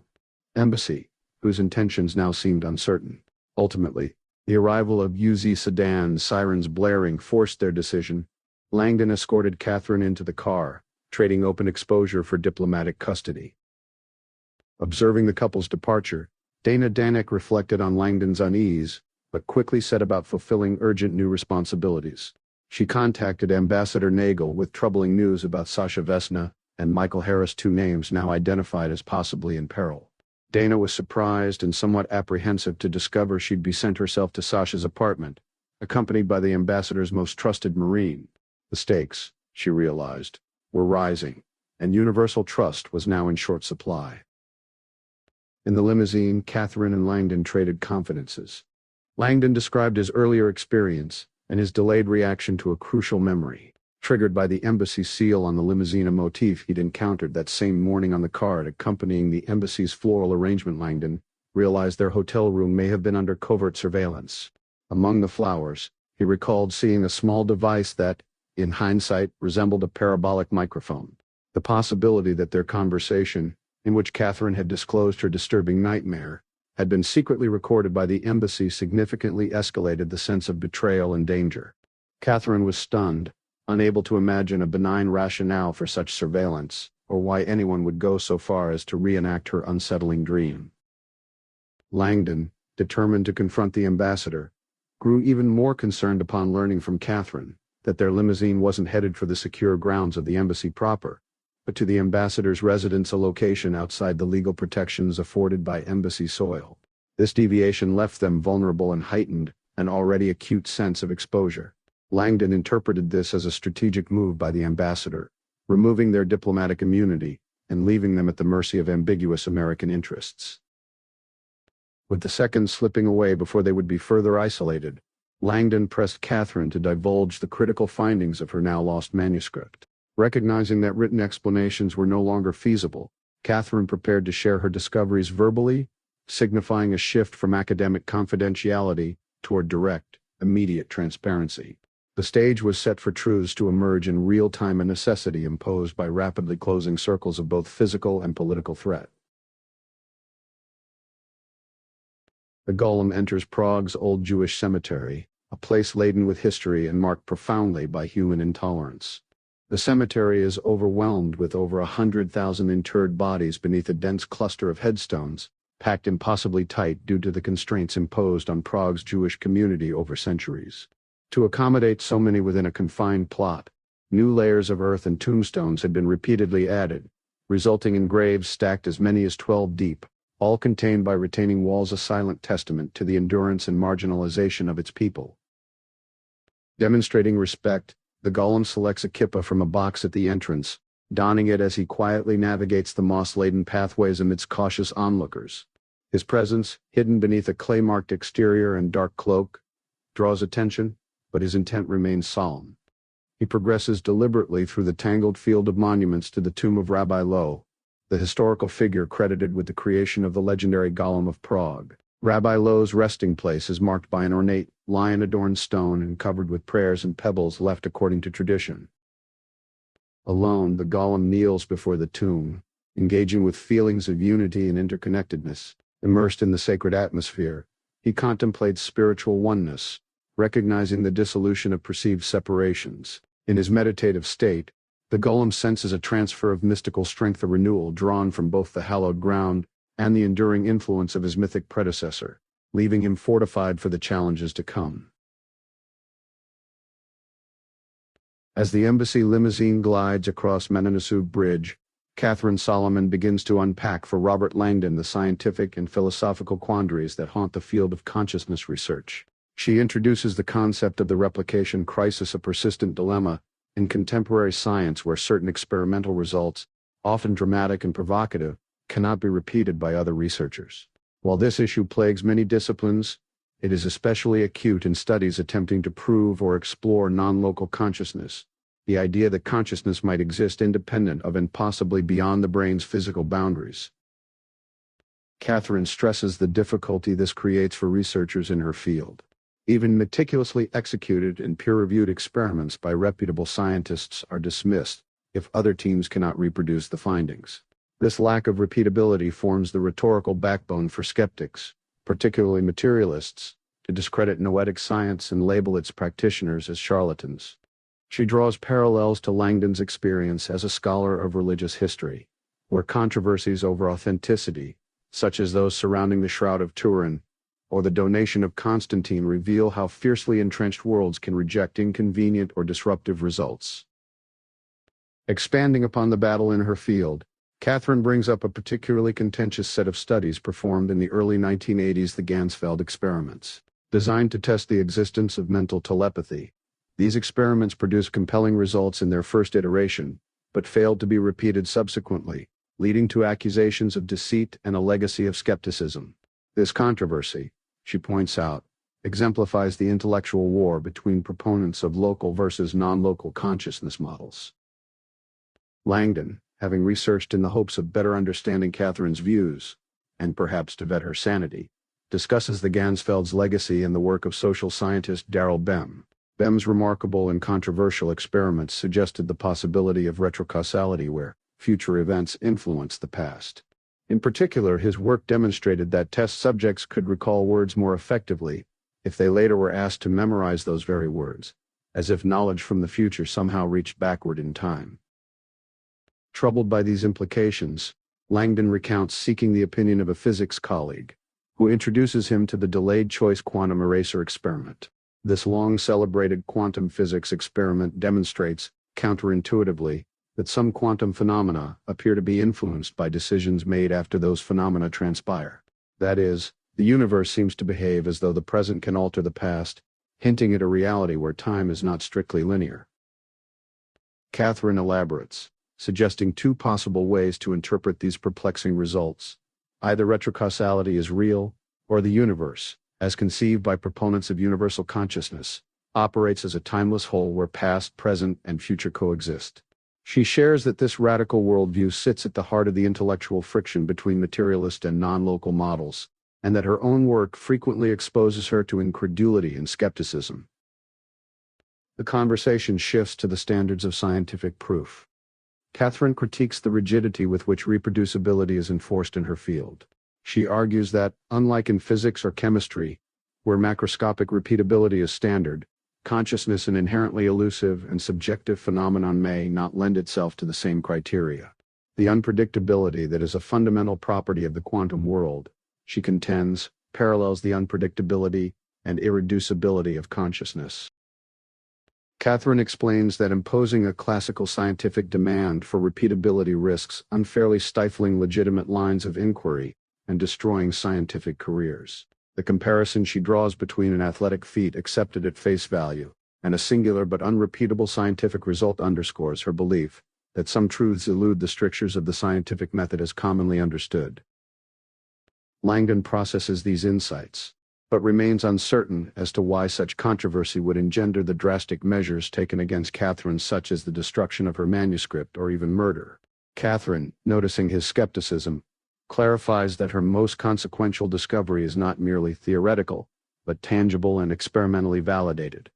She assures him that her finding is robust and has been repeated successfully in her experiments. Meanwhile, in New York, another thread picks up. Jonas Falkman, the editor entwined in Katherine's plight, arrives at the children's books division of the publisher's headquarters, a welcoming, playful environment that offers a reprieve from his anxiety about Robert and Katherine's safety. Despite the arrest of the operatives involved in the manuscript's disappearance, Falkman remains on edge, both relieved and troubled. With the culprit identified, his mind now turns to an even thornier question. What knowledge or discovery could possibly justify the lengths taken to suppress Katherine's work? He resolves to pursue this answer, intent on understanding the deeper motivations at play. Through these intertwined scenes, one philosophical, the other investigative, the narrative explores the fraught nature of consciousness studies, the limits of scientific proof, and the pressing question of why new knowledge can be perceived as dangerous enough to warrant violent suppression. The limousine ride through Prague's steep switchbacks becomes an intense stage for a profound exchange between Langdon and Katherine Solomon, amplifying the thematic heartbeat of their journey. The mysterious nature of consciousness. Katherine, drawing on research and personal insight, presents to Langdon a model of consciousness where the brain acts not as the producer, but as a receiver or tuner of a vast, omnipresent field of awareness. Using the analogy of a radio capable of tuning into myriad frequencies, she elucidates that just as a receiver must filter transmissions in order to home in on a single station, the human brain is equipped with mechanisms to restrict its input. Without such filtering, the mind would be flooded, overwhelmed by the sheer magnitude of sensory and cognitive input. Katherine details brain filtering with relatable phenomena, such as selective attention, commonly named the cocktail party effect, where one can focus on a single speaker amidst a crowd, and habituation, which blocks out redundant, background sensations so efficiently that people often forget the sensation of something as familiar as a watch on their wrist or the hum of an air conditioner. She emphasizes that this capacity to filter input is not just psychological, but rooted in deep-seated biological processes. Linking modern neuroscience to philosophical traditions, Katherine surveys the idea that human perception of reality is but a sliver of a much broader spectrum. She traces this motif through Vedanta's limiting mind, the Sufi veil over divine light, Kabbalistic klipot, and Buddhist teachings on ego as a filter, concepts that all point toward the mind as a gatekeeper limiting exposure to universal consciousness. Pivoting to neurochemistry, Katherine focuses on GABA, gamma-aminobutyric acid, an inhibitory neurotransmitter central in regulating brain activity. GABA serves as the biological filter that dampens excess neuronal firing, thereby preventing the mind from receiving too much information at once. She describes how GABA levels are exceptionally high in both newborns and advanced meditators. Newborns, protected by high GABA, perceive only their immediate surroundings. Tibetan monks induce surges in GABA during meditation to achieve mental quietude, blocking the chaos of the external world. The conversation grows more nuanced as Katherine delves into the relationship between GABA and epilepsy, referencing Brigitte Gessner's research into an epilepsy chip that curbs seizures by triggering a natural GABA response. She contrasts the state of post-seizure, postictal bliss, an interval of exquisite peace and heightened consciousness, often described as containing elements of creativity and spiritual insight, with the tumult of epileptic storms caused by deficient GABA. This contrast leads to the revelation that consciousness itself may momentarily shine through when GABA's timing falters, letting a curtain briefly open onto unfiltered reality. Katherine theorizes that GABA is the key not only to mental health, but to understanding why most humans are shielded from perceiving reality in its totality. Meanwhile, at the old Jewish cemetery, the golem seeks sanctuary, reflecting on the truth of his existence and the singularity of his mission. The graveyard, suffused with history and silence, grounds him. In this moment, he contemplates his twin imperatives, truth and death, underlining his self-appointed task as a guardian willing to embrace both in service of one he loves. Both narrative strands intertwine.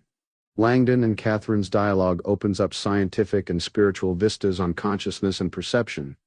The golem's ritual amplifies the mystical, existential stakes, reinforcing that underlying all the intrigue and technology lies an enduring confrontation with the limits and possibilities of human awareness, and the forces that seek either to protect or destroy.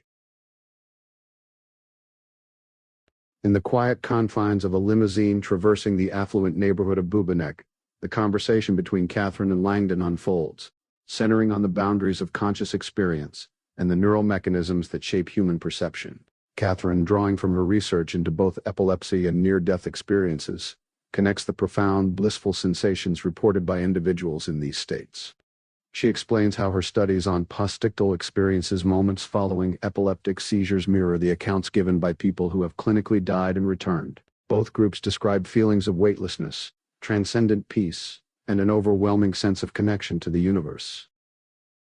Katherine recounts a pivotal experiment involving a terminally ill neurologist who consented to being scanned by an advanced magnetic resonance spectroscopy machine during his final moments. The goal was to observe, in real time, the fluctuations in his brain chemistry as he passed through death. Contrary to expectations that levels of GABA, a neurotransmitter acting as a sensory filter, would rise to buffer the mind from the trauma of dying, she observes an extraordinary decline. GABA levels drop to nearly zero. This unprecedented state dismantles the brain's usual filters, allowing the subject's consciousness unfettered access to reality. According to Katherine, this underpins the universal reports of unfiltered, ecstatic awareness commonly recounted by those who survive close encounters with death. Further compounding the significance of her findings, Katherine describes a surge in gamma brain waves associated with intense memory recall moments before biological death. The readings imply that the phenomenon, often described as one's life flashing before one's eyes, is not merely folklore but has a clear physiological correlate in the dying brain. At the point of physical cessation, Katherine suggests consciousness may dissociate from the body entirely, raising the profound possibility that human awareness persists, integrating with an all-encompassing whole the idea that consciousness is not produced by the brain, but rather filtered through it. For Katherine, the implication is clear. At death, the physical receiver is discarded, and the signal of consciousness continues in a larger domain. Langdon, wrestling with the magnitude of these revelations, notes the bittersweet irony that the deepest truths of existence might only be accessible at the threshold of death, thus out of reach for communication. Katherine counters with examples from history, great thinkers and prophets experiencing breakthrough moments of enlightenment, moments she attributes to a temporary lowering of the mind's chemical barriers and episodic thinning of the biological veil.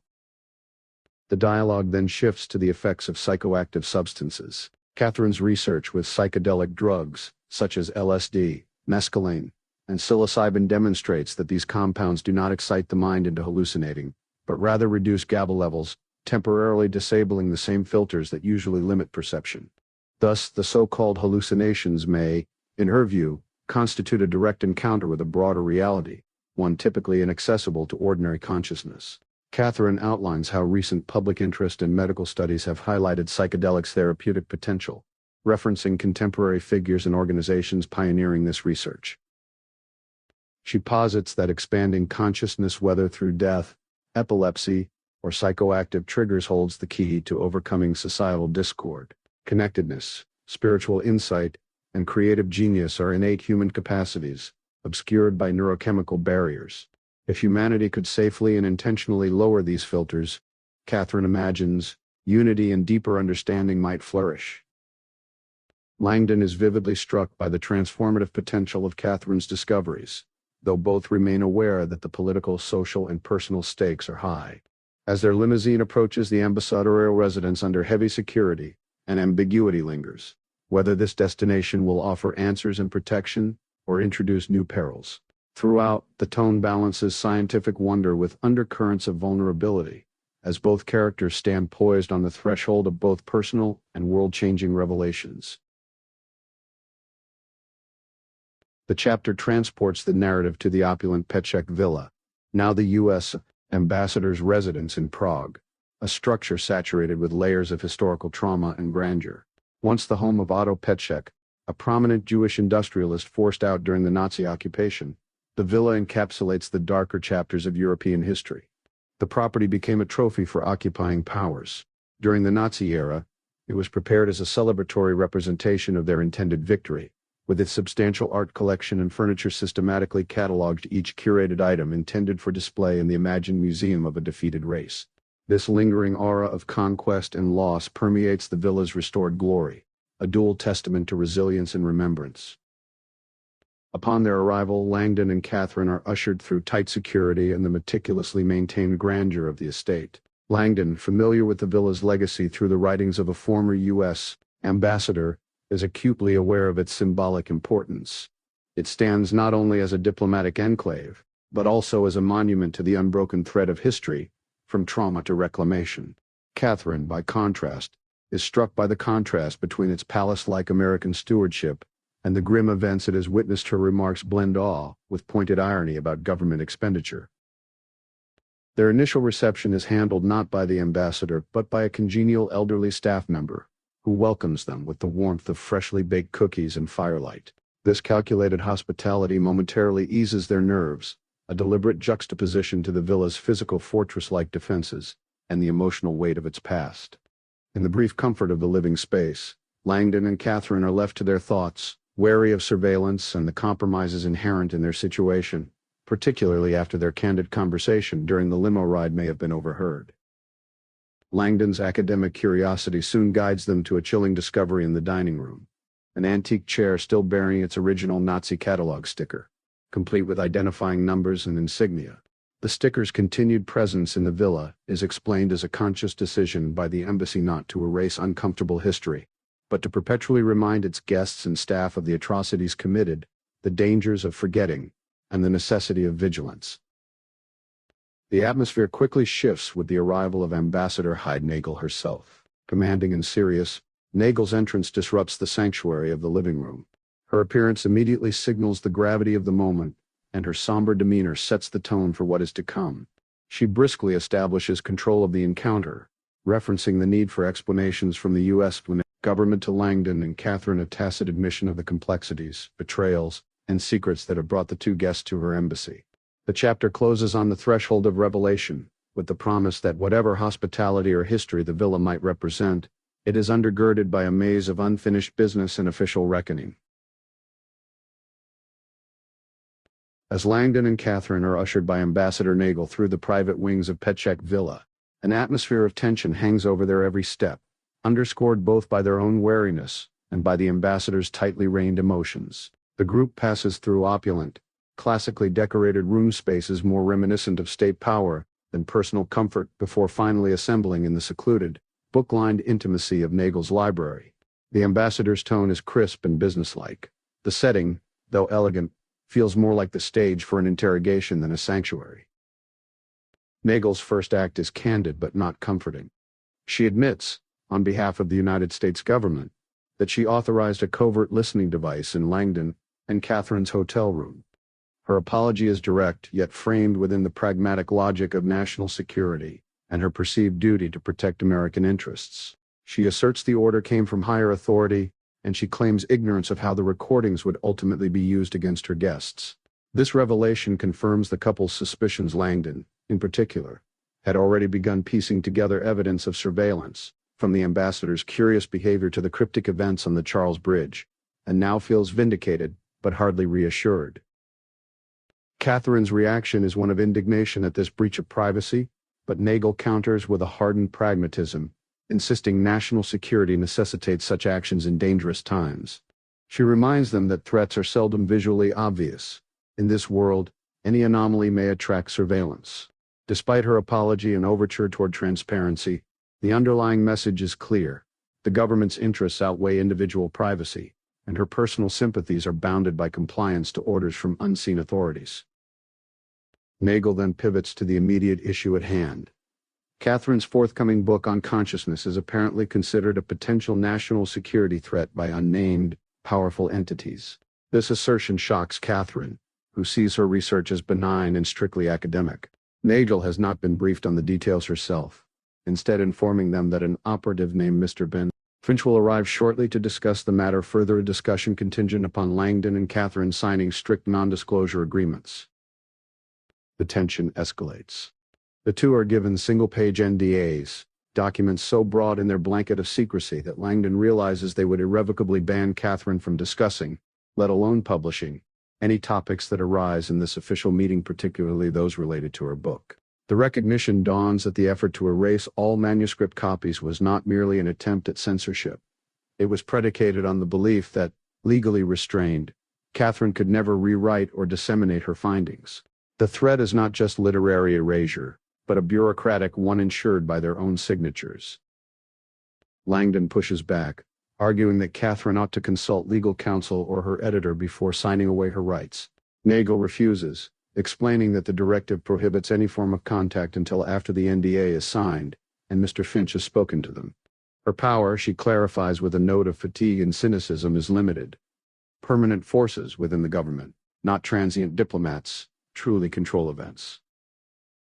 As the conversation grows increasingly fractious, with trust eroding quickly on both sides, a sudden message on Nagel's phone causes her to depart in visible shock, leaving Langdon and Katherine alone in the library. Katherine expresses both fear and frustration, recognizing both the inherent danger posed by their isolation and their loss of agency. They are trapped in a private residence, unable to contact anyone, and facing enforced secrecy under threat, while an unknown official with the power to dictate ambassadorial actions is en route. Langdon, refusing to feel helpless, seeks to exploit the ambassador's routine by searching for her official landline phone, presumed the most secure means of communication in the house. His intuition proves accurate. He finds a concealed hardwired telephone in a secret compartment within the side table by the reading chair. Despite Katherine's caution, he reasons that, given the circumstances, using this secure line is their best chance to break the enforced silence and regain some agency before the arrival of an official who could permanently suppress their ability to share the truth. This entire episode lays bare the protagonist's growing awareness of the forces arrayed against them. Not just faceless bureaucrats, but entrenched interests ready to leverage both legal instruments and psychological manipulation to preserve state secrets. The scene captures both Langdon and Katherine in the crucible of their moral choices between trust and skepticism, compliance and resistance, while around them the intricate machinery of power, secrecy, and surveillance continues to tighten its grip. Jonas Falkman returns to his office early in the morning, determined to uncover the reasons behind the disappearance of Katherine's manuscript, which had been deleted from the publishing house servers in a sophisticated cyber attack. Falkman is joined by the tech-savvy Alex Conan, who is equally invested in tracing the origins of the breach before being summoned elsewhere. As Falkman begins his investigation, he is interrupted by a phone call from Robert Langdon. The call, originating from Europe, is unexpected and urgent. Langdon quickly reassures Falkman of his and Katherine's safety, clarifying that earlier rumors of Langdon's demise were unfounded, but hinting at ongoing dangers. The conversation reveals the dire state of their situation. Not only is the digital manuscript lost, but its only printed copy has also vanished, severing their immediate hope for recovery. Despite their professional setbacks, both men recognize that their personal safety is more pressing. The conversation then pivots as Faulkman shares critical intelligence about the identity of the hackers. The trail leads to In-Q-Tel, an enigmatic but formidable venture capital company. Faulkman elaborates that In-Q-Tel is, in fact, a covert entity owned and operated by the CIA, granting it extraordinary latitude to pursue sensitive national security ventures. The realization reinforces a growing sense of peril, as it becomes clear that the reach of U.S. intelligence is enmeshed in the events surrounding the Threshold Project and Katherine's research. The urgency escalates when Alex uncovers through a quick online search that Ambassador Hyde Nagel, whom Langdon and Katherine have trusted for refuge, has deep historical ties to the CIA.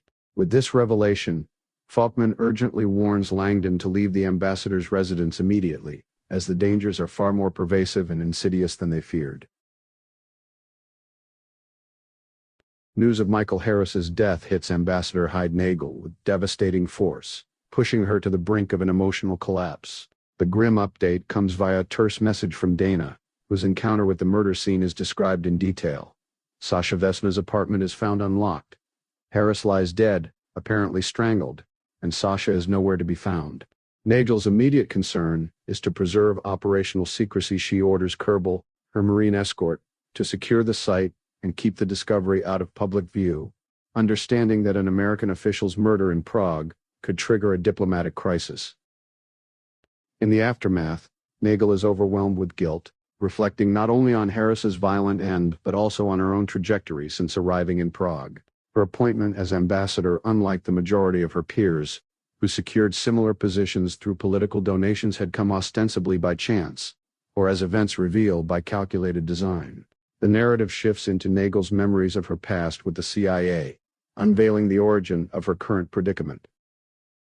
While serving as general counsel for the CIA, Nagel fell victim to a security breach when classified documents were discovered in her home. The discovery led to her abrupt removal and a stern confrontation with then CIA Director Gregory Judd, a man notorious for both his political influence and his ruthlessness. Rather than labeling her a traitor outright, Judd placed Nagel on indefinite leave pending investigation, leaving her in professional limbo and personal despair. Nagel's forced exile from meaningful work prompted an unexpected, supposedly redemptive call. Judd offered her the ambassadorship in Prague, presenting it as a favor facilitated by his connection to the president-elect. But any sense of good fortune quickly soured with the growing realization that her posting was less about right place, right time, and more an act of deliberate manipulation by unseen power brokers. A key moment in her new role arrives with a summons from the formidable Everett Finch, recently installed as a covert operative in Europe for In-Q-Tel, the CIA's tech investment arm. In a symbolic and clandestine dinner, Finch reveals that her selection as ambassador was neither accidental nor a reward for loyalty. Rather, it was a calculated position of utility for a secretive intelligence operation centered in Prague. The full extent of Nagel's manipulation is exposed when Finch admits to orchestrating the planting of classified documents in her home, engineering her vulnerability. He chillingly threatens her with treason charges, reinforced by his implication supported by both the CIA director and the president that she has been engulfed in a web from which there is practically no escape. Nagel, recognizing this as a play for total control, is forced into obedience, having no leverage against such centralized power.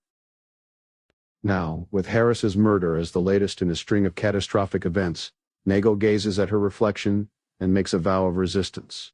Years of seeking a way out of Finch's grip have yielded nothing until this act of violence signals that Finch's overreach may have finally provided her with a sliver of opportunity. She resolves to oppose him, channeling her guilt and anger into newfound determination. The golem approaches the abandoned crucifix bastion, intent on retrieving a critical item from Gessner's deserted hilltop laboratory that he had failed to secure earlier. In his possession is Gessner's RFID keycard, ensuring swift access. His determination is fueled by an unwavering commitment to both revealing the truth and embracing the necessity of destruction, an echo of the legendary golem's duality, but with the added nuance of his ability to disappear and reintegrate among ordinary people by removing the symbolic aleph from his forehead. In this state, he becomes undetectable, an invisible guardian watching over his intended protégé, Sasha Vesna.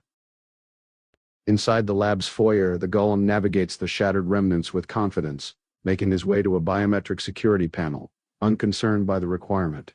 He holds access courtesy of Sasha's unwitting cooperation in the past. However, his entrance is interrupted by an unanticipated threat. Field Officer Housemore, an operative tasked with securing the premises, is startled by his noisy passage. Startled from her post and already tense from fatigue, she prepares her weapon and demands he halt and check. The golem disregards her warning, slips through the door to the lab stairwell, and escapes her gunfire, sealing the door behind him. From the other side of the secured window, Housemore glimpses the golem's unsettling visage, an earthen face with enigmatic symbols and piercing eyes, preternaturally calm as he meets her gaze. Suspecting him to be a Russian infiltrator leveraging both disguise and advanced biometric countermeasures, Housemore immediately moves to alert Everett Finch, her superior. She speculates nervously about the technical prowess and audacity of her quarry. Before she can complete her call, a sudden surge of electricity incapacitates her, and she collapses, paralyzed. The golem, having seemingly materialized behind her, pins her to the floor and begins to suffocate her, exerting overwhelming force and a chilling composure. Housemore's desperate resistance is futile against the inhuman strength and uncanny presence of her attacker. The golem quietly asserts his identity, emphasizing his extraordinary nature and purpose. "I am not as you think I am. I am the golem." This moment accentuates his near-mythical capabilities, melding physical dominance, stealth, and psychological intimidation as he fulfills his self-appointed role as both avenger and protector within the labyrinthine contest over Threshold. Langdon and Katherine find themselves trapped in an opulent but abandoned Roman-style pool beneath the ambassador's residence, searching desperately for an escape route. Their attempt to slip away unnoticed fails as Ambassador Nagel quickly tracks them down, descending the marble stairway alone and holding the unsigned non-disclosure agreements, NDAs, that had been left behind. In an unanticipated act, she tears the NDAs apart in front of the pair, wordlessly urging them to remain silent, then initiates a speakerphone call in their presence. The call is to Everett Finch, a high-level figure whose American Southern accent cannot disguise his authority or urgency. Nagel masks her true location and the presence of Langdon and Katherine, claiming she's alone in her bathroom and that her guests remain elsewhere. Their conversation, carefully orchestrated for deception, addresses issues central to the unfolding crisis: the fate of Michael Harris, an operative whose safety is in question, the status of both Langdon and Katherine's signed NDAs, and the supposed destruction of Katherine's controversial manuscript. Nagel confirms, for Finch's reassurance, that both the NDAs are signed and locked away, and that the only manuscript was deliberately burned due to threats from a rogue intelligence agent carefully shaping a narrative to reassure Finch of containment. Further, the conversation pivots to security at the so-called Crucifix Bastion, the threshold to Dr. Gessner's classified research. Finch makes it clear that UZZ Czech Intelligent Corps has been pressured to withdraw, ensuring that CIA interests remain protected and uncompromised. Orders are issued for a Marine security team to seal the site prior to a personal inspection by Finch himself. With the call concluded, a weary Nagel turns her attention back to Langdon and Katherine, their confusion now mixing with palpable anxiety. To prevent eavesdropping, Nagel ushers them into the pool's dimly lit utility room, where she reveals the true extent of her and Finch's involvement. She openly admits her own background as an attorney for the CIA and exposes the existence of In-Q-Tel, the agency's clandestine venture capital arm. This entity, she explains, was established as a moral and strategic bulwark providing off-the-books funding for projects deemed critical to national security, without the constraints of standard oversight. Possessing sweeping authority, was transferred to Europe for a particularly sensitive role within Q, and he views Katherine's manuscript not just as a scientific treatise but as a threat to Q's major, undisclosed investment. Nagel cannot specify what exactly in Katherine's work imperils the agency, but her orders have been clear. Secure NDAs to gag both Langdon and Katherine, and ensure the manuscript's destruction. When questioned, Nagel clarifies that formally requesting redactions would inadvertently reveal what the CIA fears, potentially fueling public and media interest. Instead, a legal stranglehold sweeping and ambiguously worded NDAs would provide the agency with maximum latitude to suppress unwanted disclosures. Langdon and Katherine's dismay grows as Nagel confirms a detail that catches them off guard. The facility in question bears the codename Threshold and is located in Prague itself. While the ambassador's knowledge is limited, the implication is unmistakable. Their discoveries, and Katherine's manuscript, are intertwined with one of the CIA's most secretive and potentially volatile projects, strategically shielded from the world beneath the city's veneer of history and culture. The revelation leaves Langdon and Katherine with a deepening sense of peril, realizing that what they stumbled upon threatens not only powerful clandestine interests, but potentially the very fabric of scientific and philosophical understanding represented in their work. In the clandestine depths beneath a Prague villa, Ambassador Nagel, Robert Langdon, and Katherine Solomon engage in a tense discussion regarding the CIA's secret Threshold facility.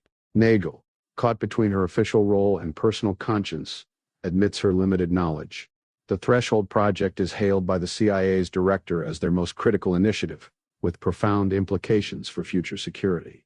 Her involvement has been largely as a diplomatic intermediary, installed in her post under CIA orchestration, to facilitate the surreptitious construction and legal processing necessary for Threshold's existence. Remarkably, much of the operation was concealed even from her, underscoring the depth of secrecy and compartmentalization surrounding the project. Though Nagel suspects Threshold's research centers on neuroscience and consciousness largely due to the late Brigitte Gessner's participation, the breadth of the military infrastructure points to ambitions far exceeding academic inquiry. The facility, as she confides, is almost fully operational, with staff undergoing final preparations in the United States before work officially commences within weeks. Its true location is beneath Prague in a repurposed Cold War relic, the vast, forgotten Folimanka bomb shelter. This subterranean expanse, once equipped to sustain hundreds, has provided both the space and concealment for Threshold's emergence. Nagel provides crucial insight into how such a significant facility was established undetected. The U.S. leveraged NATO cooperation and concerns about the park's stability to justify construction interventions by the Army Corps of Engineers. By reinforcing and re-engineering abandoned, flooded bunkers under the guise of public safety measures, the Americans secretly transformed a decaying subterranean site into an advanced research center. Publicly, the project stirred only rumors and conspiracy theories, some wildly speculative, others eerily close to the truth. The urban location, Nagel explains, offers critical advantages. Cities mask activity from overhead surveillance, and situating the operation overseas circumvents U.S. oversight and restrictive legalities. Nagel's motivations for revealing this to Langdon and Katherine are layered, ranging from personal responsibility in the death of colleagues to a genuine intent to protect the two from the lethal machinations now swirling around Threshold. She relates the recent deaths of critical personnel, including Michael Harris, drawing direct lines of responsibility between the covert surveillance mandates enforced by Everett Finch and the collateral damage inflicted on individuals like Sasha Vesna. Harris's death, discovered in Sasha's flat, underlines the mortal risks of Threshold's orbit. Sasha's fate, meanwhile, remains uncertain and deeply concerning. Faced with imminent peril and escalating stakes, the group explores possible avenues for survival. Nagel outlines three stark options. First, Langdon and Katherine could officially comply, sign new non-disclosure agreements, attend their scheduled meeting with Finch, and submit to lifelong silence, effectively surrendering their research and autonomy. Both reject this, unwilling to forfeit their intellectual and ethical independence. The second alternative is flight. Escaping Prague immediately might provide temporary safety and a slim chance at publishing Katherine's findings post-haste, but it would bring indefinite danger and CIA pursuit. The destruction of her manuscript and the logistics of expedited publication render this equally unfeasible. The third, and most complex, is based on leveraging information as currency.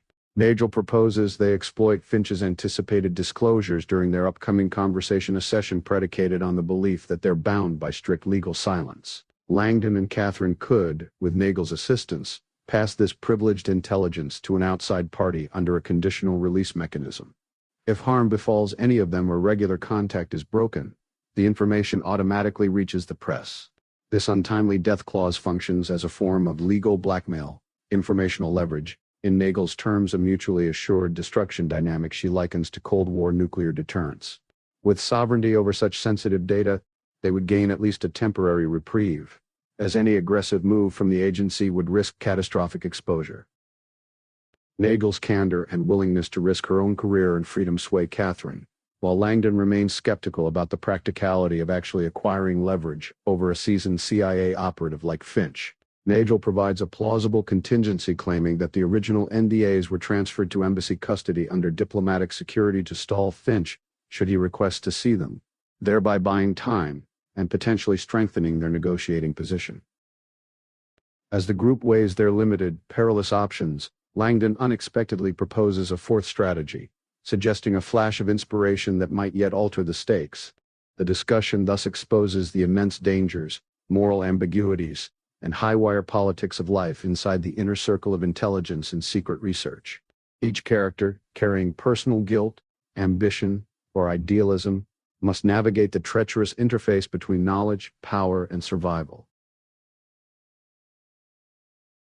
As Finch's private jet descends toward Prague, he surveys the landscape with a sense of victory, reflecting on the chaos he has recently subdued surrounding the clandestine threshold operation. He acknowledges the delicate position Ambassador Nagel plays, asserting her intelligence, but also her subordinate role in the larger scheme. Finch feels justified in his actions, guided by the conviction that the future of global conflict lies within the conquest of the human mind, rather than in traditional warfare. With Threshold at the center of this technological and ideological battleground, his mission has always been to shield its revolutionary research at any cost. Despite Threshold's high-caliber security and operational secrecy, an unexpected threat has arisen in Katherine Solomon, a noetic scientist whose work and public statements have made her a persona non grata to intelligence circles. Years prior, her adamant refusal to collaborate with the military or allow her research to become weaponized put her at odds with agencies such as the CIA. When news broke that Katherine was planning to publish a book on human consciousness, Finch immediately flagged it as a potential risk. Her outsider status, combined with the book's subject matter and her record of caution, set off alarm bells. Initial intelligence indicated that Katherine was taking extraordinary care drafting her manuscript solely on the publisher's secure private server. This, paired with obscure cues from her background, prompted Finch to activate a parallel approach. He enlisted Dr. Brigitte Jessner, whose scientific reputation and opportunism made her an ideal operative to lure Katherine to Prague under the pretext of a prestigious lecture and potential professional partnership. Jessner's assignment included coaxing Katherine to reveal details about her manuscript, offering professional opportunities, and presenting her with an NDA filled with hidden legal traps favorable to Finch's control. However, the plan unraveled when Katherine declined both the advance copy request and the NDA. Jessner's last message was ominously cryptic, implying Katherine had lied and might be more astute and guarded than Finch realized. After this, Jessner vanished, failing to answer Finch's repeated attempts to re-establish contact.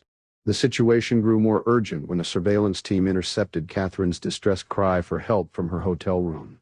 Tuning into the covert microphone feed, Finch heard a conversation between Langdon and Katherine, in which they connected critical details from a recent dream to the access badge carried by Jessner. This badge, ingeniously secure and marked by a symbol only insiders should recognize, seemed to have found its way into the discussion between Katherine and Langdon an impossibility, barring gross misconduct or unforeseen subterfuge. This revelation forced Finch to reevaluate. Not only had Katherine safeguarded her manuscript and avoided all attempts at entrapment, but she also exhibited knowledge that she simply should not possess. Coupled with her publisher's intense security measures, it suggested that perhaps she was indeed writing an exposé with the potential to blow Threshold's secrecy wide open. The stakes escalated when Finch heard Katherine disclose over the wire that she had just sent her completed manuscript to her editor, Jonas, who planned to print and begin reviewing it immediately. This development left Finch with no time to maneuver quietly. Should the manuscript contain any classified or incriminating information, its wider distribution within the publishing house would render containment efforts futile. Finch's response was swift and resolute. He ordered his team to hack the publisher's private servers, acquiring a copy of the manuscript by any means necessary. Knowing time was of the essence, he scanned the document for any sign of sensitive revelations. Initial sweeps for overt references to CIA or the Threshold Project appeared clean, but a more targeted search yielded a single reference buried in the closing pages. It was enough to confirm Finch's greatest fear. Katherine's book did, in fact, threaten the project's secrecy and operational integrity. Complicating matters further, Finch was notified that Katherine, possibly aware of the breach, was printing hard copies from her hotel's business center, an unorthodox move indicating she suspected surveillance and was taking active countermeasures. Simultaneously, Gessner remained missing, deepening the crisis. Perceiving the convergence of danger points in both Prague and New York, Finch recognized that the only way to retain control was to trigger the aggressive contingency protocols he had prepared.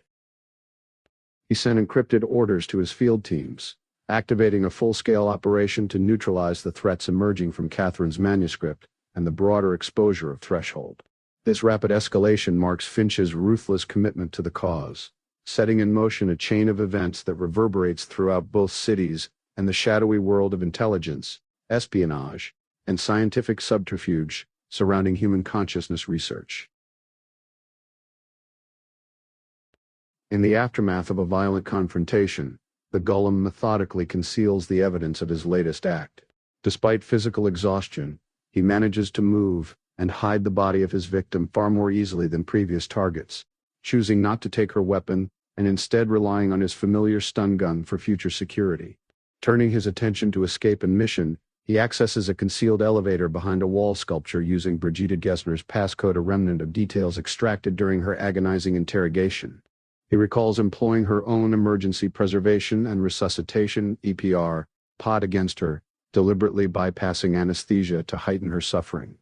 The modifications he had made to the invasive procedure ensured she remained partially conscious through the ordeal, securing a confession essential for his purposes.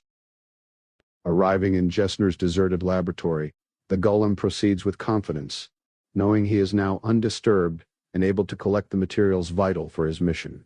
His objectives remain clear: to quickly retrieve what he came for, and then move decisively onward to the clandestine Threshold facility, where further operations would unfold. Simultaneously across the Atlantic, Jonas Falkman confronts lingering anxiety after his recent abduction, now compounded by concern for Robert Langdon and Katherine Solomon, who have entered the lair of a suspicious former CIA attorney. Falkman's tension mounts as he waits in vain for word of their safety. In New York, Alex Conan, immersed in a forensic digital search, uncovers a partial inventory of In-Q-Tel's investments. The list stirs disbelief with its vast assortment of technology companies spanning analytics, quantum solutions, and 3D visualization. Yet, key areas related to neuroscience and consciousness are not readily apparent, prompting further cross-referencing. Their investigation is interrupted by urgent security demands, leaving Falkman alone with a daunting trove of data and the necessity to employ advanced AI analytic tools he once publicly disavowed to seek critical links between In-Q-Tel's secretive investments and the provocative content of Dr. Solomon's manuscript. The situation forces Falkman to reevaluate his stance on artificial intelligence, surrendering ethical reservations in favor of survival and retaliation against the powerful conspirators threatening him and his allies. Ambassador Hyde Nagel, driving her unremarkable diplomatic SUV, orchestrates an elaborate and risky subterfuge in the early hours, overwhelmed by the recent betrayal and the ominous responsibility she now bears. Still haunted by the death of Michael Harris, Nagel reflects on her personal vulnerability and her precarious role in assisting Langdon and Katherine Solomon. Despite her outward composure as she passes through the security checkpoint at her residence, her anxiety is palpable. She cleverly distracts the Marine Guard with casual small talk and staged driving mishaps, using these diversions to ensure the guard remains preoccupied with her instead of monitoring the property's security feeds. Simultaneously, this gives Langdon and Solomon the chance to slip out through a concealed gate and rendezvous with her unnoticed on a nearby Prague street. Nagel's rapid, stealthy departure is calculated to avoid suspicion from both embassy staff and the ever-watchful Finch. She leaves her official cell phone at home, minimizing the risk of tracking, and instead activates an old, rarely used personal phone, hoping it will suffice for any covert photographic evidence they may need to collect. Langdon's plan is audacious: Rather than simply acquiescing to Finch's overtures, he proposes that they must clandestinely enter Threshold themselves to gather undeniable documentation and proof of what has been happening inside the facility. Nagel, despite acknowledging that Threshold is protected by an array of formidable physical and technological security measures, nevertheless commits to the plan and heads with her companions toward the heavily fortified, deserted facility. Meanwhile, Finch arrives in Prague, his suspicions regarding Nagel deepening as his attempts to contact her go unanswered. The tension escalates as he becomes increasingly convinced that something has deviated from his careful orchestration.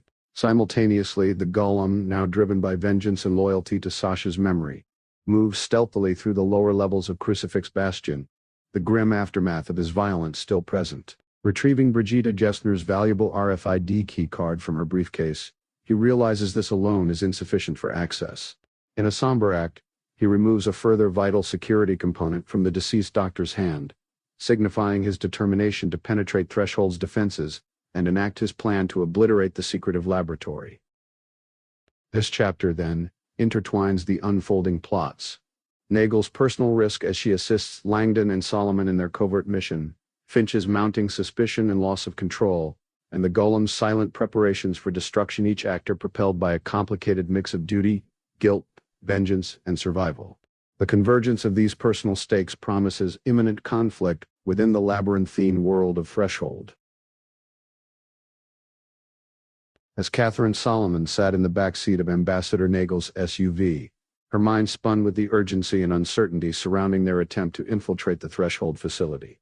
The plan to penetrate this highly secure and clandestine site rested precariously on Robert Langdon's logic and daring, inspiring both hope and skepticism among their small group. With Nagel demanding clarity, Langdon outlined his strategy. His explanation, though initially met with surprise, was compelling enough to convince both Nagel and Katherine of its plausibility, a testament to his ability to find solutions in the most improbable circumstances. Katherine's thoughts quickly turned to broader implications. What exactly about her research was so threatening to a CIA black project? The name Threshold offered no clues, and the context reminded her of other neutral-sounding agency code names she'd encountered in declassified materials, each a mundane mask for covert activities. Her train of thought led her to the subject of psychotronics, the Russian term for their own Cold War-era exploration into manipulation of the mind, covering everything from extrasensory perception, mind control, to altered states of consciousness. The Russians' program had set off a domino effect, propelling the U.S. intelligence community into similar territory and resulting in a succession of secret neuromilitary research endeavors. Among these was the infamous Stargate project, a venture originally built on the hope of developing psychic surveillance through remote viewing. The concept was as simple as it was audacious. By training operatives to enter trance states, the agency sought to project consciousness beyond physical boundaries, making it possible, in theory, to observe and report on distant, otherwise inaccessible events, such as secret meetings inside the Kremlin. As Nagel recounted, Stargate ultimately became a public embarrassment for the CIA, widely dismissed as pseudoscience in the wake of exposure and ridicule. Even so, Katherine's perspective diverged. She saw Stargate as part of the broader arc of scientific curiosity about the boundaries of consciousness. Langdon's skepticism was clear. He saw such programs as history, myth, or religious tradition, not hard science. Katherine pressed back, noting his own academic writings on historical notions of the soul and astral projection as analogues to non-local consciousness. She insisted that the line between cultural belief and scientific possibility was thinner than most assumed, especially in light of recent research in noetic science and quantum physics. To her, the work of Harold Puthoff, Russell Targ, Dean Radin, and others offered mounting evidence that consciousness might, in fact, transcend locality and narrative supported by data from diverse fields, including nonlinear mathematics and consciousness anthropology. Katherine reflected on the practices of meditation and lucid dreaming as everyday forays into non-local states. She described how meditation could dissolve the sense of body and location, with adept individuals reporting experiences akin to projection, the detachment of consciousness from the body. Lucid dreaming, similarly, offered scientifically documented episodes where individuals could wake up within their dreams and exert control over them, a concept validated by psychophysiologist Stephen LaBerge in the 1970s. These experiences, Katherine mused, provided a continuum whose far end is the out-of-body encounters reported during near-death experiences. Such episodes, recounted by thousands of patients who temporarily crossed the threshold of clinical death, remained an enduring enigma. They appeared to describe a conscious awareness that persisted outside the body, despite the cessation of vital signs. The exact cause, be it neurochemical, spiritual, or something as yet unidentified, remained deeply contested. For Katherine, all evidence pointed to a single, universal mystery: what precisely happens at the moment of death? She saw the study of consciousness, whether through visionary dreams, the laboratories of noetic science, or the accounts of the dying, as converging on this last secret, the threshold that awaits every human being, filled with the promise of revelation at life's end. Ambassador Heide-Nagel finds herself thrown into a rapidly escalating crisis as her secure private phone rings for the first time, an event all the more alarming because no one but herself is meant to have the number. The caller turns out to be Sergeant Scott Kerbel, the trusted lead Marine on her embassy security team, who has tracked her down with urgent news. During the investigation of Michael Harris's death, a sealed envelope was discovered on Harris's body. The envelope, conspicuously unopened and labeled private and personal, is addressed specifically to Nagel herself, raising the stakes and deepening the mystery behind Harris's murder and its connection to the embassy. Kerbel's awareness of her unaccompanied movement and the formal language he uses signal to Nagel that this is no routine situation but potentially a coded distress call, anticipating the possibility of immediate danger to her person. She quickly calculates her response, understanding that any misstep could trigger extreme measures from her security detail. To maintain control and prevent an unnecessary escalation, she instructs Kerbel to bring the envelope directly to her office and assures him she will be at the embassy within 10 minutes.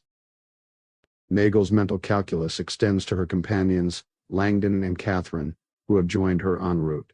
She communicates the urgency and gravity of the situation, recognizing that she can no longer safely involve them or take them anywhere near the embassy amid possible surveillance and the ongoing threat landscape. As she hands Langdon her car keys, it's clear she wants to distance her civilian associates from the rapidly militarizing situation. She promises to have her embassy's technical officer initiate a citywide surveillance sweep for Sasha Vesna, but notes a conspicuous absence of updates, a sign that the web of intrigue remains unresolved. During a brief, tense exchange, Nagel insists Langdon and Katherine abandon the old, possibly compromised phone they've been using, aware that any digital trace could be leveraged or discredited by CIA operatives, particularly with the current proliferation of AI-driven misinformation. Instead, she counsels that any documentation of their discoveries must be in hard copy to avoid claims of fabrication. Langdon expresses concern about his editor, Jonas Falkman, who expects a safety confirmation. With the discovery that their phone is compromised, Langdon resists the idea of indirect communication or contacting authorities, knowing Falkman would distrust any message not clearly from Langdon himself. As a compromise, Nagel offers to use the embassy's secure lines, but Langdon insists on crafting a coded email so that any message sent while outwardly nonsensical will serve as proof of authenticity to Falkman, who recognizes Langdon's private cipher. This interaction underscores the pervasive suspicion, overlapping jurisdictions, and coded communication threading through the embattled protagonists' experience a network of secrecy, distrust, and high-stakes decisions made in real time as political, personal, and technological dangers converge. Langdon and Katherine drive nervously through the winding Prague streets toward Folimanka Park, with Langdon struggling to handle the manual transmission of their rented SUV. Despite the tension in the air, Katherine lightens the mood with a teasing remark about Langdon's driving skills, momentarily distracting him from his worries. Both are acutely aware of their precarious situation, their reliance on Ambassador Nagel, who has taken considerable personal and professional risks for their sake, and the looming secrets inside the covert threshold facility. As they race toward their destination, their discussion pivots from immediate dangers to the perplexing reason the CIA would be interested in Katherine's research and manuscript. Langdon, reflecting on the notorious secrecy and sometimes absurdity of CIA-backed mind research, dismisses the suggestion that the debunked Stargate project or other psychic spy investigations are relevant, while conceding that ancient and modern history alike contain accounts of attempts to perceive reality through altered states. Katherine counters that while drugs and dissociative compounds can provoke out-of-body sensations by suppressing neural filters, notably GABA.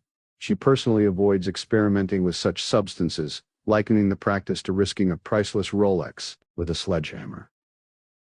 She acknowledges, however, that psychedelic therapy has its place, and that her research includes references to chemical triggers for consciousness expansion, but insists that her main focus lies elsewhere. Their conversation meanders through familiar ground for both: the ways in which consciousness can be manipulated or unshackled from the confines of normal perception. Katherine mentions that hallucinogens historically and neurologically work by diminishing the brain's filtering systems, granting what she calls an unfiltered reality, and she draws a parallel between these states and the ancient quest for mystical insight, referencing examples from the Oracle at Delphi, the Eleusinian mysteries, and classic psychedelic thinkers like Huxley and Leary. Langdon brings up accounts of enhanced psychic ability, and the idea that intelligence agencies, including the CIA, might exploit drugs to foster remote viewing, the practice of gathering information at a distance through extrasensory means. Katherine firmly states she doesn't believe Threshold is focused on drug-induced experiences, as her book only deals sparingly with the subject. Instead, she proposes that the CIA's true interest and the potential source of danger lies in her cutting-edge laboratory experiments on precognition, where she has demonstrated that brains sometimes react to stimuli before those stimuli are technically selected, possibly suggesting that consciousness itself precedes or selects reality. Langdon, skeptical but intrigued, questions whether this implies a collapse of free will, only for Katherine to playfully illustrate her point by leaning in for an unexpected kiss, suggesting that the semblance of choice may be more important than its substance. She notes that such moments resemble fleeting out-of-body experiences, much like those commonly associated with sexual climax, a little etho or belle petite mort, which she equates with mystical detachment as described by near-death survivors. Drawing the conversation back to matters at hand, Katherine recalls details about Gessner's assistant, Sasha Vesna, an epileptic who formerly resided in a Russian psychiatric institution. Katherine is skeptical that the ruthless Dr. Gessner would hire Sasha solely out of compassion. Instead, she theorizes that Sasha's neurological profile might be crucial to Threshold, particularly if Gessner was interested in studying epileptics for their propensity toward spontaneous out-of-body experiences. Katherine speculates that if Threshold is engaged in remote viewing research, then someone like Sasha, who naturally experiences altered states, would be extremely valuable as a subject, or even as an unwitting psychic spy. Langdon points out that another epileptic patient, Dmitri, was brought from the same institution, but supposedly returned to Russia after receiving experimental brain surgery from Gessner. Katherine doubts this story, suggesting it's more likely that, if the CIA was involved in extracting subjects for clandestine research, their fates would be concealed or redirected, rather than permitting a subject to return home. She theorizes Sasha, and perhaps Dmitri, were deliberately kept under observation to better understand how epileptic brains achieve detachment from bodily consciousness. The conversation leaves Langdon somewhat unsettled, more aware than ever of the possibility that he and Katherine are approaching a facility built on morally ambiguous, if not outright sinister, neurological experimentation. As they near Folimanka Park and the secret entrance to Threshold, their dialogue crystallizes the chapter's dual themes: the limits of free will in the face of scientific revelation and the profound, sometimes unsettling, intersections between consciousness, neurological disorder, and covert research. Their partnership, tested by peril and intellectual challenge alike, is now reinforced by a blend of trust, curiosity, and the recognition that their pursuit of truth may yield answers neither quite expects. In this scene outside the U.S. Embassy, Sergeant Kerbel, deeply concerned by the recent turmoil, observes Ambassador Nagel acting out of character. She arrives on foot, without her security vehicle, an unusual break from protocol and a sign of distress following the death of Michael Harris. Ignoring Kerbel's worry, Nagel briskly ascends to her office, immediately focusing on sending a precise email while referencing a note she carries. Once finished, her attention shifts to a carefully vetted envelope that Kerbel presents its safety confirmed by prior security checks. The envelope, surprisingly adorned with kitten-themed stationery from Sasha Vesna's apartment, puzzles Nagel momentarily with its curious innocence. She opens and reads the brief letter inside. Its contents evoke a powerful, silent reaction. The ambassador's response is composed yet grave, as she absorbs the ramifications of the message. Needing to process in solitude, she politely dismisses Kerbal, underscoring the letter's significance and the persistent tension surrounding ongoing embassy events and personal losses. Langdon and Katherine approach the purportedly dormant construction site at Follymanka Park, now surrounded by formidable barricades and intense security. Notices in Czech, German, and English make it clear that all access is forbidden, and the presence of armed soldiers patrolling a newly paved road, leading into an arched tunnel beneath the park, sharply contradicts the public story of a routine restoration project. The operation is being presented as a recovery for the aging bomb shelter from the 1950s, complete with detailed public signage, yet the covert level of security and absence of typical construction activity suggest a far more secretive undertaking is underway. Despite appearances, Langdon and Katherine suspect based on Langdon's earlier deductions and the information provided by Ambassador Nagel that there is a clandestine entrance to the threshold facility beyond the obvious construction gate. Langdon has not only identified the likelihood of this hidden access point, but also deduced its location and method of entry, demonstrating resourceful analysis rooted in logic and observation. Concurrently, the golem arrives at the heart of the threshold complex, reflecting on the suffering endured by Sasha Vesna and other victims subjected to the lab's experiments. The stark, disorienting chamber before him underscores the moral depravity of the facility's purpose. Overwhelmed by the recollection of atrocities committed in the name of clandestine research, and by the burden of his own mission of vengeance, the golem experiences internal turmoil and senses an ominous, otherworldly sensation of buildup of the ether that heralds a potential loss of control. Bracing himself and fighting off the encroaching haze, he readies his metal wand, preparing to act as the moments of reckoning for those behind threshold draw near. The stage is set for confrontation and retribution, with Langdon, Katherine, and the golem converging on the hidden heart of the secret project. Jonas Falkman, frustrated in his attempt to uncover any connection between Katherine's research and In-Q-Tel's investments, finds himself confronted by the opacity and failures of internet searches, which yield only irrelevant and scattered information. As he ruminates over recent events and waits for reassurances from Prague, especially regarding the safety of Robert Langdon, his unease grows. He receives an unexpected email from Ambassador Heidnagel's address with the subject indicating it is from Langdon. Suspicious of the source and the possibility of another digital attack or subterfuge, Falkman hesitates but ultimately decides to open the message. Inside he finds what appears to be nothing but a string of random characters. Memories surface. Years before, Langdon had enjoyed sending him encrypted notes while working on a book about codes. Recognizing the reference to Rot 13, a substitution cipher, Falkman decodes the message, which playfully combines Langdon's initials and Falkman's exaggerated critique of abbreviated language and inside joke, reflecting their ongoing banter about the degeneration of written expression in the digital age. The decoded message reassures Falkman of Langdon's identity and well-being, offering a moment of relief and humor in an otherwise tense situation. The chapter closes with Falkman's spirit lightened as he contemplates an equally witty response to his friend, their connection and friendship momentarily transcending the surrounding intrigue and threats. Langdon and Katherine approached Crucifix Bastion as dusk deepened over Prague. The building, with its ghostly silhouette on the high ridge above Follymanka Park, triggered a cascade of deductive thoughts for Langdon.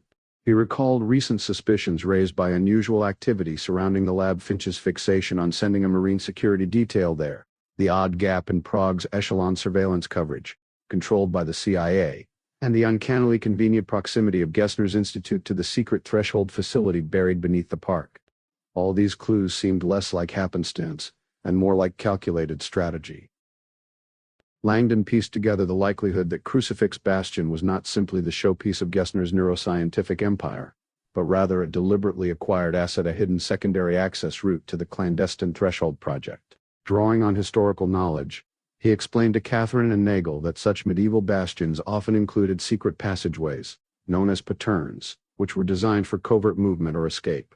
Citing examples from other European strongholds, Langdon posited that this bastion's architecture, its acquisition by the shadowy investment firm Q, and its placement in concert with the expansive threshold complex all pointed to its function as a backup entrance.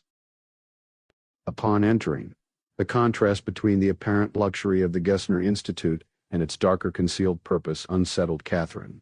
The gleaming marble, modern art, and panoramic windows belied the grim covert operations that might lie beneath.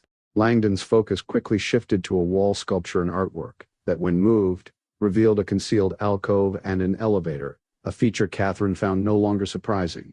They recognized further that this elevator, coupled with dual access points, a keypad for regular use, and a discrete RFID reader for higher security, implied a hidden operational layer inaccessible to most. Langdon believed the elevator could reach Threshold's true depths only with the correct RFID card, the same one presumably stored in Gessner's briefcase in her private lab. After confirming the code, he and Katherine descended into the lower level, stepping into a corridor that combined rugged stone with sleek, contemporary design, symbolizing an uneasy marriage of past and present. Passing various facilities, Gessner's and Sasha's offices, an MRI suite, a virtual reality lab, they were reminded of the cutting-edge experiments occurring within these walls, from epilepsy research and brain mapping to induced out-of-body experiences. The corridor and its labs further cemented the site's dual purpose: an academic facade overlaying a covert intelligence node. The mood darkened as Langdon and Katherine approached the workroom containing Brigitte Gessner's body, still locked inside one of the emergency preservation and resuscitation (EPR) pods. Langdon, still haunted by the memory, tried to spare Katherine the trauma, but she joined him, reflecting on humanity's paradoxical reverence for the dead and the rituals that accompany it, while also noting the contrasting indifference reported in near-death experience literature. Death, in such contexts, appears as a kind of liberation, not loss of perspective useful for coping with the horror before them. Turning to the practical, Langdon's urgent search of Gessner's briefcase for the required RFID keycard quickly went awry. The case had been tampered with, latch forced, lock broken, but, disturbingly, only the access card was gone. As Langdon processed their now uncertain access to Threshold, Katherine noticed a grim detail: wire cutters on the floor, bloodied. She calmly explained that even if the RFID card were present, it would have been useless. It was a biometric device, activated only by Gessner's fingerprint. Whoever had taken it had also severed her thumb. This detail transformed the nature of their quest from one of code-breaking and deduction to something far more macabre and dangerous. It revealed not merely an infiltration, but a gruesome theft, someone with intimate familiarity, not just with Gessner, but with the hypersecure protocols underlying the Threshold facility. Their adversaries were apparently willing to perpetrate mutilation and desecration to access the lab's secrets, underscoring the scope and desperation of the shadowy conflict they faced. Langdon and Katherine's discovery thus not only derailed their immediate plan for entry, but revealed the depths of the conspiracy's ruthlessness. The convergence of academic brilliance, covert intelligence objectives, and horrifying acts of violence at Crucifix Bastion presented a chilling tableau, one that redefined both the stakes and the dangers for anyone attempting to expose or escape the secrets entombed beneath Prague. In her office, Ambassador Heidenagel contemplates a handwritten note left on Michael Harris's body, a brief, unsigned plea for her to help Sasha. The note's unexpected civility contrasts with the violent circumstances, leaving her unsettled. Accompanying the note is a YouTube link, which Nagel, wary yet curious, decides to open on her computer. The video reveals a harrowing scene. Dr. Brigitte Gessner, previously believed dead, strapped inside a container reminiscent of a military transport casket, alive and struggling. The attacker, emerging in frame cloaked in black with a clay-covered face and Hebrew letters on his forehead, unmistakably represents the mythical Golem of Prague. What follows is a brutal and deeply disturbing interrogation. Gessner is subjected to medical torture, with intravenous lines and procedures that are both alien and painful. During this ordeal, Gessner confesses to actions and secrets linked to the covert Threshold project, confirming the dark rumors that have circulated beneath Prague. The intensity of both the violence and the information leaves Nagel shaken. She grasps that the classified research she had unwittingly aided is now at existential risk of exposure, with potentially disastrous international consequences. The ambassador is overwhelmed by an urgent sense of responsibility, and finally chooses to initiate a perilous disclosure call she regrets not making earlier. Meanwhile, Sasha Vesna, caught in a liminal, semi-conscious state, struggles to orient herself amidst a landscape that oscillates between faint light and engulfing darkness. Uncertain of how she arrived at this state and unsure whether she is restrained or paralyzed, she battles waves of dislocation and fatigue that inevitably sweep her back into darkness. Sasha's experience mirrors her ongoing psychological trauma and dissociative identity struggles, deepening the atmosphere of vulnerability and danger surrounding those entangled in Threshold's web. In the depths of the Threshold facility, the golem wrestles with the aftermath of a powerful seizure, brought on when he was emotionally overwhelmed upon reaching the innermost chamber. Deprived of his metal wand misplaced during a prior struggle, he succumbs to his neurological condition, carefully positioning himself to endure the episode safely. When consciousness returns, he gradually regains his orientation and focus. Amidst the remnants of what he had spilled from his cloak in search of the wand, he retrieves critical items: a stun gun and a plastic box containing Brigitte Gessner's black RFID keycard, and her severed thumb, tools crucial for navigating the facility's restricted areas. Reflecting on the daunting scale of the operation and its secretive power, the golem is galvanized in his resolve to bring about its destruction. Leveraging Gessner's unique access, he makes his way deeper within, discovering a secured niche labeled for systems and utilities. Using a red floor button, he descends into an underbelly of the facility, an intricate network of generators, control panels, and utility conduits vital to the Threshold's ongoing operations. The golem observes this living ecosystem, aware of its fragility, and continues advancing, fueled by determination to dismantle the heart of the clandestine project once and for all.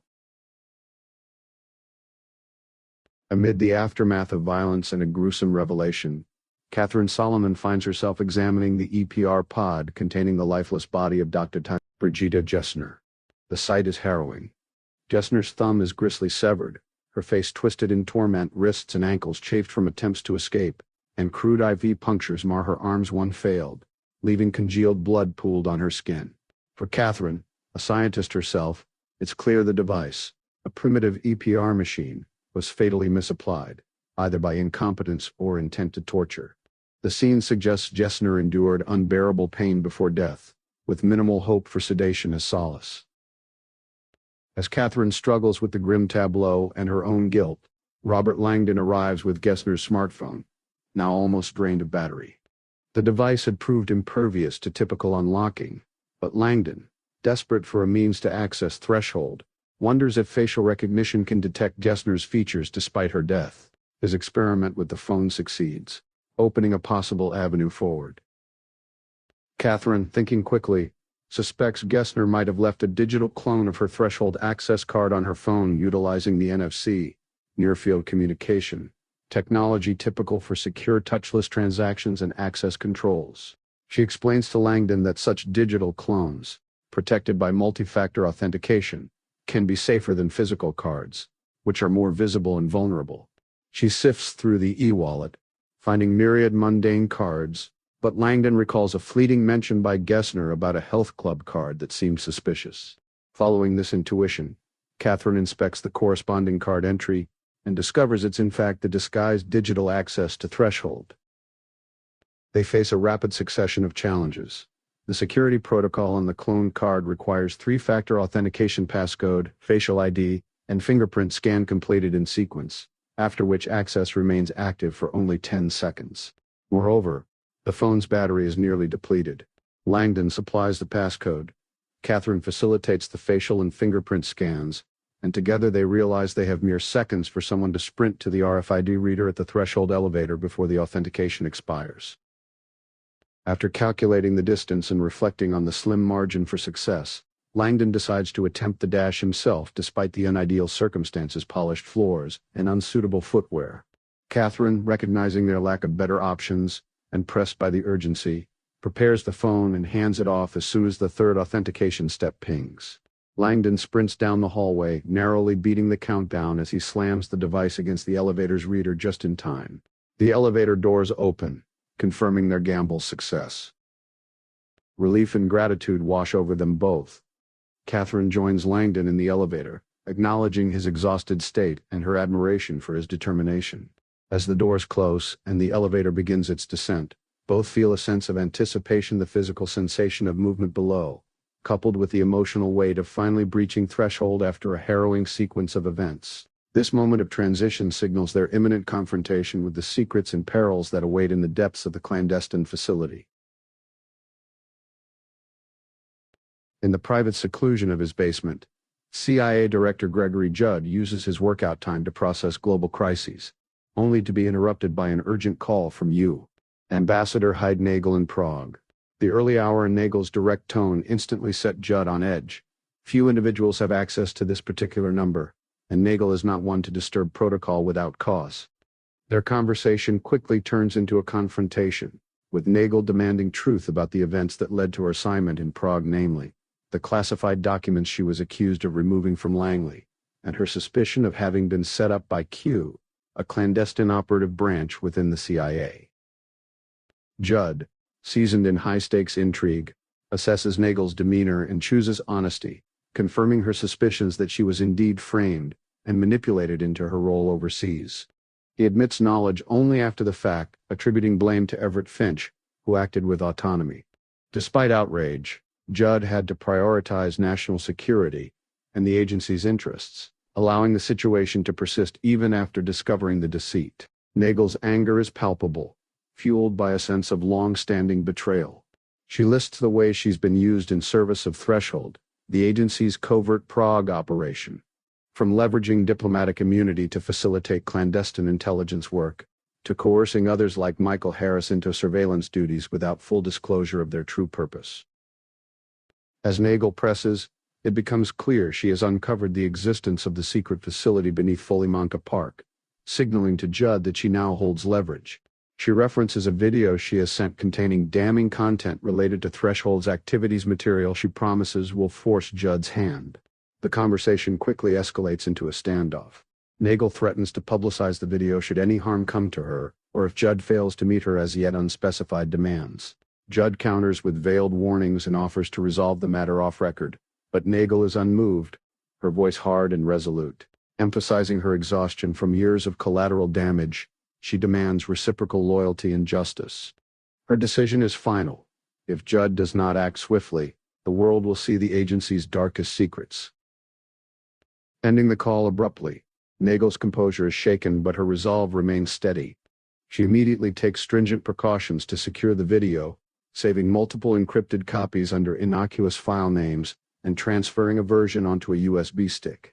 Following diplomatic protocol, she secures the USB in a sealed, tamper-proof diplomatic pouch addressed to herself, maximizing legal protection. She entrusts the pouch to her trusted sentry, instructing absolute discretion, and begins preparations to shore up her position within the embassy, including requesting the support of Dana Danek, whose personal connection to the now-deceased Michael Harris is an emotional complication Nagel is forced to acknowledge. As Nagel strategizes her next move, she remains haunted by the duty to protect Sasha Vesna, manifest in the letter tied to Harris's demise. Yet she recognizes that Prague's extensive surveillance networks offer her the means to track Sasha if she can marshal the necessary cooperation. Simultaneously, deep beneath Threshold, the golem of being forged from trauma, and driven by a fiercely protective instinct toward Sasha navigates the labyrinthine mechanical underbelly of the facility. The passage leads him to a reinforced steel portal labeled SMES, situated directly under a seemingly innocuous ventilation shaft in Follymanka Park, an artifact left over from the former bomb shelter, now cleverly repurposed as part of the clandestine lab's infrastructure. The golem, conscious of his physical and psychological limitations, draws strength from memories of Sasha, reaffirming his mission as not only personal vengeance, but also an act of liberation for all victims of the laboratory's abuses. Summoning every ounce of determination, he sets himself to forcibly open the chamber, knowing that what he is about to do will have irreversible consequences for Threshold and those complicit in its secrets. Upon plunging ever deeper beneath Prague's crucifix bastion in a silent modern elevator, Robert Langdon experiences growing anxiety, compounded by the claustrophobic descent and uncertainty regarding what awaits at the bottom. He and Katherine Solomon are preoccupied with the recent discovery of Brigitte Gessner's stolen access card and the gruesome removal of her thumb, signaling that someone with potentially violent intent has already gained entry to Threshold, possibly still lurking within its confines. The elevator's extensive drop unnerves both of them, and with Langdon's phone now dead, they are further isolated. When the elevator finally halts, they cautiously avoid the sight line of the doors, unsure whether they might face an ambush. The doors part only to reveal absolute darkness, emphasizing the non-operational or semi-abandoned state of the facility. For a moment, the unknowns reinforce Langdon's fear. Deep underground, cut off from the world, with no power except for the elevator's faint illumination. However, as he steps forward, motion-activated floodlights abruptly flare, momentarily blinding and worrying, as they might have been triggered by security protocols or hostile parties rather than simple automation. Langdon and Katherine emerge into a startlingly high-tech landscape, a stark contrast to the ancient stonework and shadowed corridors of the bastion above. Instead of historical ambience, they find themselves standing on a narrow metal platform, a minimalistic, futuristic subway station that looks nothing like its American counterparts.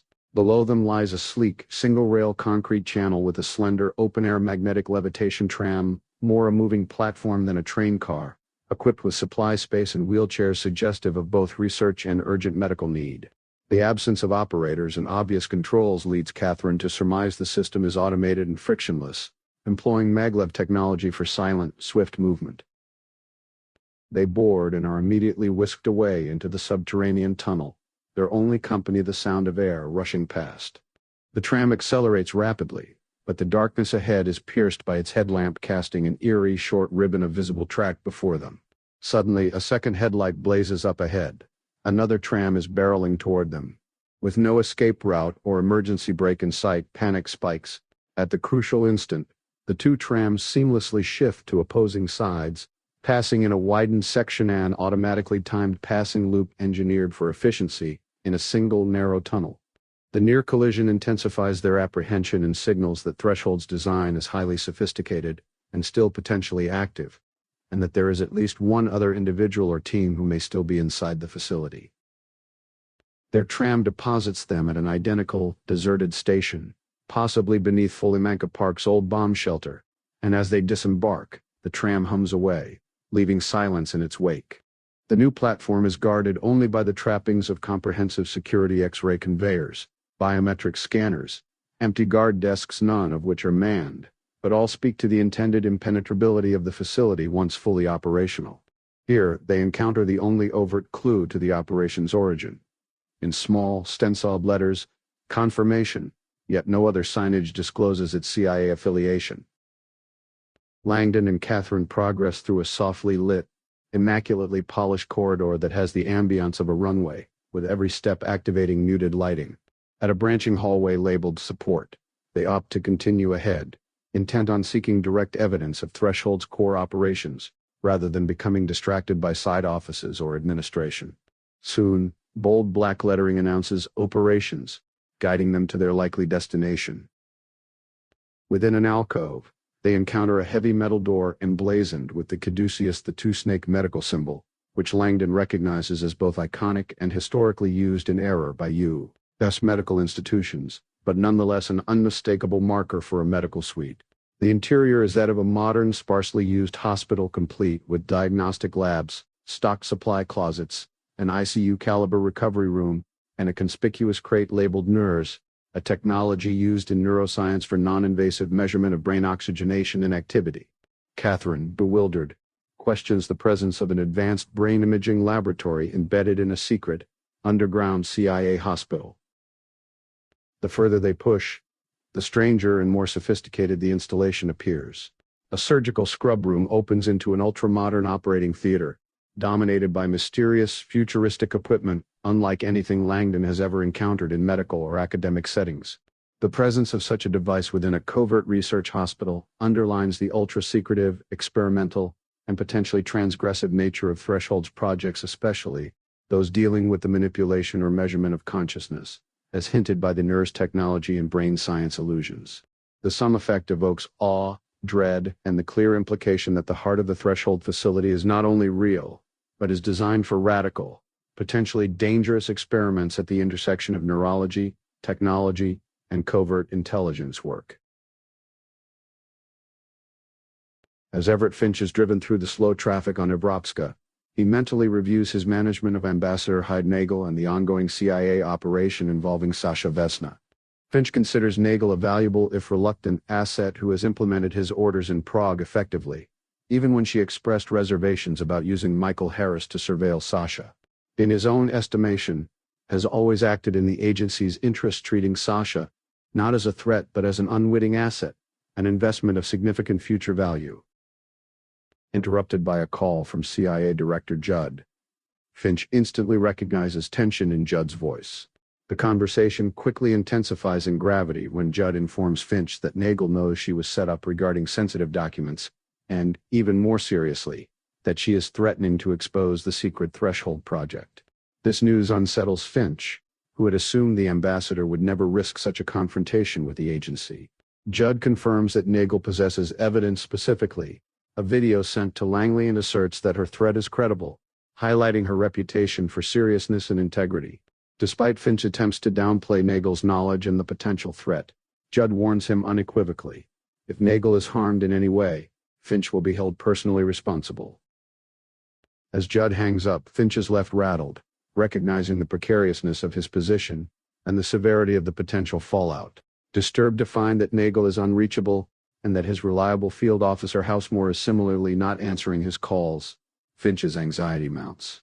Sensing that the situation may be spiraling beyond his control, he abandons his original plan to visit the ambassador's residence, and instead instructs his driver to proceed directly to Crucifix Bastion, intending to address the unraveling situation personally and secure agency interests. Throughout, a sense of mounting internal and external pressure underscores the dangerous complexity and fragility of the clandestine operation around Threshold. Within the deeply concealed corridors of the Threshold facility, Robert Langdon and Katherine Solomon come face to face with the unsettling technological reality underlying the rumors and fragments of evidence that have driven their investigation in Prague. Entering a sterile, futuristic medical suite, they are confronted by a machine more evocative of dystopian science fiction than legitimate clinical practice. A robotic surgical apparatus equipped with articulated mechanical arms and a menacing bed fitted with an array of restraints and cranial immobilization screws. The entire setup communicates not only the cutting edge of neurosurgical capability, but an implicit threat, especially given its hidden location far from oversight. Katherine, with her knowledge of biomedical technology, quickly places the device's capabilities beyond familiar procedures such as the simple implantation of epilepsy chips. Rather than the relatively benign process involving a chip inserted into a shallow skull cavity, the apparatus is capable of much deeper and riskier operations, perhaps excising brain tumors or extracting minute neurological samples for research. Langdon's memory of the scars found on the head of Sasha Vesna surfaces here, suggesting that the degree of surgical intrusion experienced by Sasha far exceeded routine protocol. Katherine's analysis casts an ethical shadow over the operations at Threshold. An isolated, vulnerable individual like Sasha, indebted to her employer and devoid of familial protection, makes a disturbingly convenient subject for experimental neurosurgery. Unable to ignore the haunting implications, they press on down the facility's tiled corridors, and soon encounter a new chamber marked immersive computing. Katherine's curiosity is piqued by this, and upon entering, they find an advanced VR suite, rows of reclining chairs on hydraulic gimbals, immersive helmets with deep-spectrum panoramic capability, and sophisticated motion synchronization. The presence of this technology is not entirely surprising, given the facility's reputation, but the sheer sophistication speaks to both vast resources and intent that goes far beyond commercial or therapeutic virtual reality.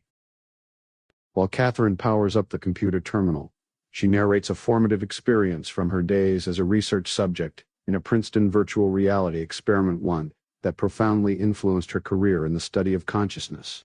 In this experiment, she describes, the illusion of detachment from the physical body was ingeniously achieved using VR in conjunction with a physical double. When Katherine saw her own likeness in the virtual meadow and felt the tactile sensation of touching her other self, aided by a hidden lab technician, her consciousness was coaxed into an out-of-body perspective, a powerful and benign simulation of non-locality. This personal anecdote highlights how suggestible the human sense of self can be, and how relatively simple technological interventions can provoke transcendent or dissociative experiences resembling near-death phenomena. Despite the personal resonance of this story, Katherine maintains skepticism that the room they're investigating serves a purely scientific function, akin to the Princeton study. As she and Langdon attempt to access computer files, they are thwarted by password protections. The narrative tension rises as they both speculate on the possible intersection of immersive VR, experimental drugs, and the facility's broader, deeply classified aims, particularly in relation to epilepsy, dissociation, and consciousness research. Katherine's unease grows sharper when she notices, beyond a locked glass door, a set of stainless steel IV poles and a refrigerator stocked with colorful vials. The proximity of intravenous drug delivery systems to advanced VR hardware is troubling. As Katherine notes, combining psychoactive drugs with mesmerizing virtual environments could profoundly affect, and potentially damage, brain chemistry and neurological function, a dual stimuli scenario with unpredictable and possibly dangerous consequences. Determined to discover what substances are being administered and what these clandestine protocols are intended to achieve, Langdon takes direct action. He smashes a window to bypass the room's security and grants them access to the secured computer room and its mysterious pharmaceutical cache. The act propels them deeper into Threshold's mysteries, highlighting both their desperation for answers and the urgent stakes of a facility engaged in unchecked manipulation of the mind and brain. Faulkman's office is tense, with Alex Conan returning from an exhausting interrogation, both men feeling the strain of ongoing investigations surrounding the recent events and cyber attacks. Alex updates Faulkman, explaining that while his supervisor understands he isn't to blame for the breaches, she still wants to speak to Faulkman directly, though Alex has managed to delay this conversation. Faulkman confirms that Robert Langdon and Katherine Solomon have made contact by email, alleviating some concern about their safety, although they have not reached out via phone. Turning to the critical question of possible links between Katherine Solomon's research and In-Q-Tel, the CIA's venture capital arm, Faulkman laments that his AI search has yielded useless results, however suggests a novel approach. Rather than relying solely on text-based sources indexed online, he has cross-referenced audio and video materials. This leads to a significant discovery. Both Katherine and In-Q-Tel share a unique interest in fractal science. Alex demonstrates this connection by showing a video clip of Katherine at a public panel. In her speech, she eloquently describes how fractals represent infinitely self-similar patterns, where each part mirrors the whole, hinting at parallels in consciousness and the universe. Katherine suggests that if reality is fractal in nature, then all boundaries between individuals dissolve, leading to the idea of a universal consciousness in which everyone is fundamentally interconnected. Faulkman listens but remains skeptical that the CIA-RQ's focus on fractals relates to profound philosophical concepts about unity. Alex points out that fractals also have practical applications in cryptography, network architecture, and data visualization, areas highly relevant to intelligence and security. Since Katherine has explored fractals in her unpublished work, it's possible her research inadvertently overlaps or exposes aspects of Q's sensitive investments, warranting further investigation. Before departing, Alex encourages Faulkman to continue digging for connections, highlighting the urgency and gravity of their search. Left alone, Faulkman contemplates the implications against a backdrop of intensifying rain, the atmosphere reflecting the deepening mystery around Katherine's work and its possible links to high-level national security concerns. Katherine and Langdon, deep within the labyrinthine depths of the Threshold facility, find themselves confronted with tangible evidence of advanced and ethically troubling neuroscience experimentation. The discovery of a refrigerated cache filled with an astonishing array of powerful psychoactive substances immediately signals the scale and audacity of the research happening behind these hidden walls. Among the drugs, Katherine identifies LSD, psilocybin, DMT, distilled salvia extract, and MDMA, substances whose legal and medical regulation is stringent due to their profound psychological effects. She notes the presence of rohypnol, a drug notorious not only for its role in criminal activity but for its ability to cause severe memory impairment and amnesia, keeping subjects functional yet unable to recall recent events. This arsenal of chemicals, in tandem with cutting-edge virtual reality equipment, suggests that Threshold is pushing uncharted frontiers in consciousness manipulation. The combination of VR and psychedelics is especially potent, capable not merely of immersing subjects in intense altered states, but of actively and enduringly rewiring the brain's neural circuitry.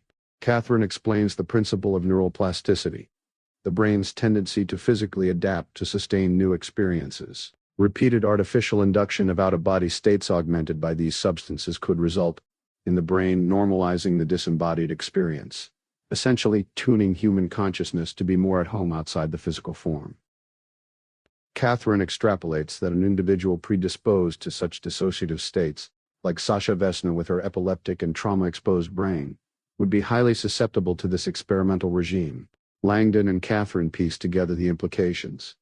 Sasha's memory issues, formerly attributed to epilepsy, may in fact be due to systematic rohypnol administration. This erasure of memory could be a deliberate measure to enable repeated, non-consensual neurological experiments without the subject's awareness, abetted by the convenience of institutionalization and a lack of external accountability.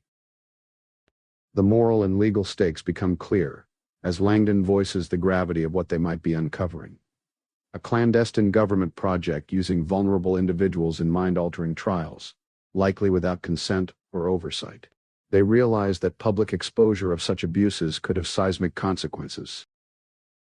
Driven by these revelations, Langdon and Katherine continue through the cold, sterile corridors of Threshold, moving deeper into the bomb shelter's maze. Amid state-of-the-art air filtration, and the sterile chill hinting at ever more sensitive experiments, they encounter a dead-end corridor marked only by a single heavily sealed glass revolving door labeled RTD, which Katherine interprets as research and technical development. The pair steels themselves to push onward, aware that this next space may hold the answers and the evidence they seek about the true extent of sense memory and control. The chapter unfolds with CIA Director Gregory Judd personally driving to Langley headquarters in tense anticipation, his mind preoccupied by the emerging threats facing his country. Judd's years of experience have taught him that the most dangerous battlegrounds are now invisible, existing in the manipulation of mass consciousness through social media and digital means. Recent foreign influence campaigns targeting politics, economics, and personal choices have been mere preludes to what he perceives as an imminent, far greater conflict.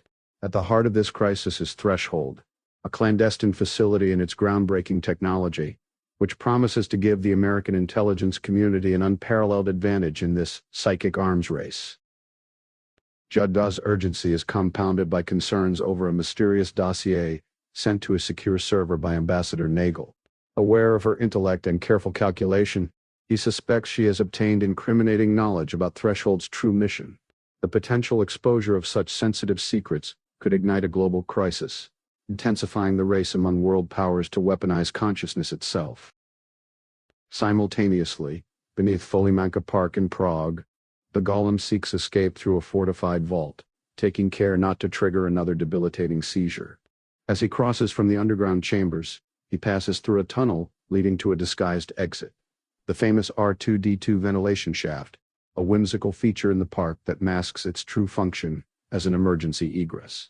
This structure, known to all but understood by none, exemplifies the hidden realities underpinning the chapter's world of espionage and layered deception. Back in New York, Jonas Folkman grapples with frustration amidst a downpour, unable to link Katherine Solomon's endangered manuscript to any innocuous In-Q-Tel investments.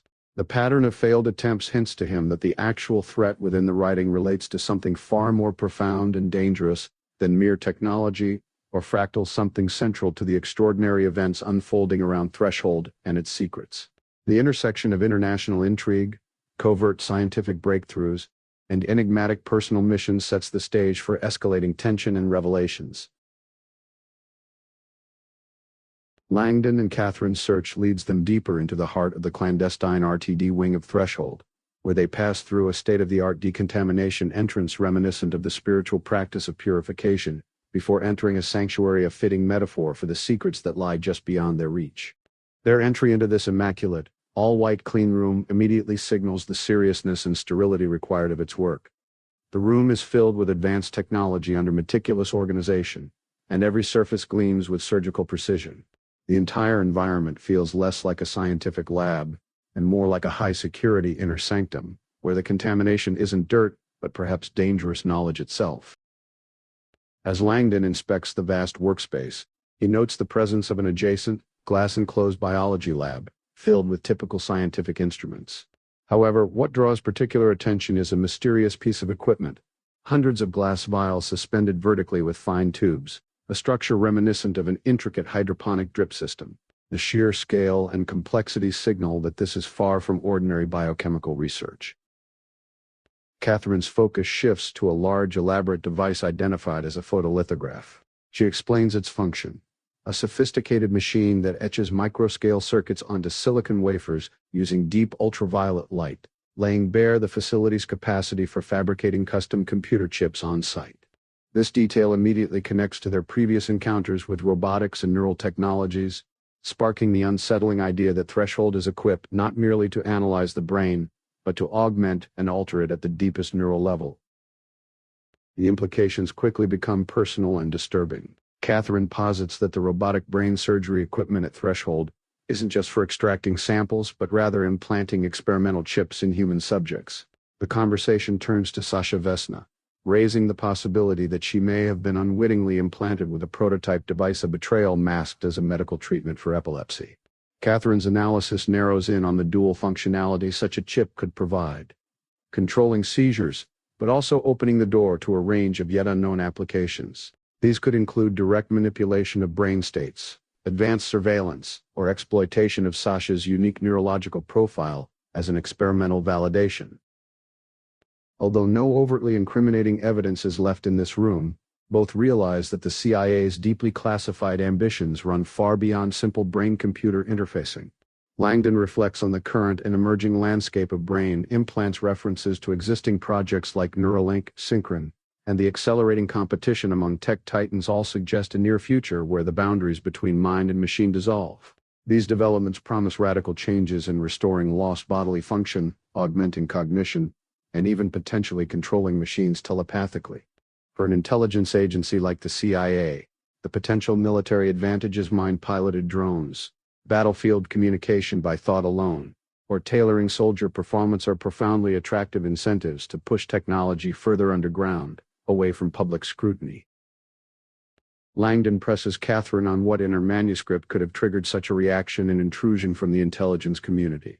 Katherine admits her work only mentioned brain implants in a speculative context, describing an advanced, hypothetical device capable of regulating GABA, the neurotransmitter responsible for filtering consciousness. She envisions a future chip that could dynamically adjust a brain's filters, allowing the conscious mind to access vastly broader informational bandwidth, possibly even opening connections to the proposed universal consciousness, or akashic field.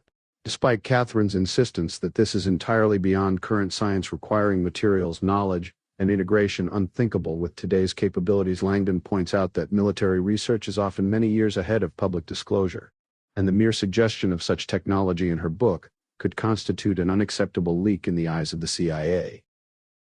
Katherine elaborates on the colossal technical obstacles, particularly the need for a new class of nanoelectric biofilament, a biocompatible artificial neuron that could function at the cellular level to both carry electrical and chemical signals within the brain.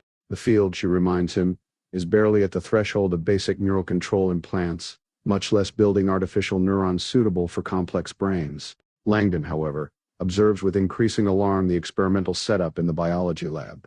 The mysterious vials and suspension system match precisely the requirements for growing such speculative biofilaments. The two realize, almost in tandem, that Threshold may already be attempting to create or cultivate artificial neurons long believed to be generations away, leveraging both computational and biological advances in defiance of the acknowledged limits of neuroscience. The sinister implication is that Sasha and at least one other subject have already served as involuntary pioneers in this next phase of mind manipulation, and the technology Katherine imagined for a distant future may already be a secret reality. With this discovery, the veiled nature of the Threshold project becomes clear. It isn't merely an academic inquest into consciousness or a treatment for neurological disease, but a covert effort to create, control, and weaponize the very substrate of human awareness itself. Everett Finch enters the Crucifix Bastion in a state of agitation, frustrated by the absence of his field officer Susan Housemore and the expected embassy security presence. His sense of unease grows while he tries to locate Housemore, her unanswered phone calls intensifying his concern. Tracing the ringing sound to a couch but initially finding nothing, Finch redeals and finally discovers to his horror that Housemore's body is hidden beneath the furniture, her lifeless eyes confirming his worst suspicions. Threshold is under active attack. Meanwhile, in the frigid underground vault of the facility, the golem stands before a massive, toroidal superconducting magnetic energy storage (SMES) device, marveling at its engineering. The SMES, a 5-meter-wide aluminum ring, uses superconducting coils to store huge quantities of electrical energy. The design, which the golem notes is the most efficient for generating and containing powerful magnetic fields, forms the technological heart of Threshold's operations. Maintaining the superconductivity of these coils demands extreme cold, achieved through continuous baths of liquid helium, cooled to temperatures just above absolute zero.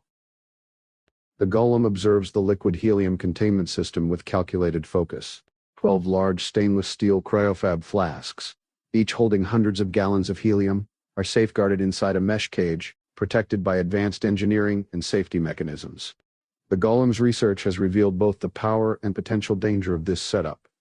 Should the superconducting coils lose their required cold temperature, they would rapidly heat up, triggering an irreversible feedback loop known as a quench. This would lead to the immediate boiling of the liquid helium, its transformation into gas expanding explosively by a factor of 750 in volume. Although liquid helium itself is non-flammable and non-poisonous, this phase change is capable of generating a cataclysmic pressure wave, effectively turning the facility into a bomb.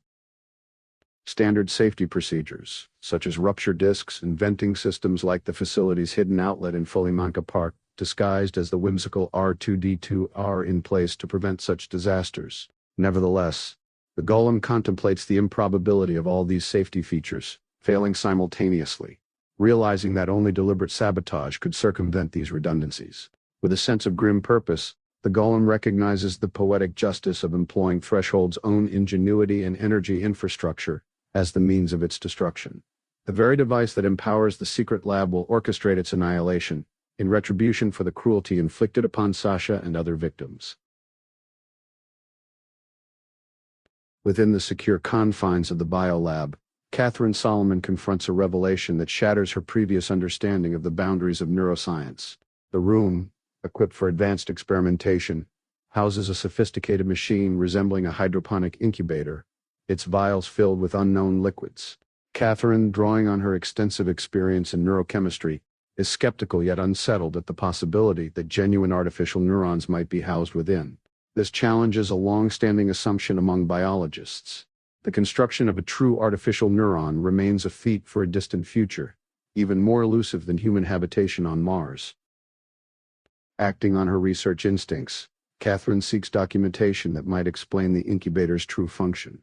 Investigating the work table, she uncovers a thick black binder boldly marked as property of the Central Intelligence Agency, its top secret status immediately conveying the gravity of its contents. This revelation evokes both shock and fascination, as she discovers that collaborators from Sweden's Laboratory of Organic Electronics, a leader in the field, are core contributors. The recruitment of these experts by the CIA signals a concerted, clandestine push towards making artificial neurons a reality. Eager to decipher the extent of the lab's achievements, Katherine flips to a section entitled Modulation via Mixed Ion Electron Conducting Polymers. For her, this is more than just technical jargon. Successful ion modulation is the linchpin in replicating the switching behavior of biological neurons. As she reads, it becomes clear that the presumed barrier to creating artificial neurons has been overcome. The binder thoroughly details the method Threshold employs to synthesize and utilize these artificial neurons, hinging on the application of BBL, benzophenanthroline, a substance prized for its durability and conductivity. The protocols, down to minute details such as the precise additives for the electrolyte solution, mirror the exact techniques she previously posited in her own scientific writings.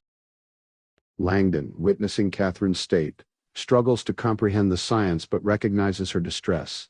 Katherine explains that the CIA's Threshold project has directly implemented the ideas she had theorized, particularly the use of BBL and the neural mesh, a conceptual brain cap, allowing intimate brain-machine integration. This mesh could, in principle, serve as the template for sophisticated brain-computer interfaces, making possible not only therapeutic neural control but also potentially revolutionary advances in memory augmentation, dream recording, and direct sensory information sharing. The social and ethical implications loom large, with fears of personal experiences turned into tradable commodities, echoing dystopian visions portrayed in speculative fiction. The shock intensifies for Katherine when she realizes the protocols documented were not just theoretical musings from her recent manuscript, but are drawn directly from her postgraduate thesis written over 2 decades ago. It dawns on her and subsequently on Langdon that the CIA did not merely arrive at the same solution independently, but had appropriated her intellectual property and developmental trajectory. The technical alignment is too precise for coincidence. It is, in Katherine's eyes, outright theft of her early, formative work in noetic science. This juncture marks a convergence of scientific breakthrough and deep personal betrayal. For Katherine, the moment underscores not only the magnitude of the technological leap possibly heralding an era of unprecedented brain-machine symbiosis, but also the complex entanglements of academic aspiration, secrecy, and espionage. Langdon recognizes that while history is replete with parallel discoveries, the direct lineage traced from Katherine's thesis to the CIA's clandestine program is a sobering illustration of intellectual appropriation cloaked under national security. The implications reach beyond personal injury, touching on the broader ethical dimensions of consciousness research and the thin line between visionary science and governmental exploitation. Katherine Solomon and Robert Langdon stand in the heart of the Threshold Facility's laboratory, the air thick with realization and urgency. Katherine, visibly shaken but resolute, pores over a classified government binder, recognizing in its dense technical details the artificial neuron design she had conceptualized decades earlier as a graduate student. She explains to Langdon that, while her doctoral work in neuroscience focused officially on the chemistry of consciousness, she ended her thesis with speculative ideas, among them a blueprint for biological artificial neurons, which she described with unique terminology that now appears verbatim in the CIA's secret documents. The revelation stuns both of them. Katherine's hypothetical innovations, once dismissed as science fiction, have been secretly and precisely replicated in Threshold's cutting-edge research. Katherine recounts how, during her academic years, she championed the notion that any truly integrated brain-machine interface must use organic, not silicon-based, neurons. Her advisor, the esteemed chemist A.J. Cosgrove, had strongly supported her work and believed it worthy of national recognition. However, a mysterious falling out between Cosgrove and a high-profile committee chair resulted in Katherine being denied a prestigious research award for reasons that were never fully disclosed. Looking back, she wonders if this unexplained academic snub and Cosgrove's cryptic advice before she changed research fields were early warning signs of outside interference or covert interest from parties like the CIA. As Katherine and Langdon prepare to leave with the vital binder, the stakes become clear. The CIA's drive to erase her book and suppress her ideas is more than bureaucratic paranoia.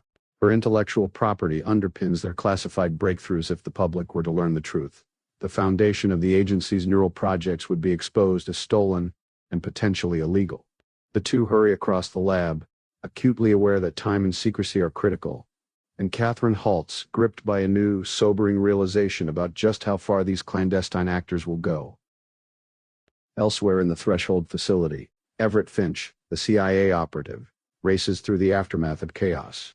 Discovering his field officer murdered and Brigitte Gessner dead in her lab, Finch moves with hardened decisiveness. The presence of a metal epilepsy rod on the scene links the chaos to Sasha Vesna, a patient known for both vulnerability and, recently, unpredictable violence. Finch calculates that Sasha's mental state, combined with mounting evidence of her presence, makes the situation volatile and dangerous not only for the agency, but for anyone left inside. As Finch methodically sweeps the facility for intruders prepared to silence any witnesses, the Golem executes a plan beneath Fulimanka Park. High in the secret vault, he manipulates the emergency ventilation system, cranking shut the fail-safe panel clearly marked with dire warnings. In violation of protocol, the Golem's actions set the stage for an engineered catastrophe, sealing the facility in preparation for the next phase of sabotage or destruction. Unseen and inexorable, the machinery of both human ambition and covert retaliation is turning, with Katherine, Langdon, and the other players swept toward an uncertain and perilous outcome. Katherine Solomon and Robert Langdon, acutely aware of the severity of their discoveries and the danger they face, are still unraveling the implications of the classified binder in their possession. Katherine recounts a pivotal episode from her academic past, revealing the backstory of the artificial neurons at the heart of the Threshold Project and the hidden web of CIA interest and intervention. While at university under the mentorship of Professor Cosgrove, Katherine embarked on developing the radical concept of artificial neurons. Cosgrove, sensing turbulence either in the scientific community or beyond, had strongly encouraged her to formally apply for a patent, a direction that at the time seemed an academic exercise since the technology itself was not realizable with contemporary materials and knowledge. Katherine complied, detailing her imaginative design and methodology within a 14-page application. True to Cosgrove's prediction, the U. Patent Office denied her application, marking every page with a bold "denied" for lack of utility. Mildly amused by this rejection, Katherine had not anticipated how significant her efforts in the documentation of her early innovation would become. Cosgrove himself, however, viewed the copy with a gravity she did not at first understand, requesting to keep it and later ensuring its preservation by returning the envelope to Katherine posthumously through his sister. Langdon, recognizing the stakes, intuits that Cosgrove may have realized an external entity, perhaps even the CIA, was covertly appropriating Katherine's groundbreaking ideas. The fact that Katherine was the only student for whom Cosgrove made such a patent filing request adds to their suspicion that he suspected institutional theft or espionage. To their alarm, Katherine admits that physical and digital copies of her patent application have vanished from her personal files over the years, a puzzle she now suspects is further evidence of clandestine surveillance and active suppression by parties interested in her work. An additional layer emerges when Katherine explains that she had, on a whim, included a copy of her denied patent application as a cautionary and inspirational tale in her book manuscript. Langdon immediately appreciates the magnitude of this detail. The CIA's aggressive tactics to suppress the book are not merely about avoiding the exposure of classified technology. The manuscript itself would have served as a smoking gun, broadcasting the original ownership of a scientific breakthrough that now underpins the CIA's ultra-secret Threshold program. Publication would place irrefutable evidence of intellectual misappropriation in the public eye, laying the agency open to both legal and scandalous consequences. The implications spiral further. Threshold's proprietary advancements, particularly in developing a human-to-machine H2M interface powered by bioengineered neurons, are not only militarily and strategically priceless, but also have the potential to turn the CIA-associated venture fund Q into an entity of immense financial and global influence. This blend of secrecy, power, and ambition helps Langdon and Katherine understand the destructive lengths to which the agency will go to maintain its monopoly. Reflecting on recent encounters, Katherine connects Brigitte Gessner's persistent inquiries about patents to a reconnaissance mission, suspecting Gessner sought confirmation of Katherine's claim to these ideas on behalf of the agency. Finch's subsequent panic is now clear. Gessner's report that Katherine had no patent, coupled with her refusal to sign an NDA or provide a manuscript in advance, would have sounded alarms of a possible whistleblowing expose. The agency's fear of losing its competitive edge, legally or otherwise, is palpable. Turning to more immediate concerns, Langdon and Katherine examine the binder for further confirmation of human experimentation. Katherine produces raw data and a striking set of images made possible by PALM, photo-activated localization microscopy. This brain imaging technology, relying on genetically encoded fluorescent proteins, allows monitoring of the artificial neuron's integration into the living brain. The most telling photo depicts a human brain with a large computer chip implanted, its filaments spreading through brain tissue like a neural web Katherine's design realized. A single detail, however, chills them. The document footer marks the subject as Patient Tasera Vesna, a clear reference to Sasha Vesna. The mesh within Sasha's skull, designed originally to aid epilepsy, has grown into a comprehensive neural interface demonstrating far more profound alterations than therapeutic intervention. The binder also contains grim details of a preceding patient, labeled Patient Tatsevich, another Russian subject who apparently did not survive the procedure. This missing data points to a failed or possibly fatal experiment with no follow-up, implying a trail of ethical violations. Their anxiety intensifies as they realize someone is approaching. The corridor lights are triggered, and they are likely being tracked. Quick thinking and attention to subtle details, a trail of tire marks from a forklift, lead them to a hidden exit. a wall that retracts to reveal a downward-sloping ramp. Threshold proves larger and more labyrinthine than they had realized, and they plunge into its deeper, colder levels to evade capture and to continue unraveling the mysteries and crimes at the heart of the project. Throughout, the narrative underscores issues of scientific integrity, surveillance, intellectual property, and the perilous intersection of pioneering research with clandestine state interests. The fate of Sasha Vesna, the evidence of unauthorized brain experimentation, and Katherine's own early vision, now weaponized and out of her control, all coalesce to intensify the moral and existential urgency driving Langdon and Katherine's actions. The bind between past academic dreams and present geopolitical realities is both personal and world-shaking for those entangled in the web of Threshold and for the broader frontier of human consciousness. In the midst of turmoil at the U.S. Embassy in Prague, Ambassador Heidnagel becomes acutely aware of her precarious position. Unsteady from both emotional strain and an afternoon drink, she is searching for Dana Danek, the embassy's publicity liaison. The tension between them is palpable, heightened by the tragedy surrounding Michael Harris, a U.S. attaché whose ill-fated involvement, manipulated by diplomatic pressures, resulted in his death. When Nagel finds Dana, she is in the process of resigning and packing up her belongings, overcome with anger and grief, directing her resentment toward the ambassador for her role in Harris's demise. Dana refuses to heed earlier instructions to see Nagel, making it clear that her resignation has created a chasm between them. There's an unmistakable bitterness in Dana's demeanor. Her trust in Nagel is shattered, and she wants nothing further to do with her. Despite this, Nagel pleads for Dana's assistance in locating Sasha Vesna, entreating her with a candid confession. Both Michael and Sasha were drawn into the machinations of the U.S. government, manipulated as CIA assets, sometimes unknowingly. Nagel's appeal shifts from authority to desperation, implying that by aiding Sasha, Dana would honor Michael's memory and help right past wrongs. Amid growing emotional intensity, their conversation is interrupted by the arrival of Sergeant Scott Kerbel, Nagel's security detail. Kerbel's demeanor is unusually stern, and he announces that Nagel has been formally ordered into detention. Dana protests, arguing that Nagel, as ambassador, commands authority over the embassy, but Kerbel clarifies that, as members of the U.S. military, they are obligated to follow orders from higher up, the CIA director himself. Nagel, sensing the gravity of the moment, tries to retain her dignity, requesting a private farewell with Dana, but her pleas are overridden by strict protocol. Marines enter, insisting she submit to being restrained, and searching the ambassador's office and the rest of the embassy for any digital media or sensitive material. The ambassadors leverage the very evidence she believes may expose the truth is now at risk. Kerbel's expression briefly reveals empathy, and in a quiet act of defiance, he discreetly tucks a diplomatic pouch, containing the critical video evidence, into Dana's box of personal belongings, attaching a note advising her utmost secrecy. As Nagel is detained and led away, Dana is sternly ordered to vacate the premises with her box.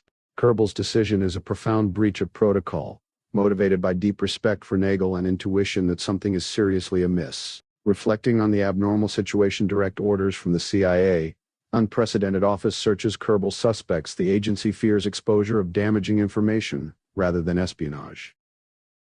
Conscious of the unfolding crisis, Kerbel retrieves the emergency keys and attempts to locate the ambassador's SUV, expecting it to be nearby. However, the vehicle is discovered some miles away, parked on a ridgeline above Folimanka Park, suggesting the ambassador's movements have attracted unusual attention. Simultaneously, deep within the subterranean depths of the Threshold facility, the golem, a figure both feared and enigmatic, operating as a protector, prepares to initiate a catastrophic act. Moving through the superconducting magnetic energy storage (SMES) vault, the golem surveys tanks of liquid helium and identifies manual valves atop each canister.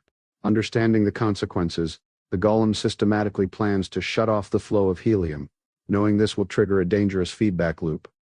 As the superconducting coils lose conductivity, heat will build, pushing the system toward the quench limit.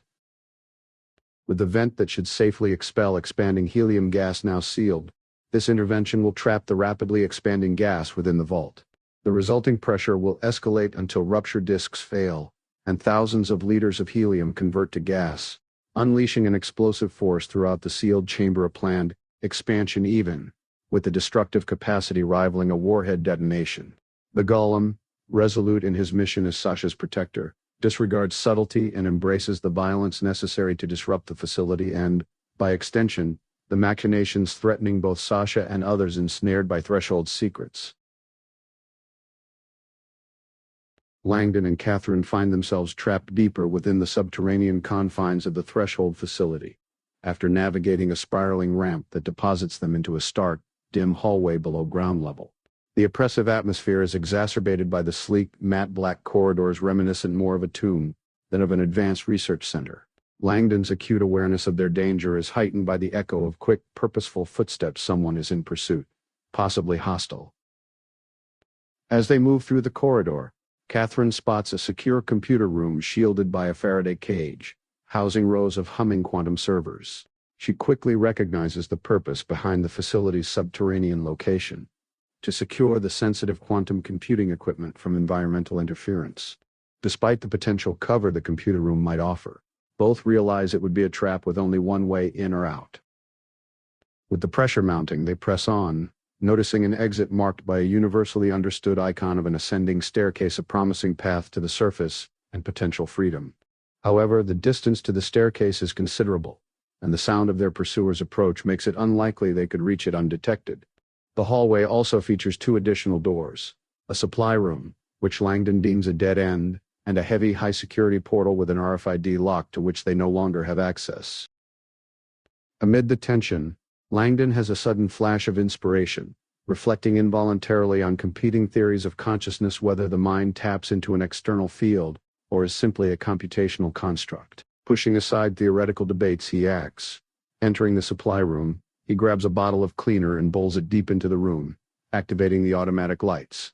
He leaves the door ajar, its light casting an inviting strip into the corridor, then quietly pulls Katherine onward past the RFID-secured alcove.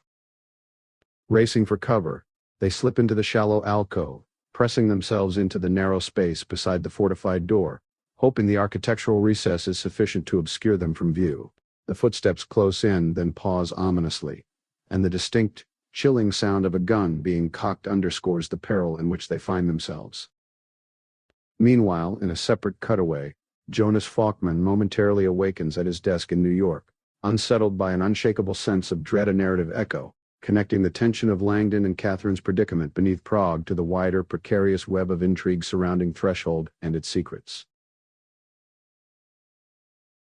Langdon and Katherine find themselves in a tense and precarious situation as they hide in a recessed alcove in the lower levels of the Threshold facility. Their position is pressed against a heavy steel door, while the threat of discovery looms closer, indicated by the ominous click of a gun being readied nearby. Footsteps approach. The characters brace for confrontation, utilizing a compact mirror to check the hallway. The approaching figure is revealed to be Everett Finch, the determined and dangerous CIA operative, weapon drawn as he pursues intruders in this high-security environment. Finch, aware that intruders this deep into the facility are after Threshold's most closely guarded secret, approaches the alcove with caution, expecting to corner his quarry. He swings into the alcove, only to find it inexplicably empty. In this moment, the narrative shifts, revealing Langdon and Katherine's side of events. Just as their hiding spot should have been compromised, the heavy steel door behind them unexpectedly gives way. Their realization is sudden and vital. The door, which ordinarily would have required electronic credentials to open, had been intentionally propped open, its lock jammed by a cluster of artificial leaves stripped from a fake plant nearby. Acting quickly, they slip through and instinctively close the door behind them, unknowingly locking themselves inside the secured room, as Katherine points out the biometric security required for exit. Elsewhere, the golem is methodically sabotaging the facility. He proceeds to close a series of valves on 12 canisters of liquid helium, each step bringing escalating alarm indications from the control panel. Despite his desire to hurry, the golem works deliberately, mindful of his health and determined to complete his self-imposed mission. His actions are framed by a sense of justice and personal sacrifice, dedicating his destructive act to Sasha, an allusion to the facility's exploitation and to his own identity entwined with hers. The final valve is closed, sealing the fate of Threshold and ensuring its destruction with thousands of kilos of pressurized helium ready to trigger catastrophe. Simultaneously in Langley, CIA Director Judd contemplates the ramifications of a devastating security breach. He has just watched a damning interrogation video featuring Dr. Brigida Jessner being tortured and confessing to the existence and location of the illicit Threshold project.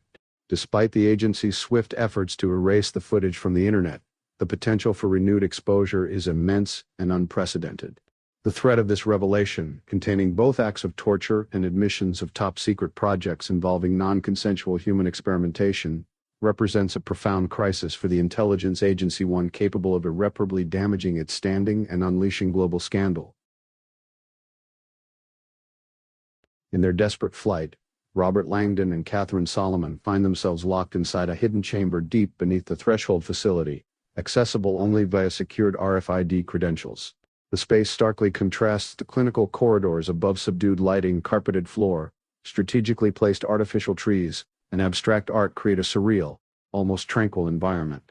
This tranquility, however, is unsettling given their knowledge of the facility's ominous reputation and the persistent threat represented by their pursuer. Following the tunnel, Langdon and Katherine arrive at an imposing black stone portico with a frosted glass door, its surface etched with a familiar motif. Beyond this portal lies the most protected area within the complex, an immense, circular domed chamberance, the blast shelter of Prague's Folimanka bunker. Langdon, familiar with secret government bunkers, immediately senses the historical significance and extreme secrecy of such spaces. Inside the dome, they encounter an astonishing futuristic command center. A raised, circular platform at the center is ringed by advanced workstations, each resembling the cockpit of a high-end flight simulator. Radiating outward in a precise starburst are metallic pods, each positioned directly opposite one of the command modules. These pods, sleek and minimalist, appear as a deliberate blend of modern art and high technology. When examined more closely, a pod's interior reveals a padded, coffin-like capsule outfitted with Velcro restraints, IV hookups, and most notably an integrated head cradle equipped with sophisticated neural interface technology. Katherine quickly discerns the true purpose of these enigmatic devices. Building upon what they witnessed earlier with Gessner's emergency preservation and resuscitation (EPR) pod, she realizes that these are advanced suspended animation capsules. However, unlike standard medical pods, these units connect directly to the occupant's brain, likely via sophisticated chips and wireless interfaces capable of both monitoring and influencing neural activity, enabling immersive experiments in the liminal state between life and death. The implications are staggering. Everything Langdon and Katherine had discussed, altered states, out-of-body experiences, neural filters, and humanity's potential for expanded consciousness is manifest here, technologically enabled to probe realities previously confined to mystical or speculative inquiry. This chamber exists as a death lab, a site constructed to intentionally induce and observe near-death states, using brain-machine interfaces to explore consciousness, and perhaps even what lies beyond. The realization leaves them awestruck and deeply apprehensive about the ambitions and ethical consequences of Threshold's secret research. Within the clandestine confines of the Threshold facility, Robert Langdon and Katherine Solomon find themselves immersed in a grim and disorienting environment, quickly realizing the room's true nature as a so-called death lab. The chilling presence of emergency preservation, EPR pods, with their function of artificially inducing or suspending the state of death, reveals the disturbing scale of the secret research. Katherine, ever the scientist, is compelled to probe deeper, motivated by the hope of understanding what the agency seeks to achieve by controlling and observing the boundary between life and death. Yet Langdon, acutely aware of the facility's oppressive and sinister atmosphere, remains wary, recognizing that such experiments likely have motivations beyond the purely scientific, and little regard for the sanctity of individual life. Their exploration is cut short as a gunshot fractures the silence, propelling the pair into immediate jeopardy. The source is Everett Finch, the agency operative and mastermind behind Threshold, who levels a weapon at Langdon and Solomon, immediately asserting his authority. Finch's composure and confidence are chilling. He expertly uses the psychological weight of gunfire in a confined space to paralyze and control his captives, relishing their defenselessness. While outwardly polite, his demands are underscored by the implicit threat of violence. Solomon is compelled to relinquish her bag, which contains sensitive documents procured during their infiltration materials that now incriminate them as trespassers with access to national secrets. Finch quickly calculates the practical impossibility of removing his hostages through normal routes, given security and logistical constraints, and instead resolves to await reinforcements within the secrecy of Threshold. His agenda: immediate interrogation using the suite of tools at his disposal, including the EPR pods and memory-altering pharmaceuticals. As he speaks, it becomes clear that Finch considers the witnesses to have seen too much, rendering their survival unlikely. His tone conveys satisfaction in the completeness of his control and the moral impunity he enjoys under the cloak of national security.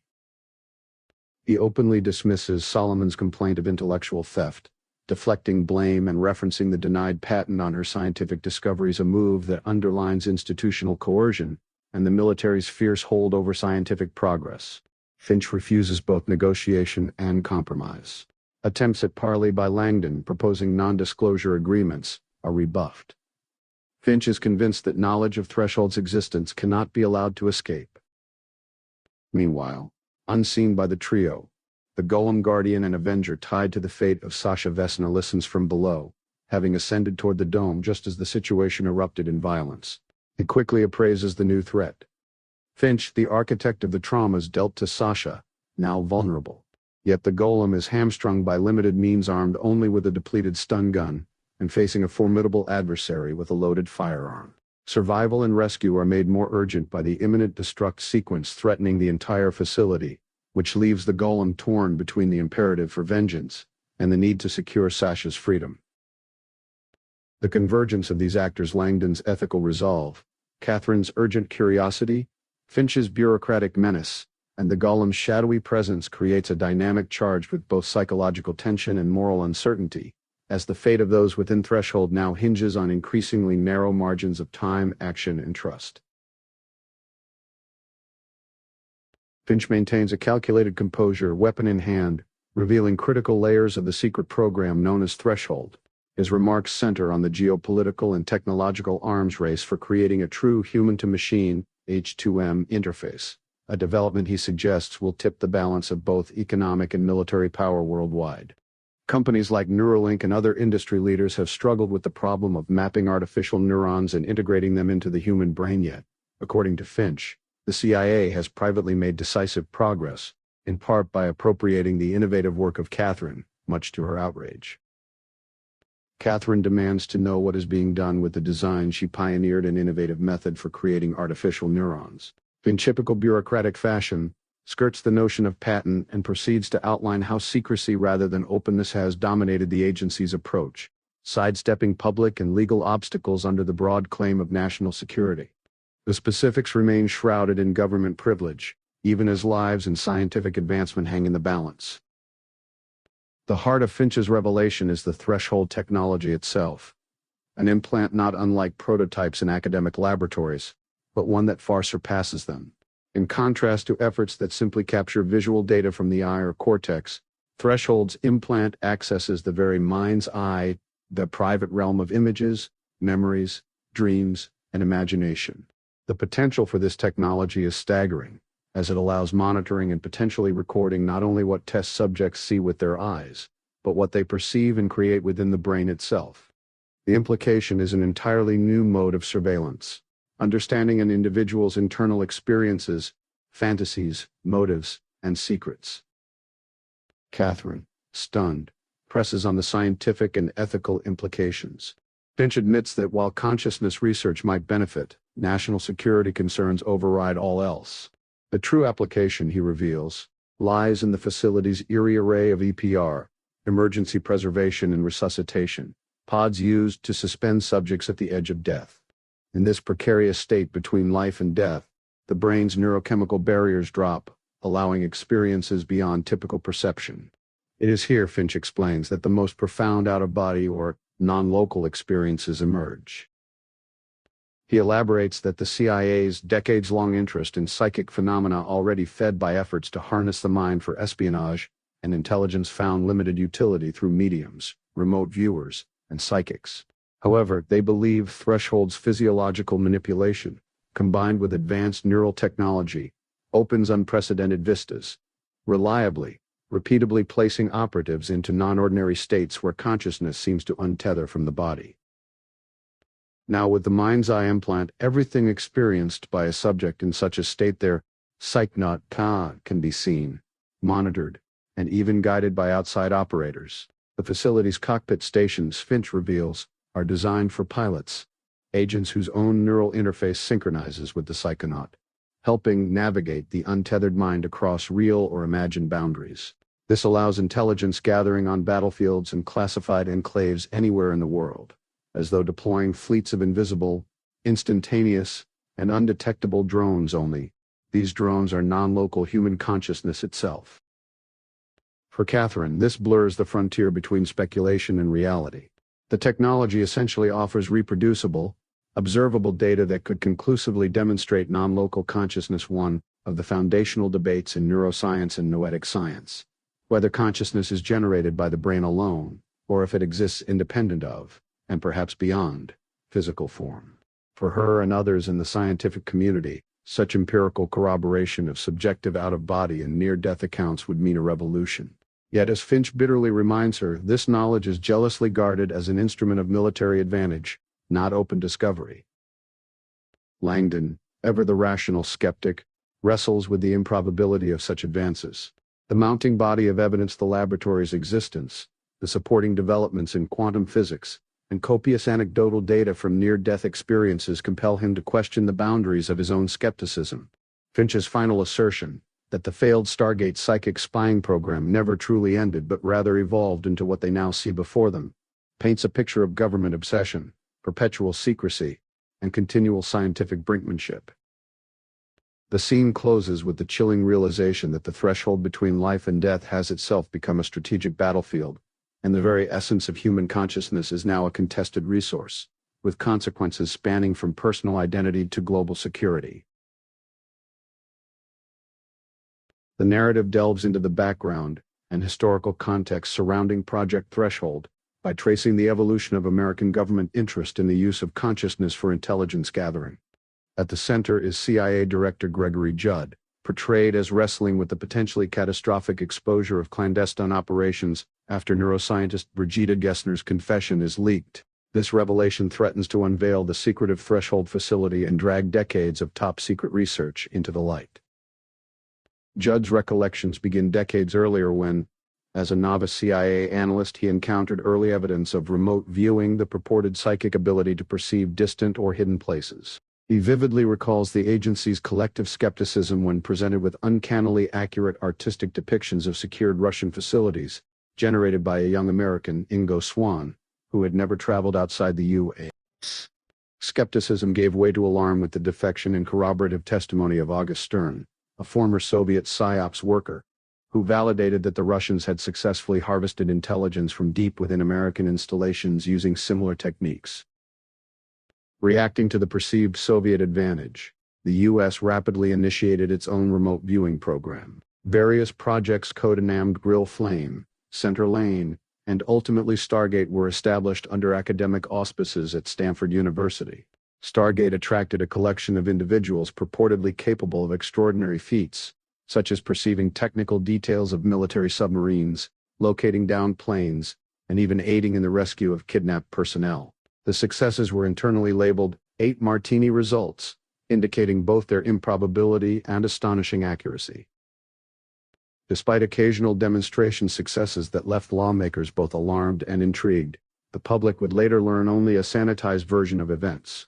After damaging leaks in 1995, the CIA officially admitted to the existence of the Stargate program, but dismissed it as ineffective and terminated.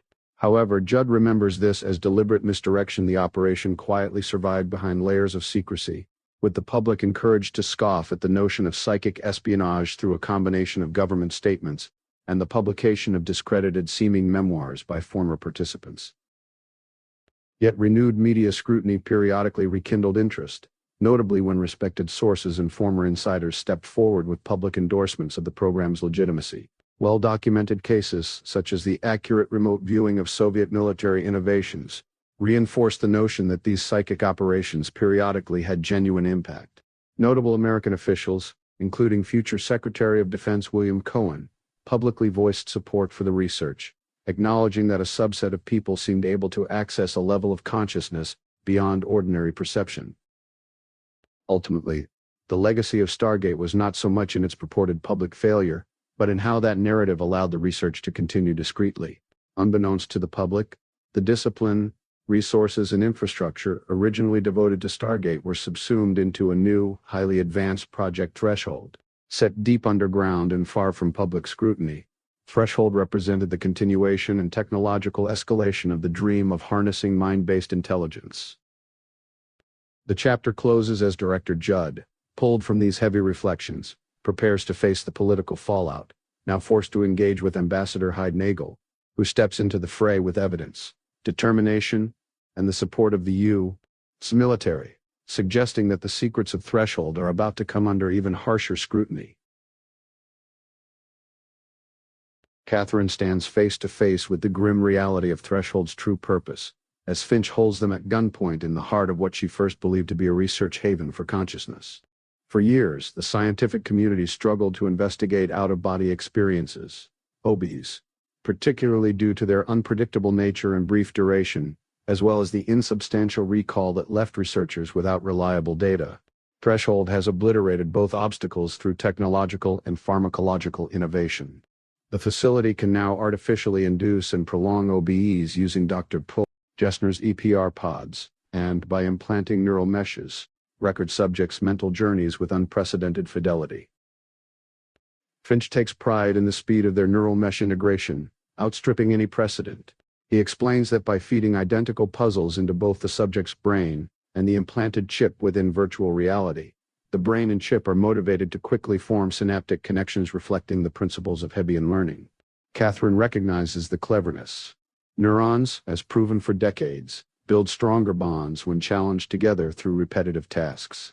Psychedelic drugs further heighten this adaptive process, not only boosting neural plasticity but making mental challenges harder, thus driving the synaptic integration faster. This layered approach, as Finch describes, is akin to training an athlete under stress to maximize eventual performance. When pressed on the origin of these methods, Finch acknowledges Dr. Gessner's foundational contributions, despite philosophical divides, and reveals that the CIA gained access to Katherine's unpublished work through prestigious academic awards juried by Stanford Research Institute, SR, an institution with historical clandestine ties. Katherine's disappointment at missing these professional connections is compounded by revelations about the fates of test subjects, individuals like Sasha Vesna and Dmitry Sisevich, whose lives were transformed and in some cases, destroyed by forced experimentation. Finch rationalizes these operations as necessary sacrifices for national security, asserting that the threats they face justify extraordinary means. This position is met with moral outrage from Langdon, who rebukes Finch's invocation of civic sacrifice and accuses him of exploiting innocence for a greater good that cannot excuse their suffering.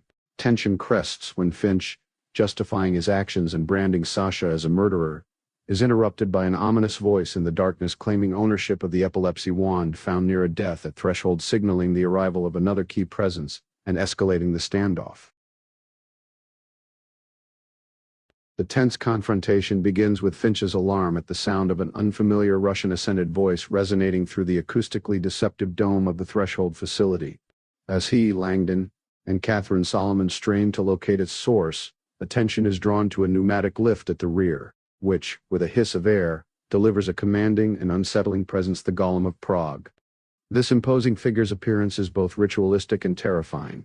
Robed in black, face and head covered in drying clay inscribed with 3 Hebrew letters, Emet, truth, and exuding an unnatural, otherworldly aura. The golem's manner is at first ominously controlled, as he approaches with arms extended in a posture that blurs the line between surrender and authority. Weapon drawn and unnerved, attempts to assert control, issuing threats and demands. The golem answers in a hollow voice, making clear his role as Sasha's protector, and assuring Finch that Sasha is safe elsewhere, away from Threshold's machinations. Despite Finch's efforts to press for information, the figure's composure abruptly crumbles, his body convulses, signaling an epileptic seizure. The golem drops to the floor, powerless, desperately rummaging through his cloak for something in act that catches Finch's interest, especially given the epilepsy wand he'd previously discovered. Cruelly, Finch taunts the stricken figure with the wand, demanding answers before offering help. Langdon and Katherine plead for compassion, recognizing the medical emergency. However, just as Finch attempts to press his advantage, the golem launches a sudden, precise counterattack. In one swift motion, he incapacitates Finch with a device, causing Finch's body to seize and collapse, shattering his nose in the process. With clinical efficiency, the golem retrieves Finch's gun and the all-important wand, towering over his captive in silent judgment.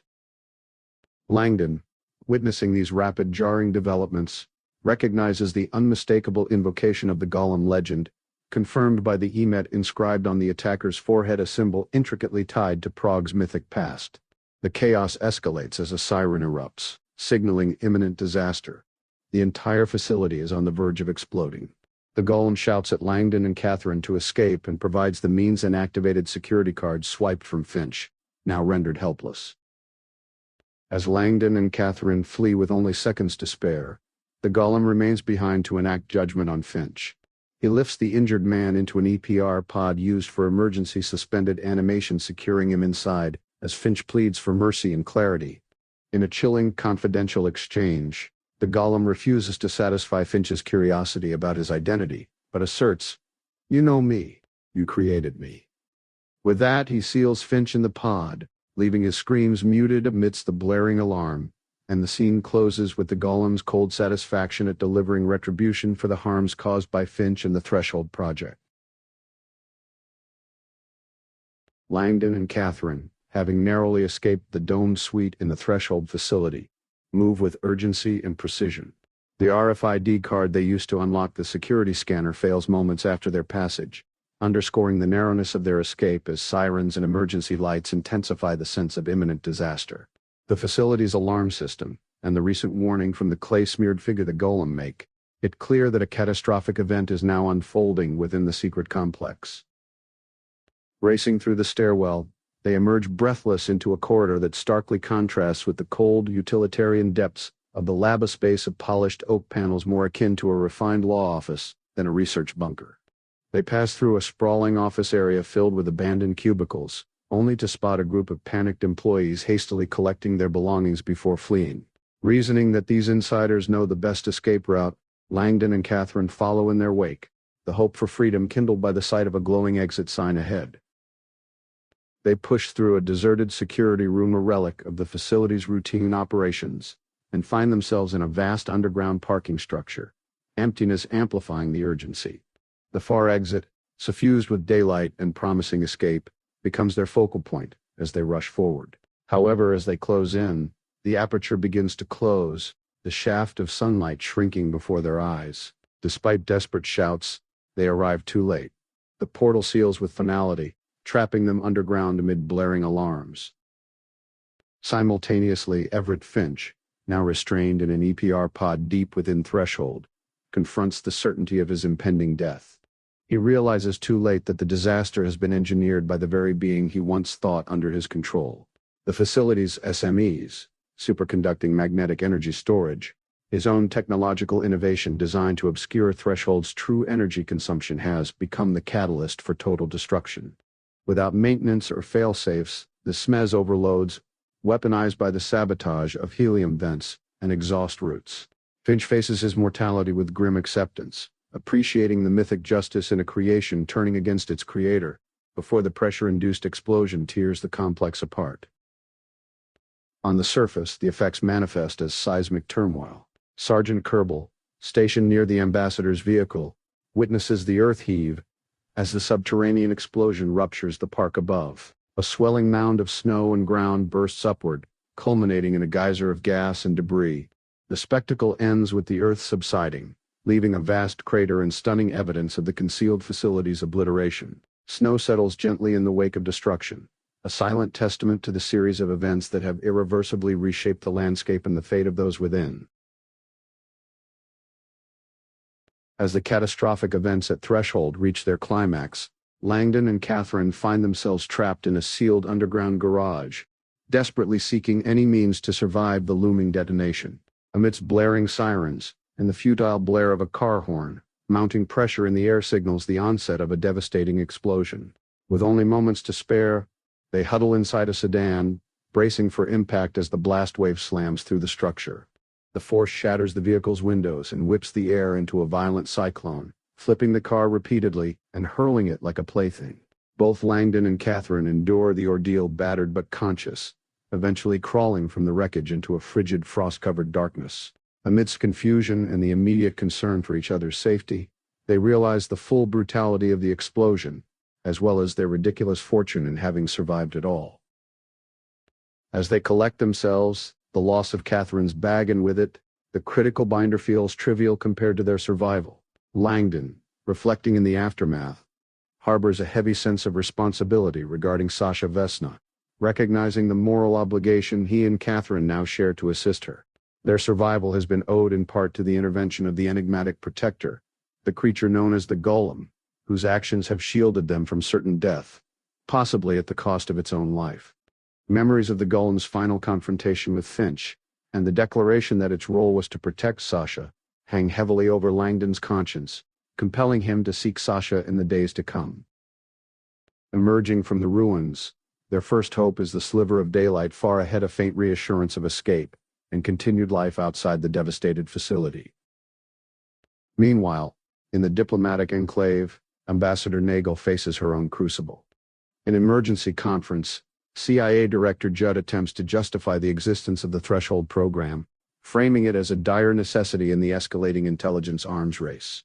He invokes historical precedents where ethical boundaries were crossed in the name of national survival, but Nagel is acutely aware of the chilling implications. The reality exposed by recent revelations, especially the program's inhumane experimentation on vulnerable psychiatric patients, resulting in at least one known fatality, threatens not only the moral standing of the intelligence community, but also the entire government's legitimacy on the world stage. Judd distances In-Q-Tel from Threshold's abuses and admits to a grave misjudgment in empowering Finch, whose reckless actions have now contributed to catastrophic consequences. Nagel knows the repercussions will be severe as global outrage and scandal beckon. As these parallel crises unfold, a shaking embassy marine interrupts Nagel's call with urgent news. A massive underground explosion has rocked Follimanka Park, confirming the full scope of Threshold's destruction. The physical and political earthquakes resonating through Prague promise further upheaval, with Langdon, Katherine, and Nagel all facing the weight of survival, responsibility, and the pursuit of answers and justice. After escaping the destruction of Threshold, the Golem manages to regain consciousness in the complete darkness of the abandoned subterranean tram tunnel. Disoriented and battered by the explosion, he realizes that his planned exit has failed.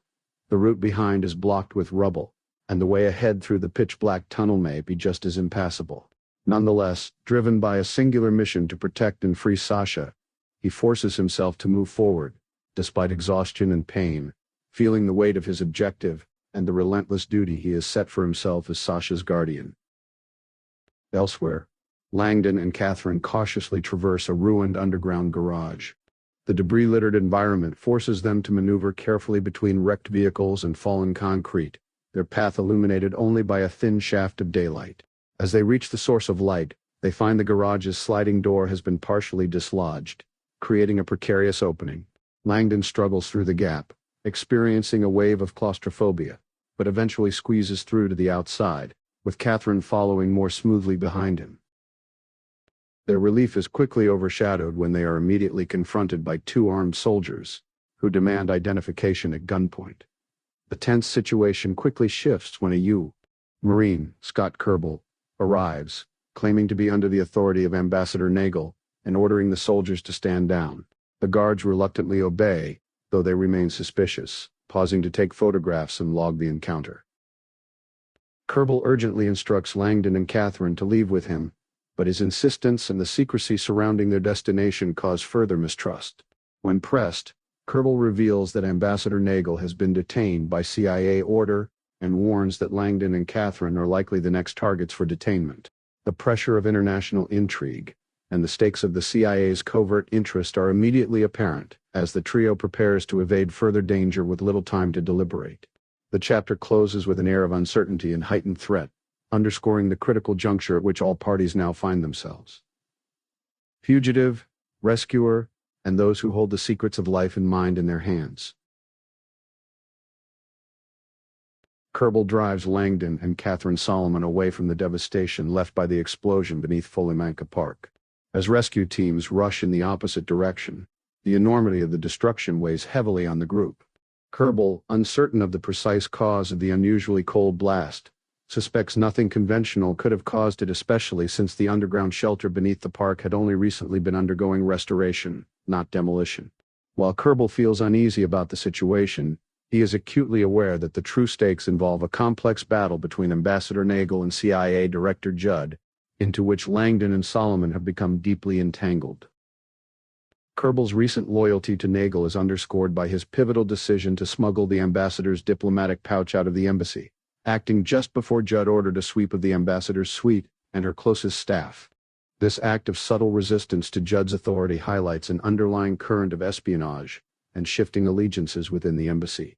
Now, Kerbal must decide the best course of action for Langdon and Solomon, cognizant that delivering them to Judd could spell disaster. Langdon, gathering his composure, insists on stopping the car. He warns Kerbal of the grave danger facing Nagel, especially with her likely in CIA custody, and asserts that the only way to save her lies not with any document or object, but with a person. Sasha Vesna. To Kerbal's surprise, Langdon is adamant that he can locate Sasha, convincing both Katherine and their driver of the urgency. Katherine realizes that with Threshold destroyed and most evidence of its clandestine experiments now buried, Sasha has become the linchpin. Her brain carries the physical proof of the advanced implants and serves as a living testament to the abuses she endured. A single scan of her neurological enhancements would expose the extent of the CIA's coercive experiments, turning Sasha into a priceless asset and an acute vulnerability for those seeking to cover up the project. Katherine reflects on Sasha's protector, the enigmatic and mentally unstable Sisevich, speculating on whether his psychological problems predated the forced experimental surgery or were inflicted by it. She suspects that Sisevich's willingness to destroy Threshold and his ritualistic, self-destructive acts are rooted in deep trauma. Nevertheless, the priority is to find Sasha before the CIA ties up loose ends. Langdon reveals he needs access to Sasha's apartment to find a critical clue. Kerbal points out Sasha is long gone, and the apartment was secured after Harris's body was found. However, Langdon connects the dots about a distinctive keychain Kerbal's colleague Dana Denek used, which Langdon himself had provided, implying he knows how to get in. Kerbal, demonstrating solidarity, hands over the key to Langdon. Meanwhile, in New York, Faulkman anxiously absorbs breaking news of an explosion in Prague, worried about Langdon's involvement given his history with catastrophes. Simultaneously beneath Prague, the golem navigates the dark, collapsing tunnels, exhausted but focused on escape. After immense effort, he reaches a hidden tram platform beneath Crucifix Bastion. The sight of the elevator button glowing faintly in the darkness offers hope of survival, both for himself and for Sasha, to whom he remains fiercely dedicated as her protector. The chapter balances physical escape with the race to preserve vital human evidence, underscoring the fragility and importance of living witnesses amid the erasure of clandestine crimes. As Langdon and Katherine exit the embassy sedan into the biting wind of Prague's Old Town Square, Katherine's wariness grows. The Marine, Sergeant Kerbal, has honored Langdon's opaque instructions driven by operational security concerns and their precarious position between the CIA and local authorities by agreeing to drop them off without knowing their true destination. Langdon's choice to keep Kerbal in the dark is strategic. It offers Kerbal plausible deniability at a time when political and personal loyalties are fraught, and any leak could endanger both their ally at the embassy and Sasha Vesna, the missing woman they seek. Once the sedan departs, Langdon and Katherine cut across the crowded square, under archways, and into the labyrinthine alleys that radiate from Prague's core. The conversation, now away from prying ears, cuts to the heart of Katherine's concern. The real purpose of their journey and the actual location of Sasha. Langdon insists Sasha never truly left her apartment, contradicting both forensic reports and the Marine's brief. Katherine's skepticism is met by Langdon's insistence that there is more to Sasha's residence than meets the eye. Tracing a path through alleys, Langdon brings them to an ordinary-looking doorway, indistinguishable except for the pair of Siamese cats watching from the window, an unsettling confirmation for Katherine. whose confusion deepens as Langdon cryptically explains that the cats await Sasha, ignorant of her presence inside. Langdon reconstructs the morning's events surrounding a mysterious note slid under Sasha's door, highlighting the impossibility of anyone having escaped the alley unseen.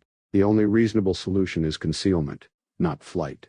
He draws Katherine's attention to the shuttered windows above Sasha's apartment, explaining that Gessner, Sasha's late patron, owned both flats. The upstairs, long vacant, offered the perfect hiding place. Entering the building with a key from his crazy kitten key ring, a detail that connects to Gessner's dual ownership, Langdon leads Katherine past Sasha's personalized, homely entrance to what appears to be a storage area. This stacked alcove, upon closer inspection, is actually the hidden landing for a staircase to the second floor, cleverly disguised and missed by earlier investigators. Langdon's deduction. After the note was delivered, the perpetrator simply ascended to the vacant apartment above, evading immediate pursuit. The climb up the narrow, unlit staircase is tense, compounded by Katherine's discomfort with the dark and Langdon's aversion to confined spaces. At the top, outside a solitary, locked door, Langdon first tries direct communication before relying on logic. Gessner would have designed the apartment's access with simplicity, making a single key suitable for both. With a click, Langdon opens the door, using this piece of reasoning. On entry into the upstairs flat, Langdon and Katherine are met not by the expected darkness, but by a wholly transformed environment. The vacant space is suffused with an otherworldly purple light, suggesting its use as something beyond mere living quarters. This revelation sets the tone for whatever confrontation or discovery lies ahead, while highlighting Langdon's deductive acumen and the intricate layerings of concealment and misdirection underpinning the search for Sasha. The sequence underscores the methods by which individuals at the heart of the threshold conspiracy, and those caught in its orbit, have hidden vital truths in plain sight through architecture, ritual, and psychological manipulation, setting the stage for the unveiling of deeper secrets.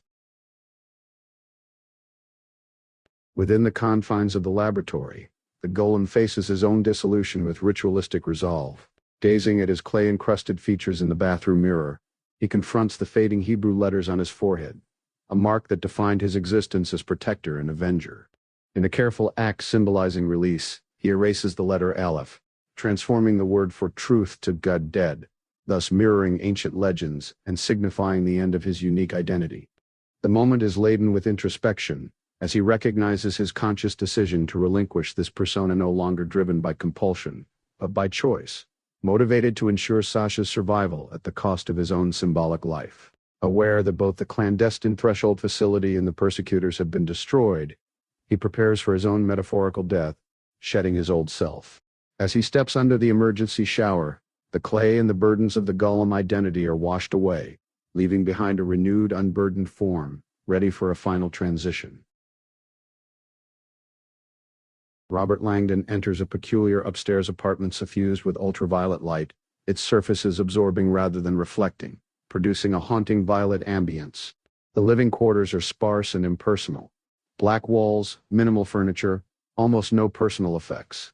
Despite the ghost-like atmosphere, Langdon concludes with unease that this was not a domicile, but a calculated refuge, likely the hideaway of Dmitry Sisevich, the shadowy protector associated with Sasha Vesna.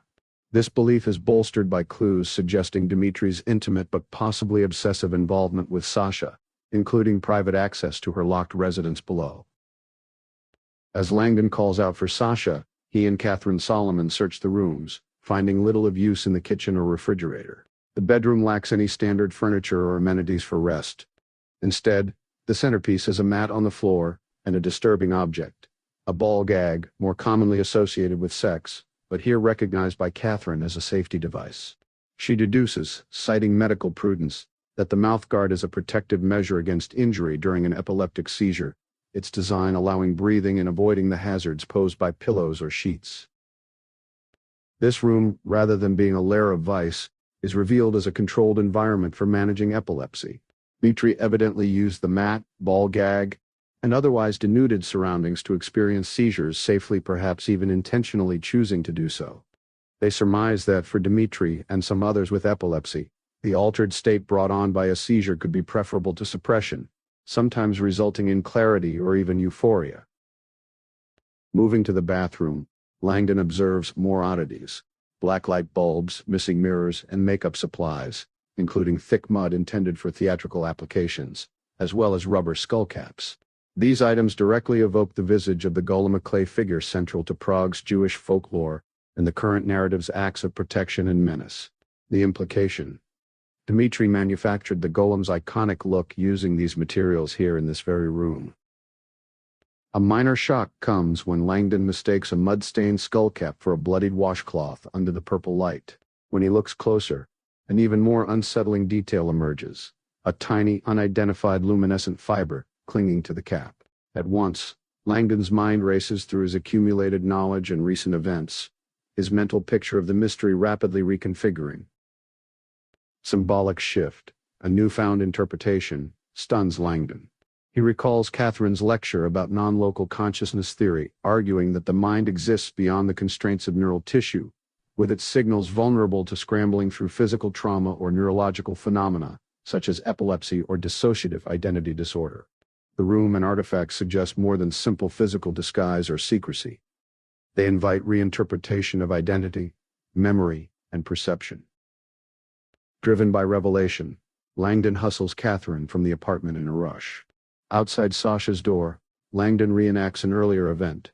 Someone had slid a note to him from beneath her door, but now he realizes that the thickness of the weather stripping precludes any object from passing under from the outside. The cryptic note, inducing suspicion and danger, could only have originated from within. Suddenly, the key question is not just who delivered the note, but how the act was accomplished and what it implies about the source's presence and identity.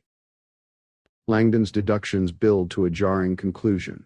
The person behind the mask, orchestrator of the golem's acts, and visitor to Sasha's apartment, was more ingeniously hidden than anyone suspected.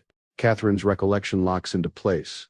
Langdon points to details from her noetic science lecture theories about savant syndrome, false memories, and the ways disrupted brain function can unlock or splinter consciousness.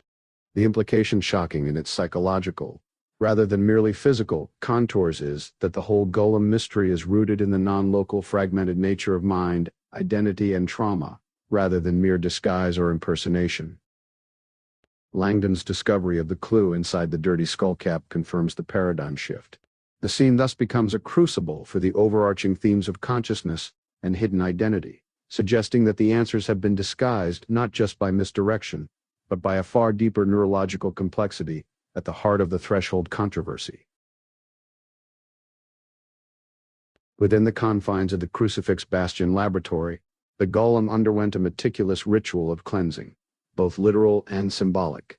As he let the hot water from the lab shower wash away the clay remnants from his skin, the last vestiges of the monstrous persona he had assumed seemed to dissolve and spiral down the drain. Removing his skull cap, an artifact integral to his disguise, he experienced the physical discomfort of its detachment and spent a meditative moment examining his features in the mirror.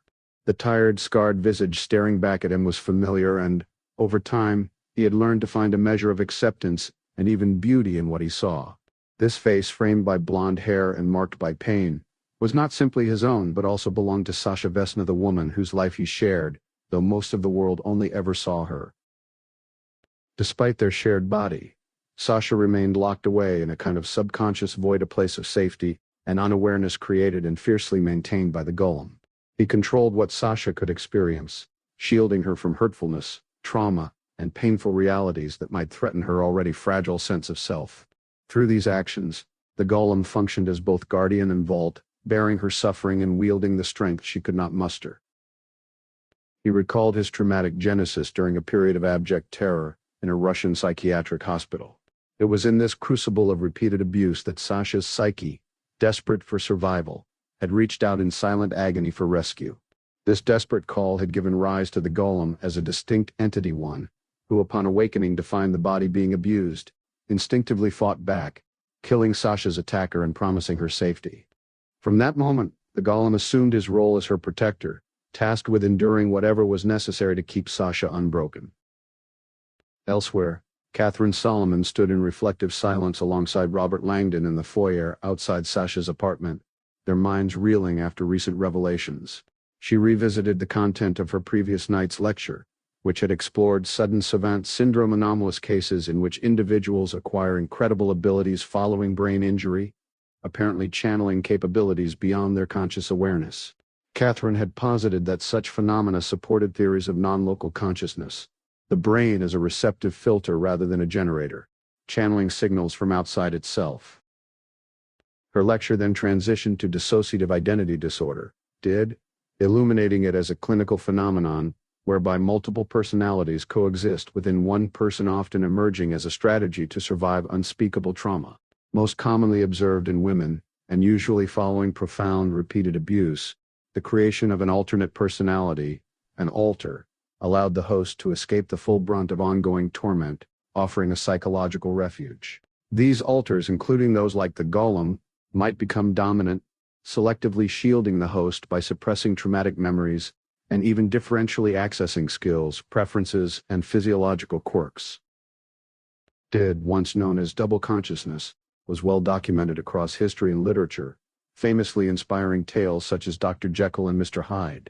Modern clinical research regularly validated the reality of these multiple cohabiting personalities, refuting suspicions of mere performance or malingering. MRIs and interrogation consistently demonstrated the existence of discrete mental systems.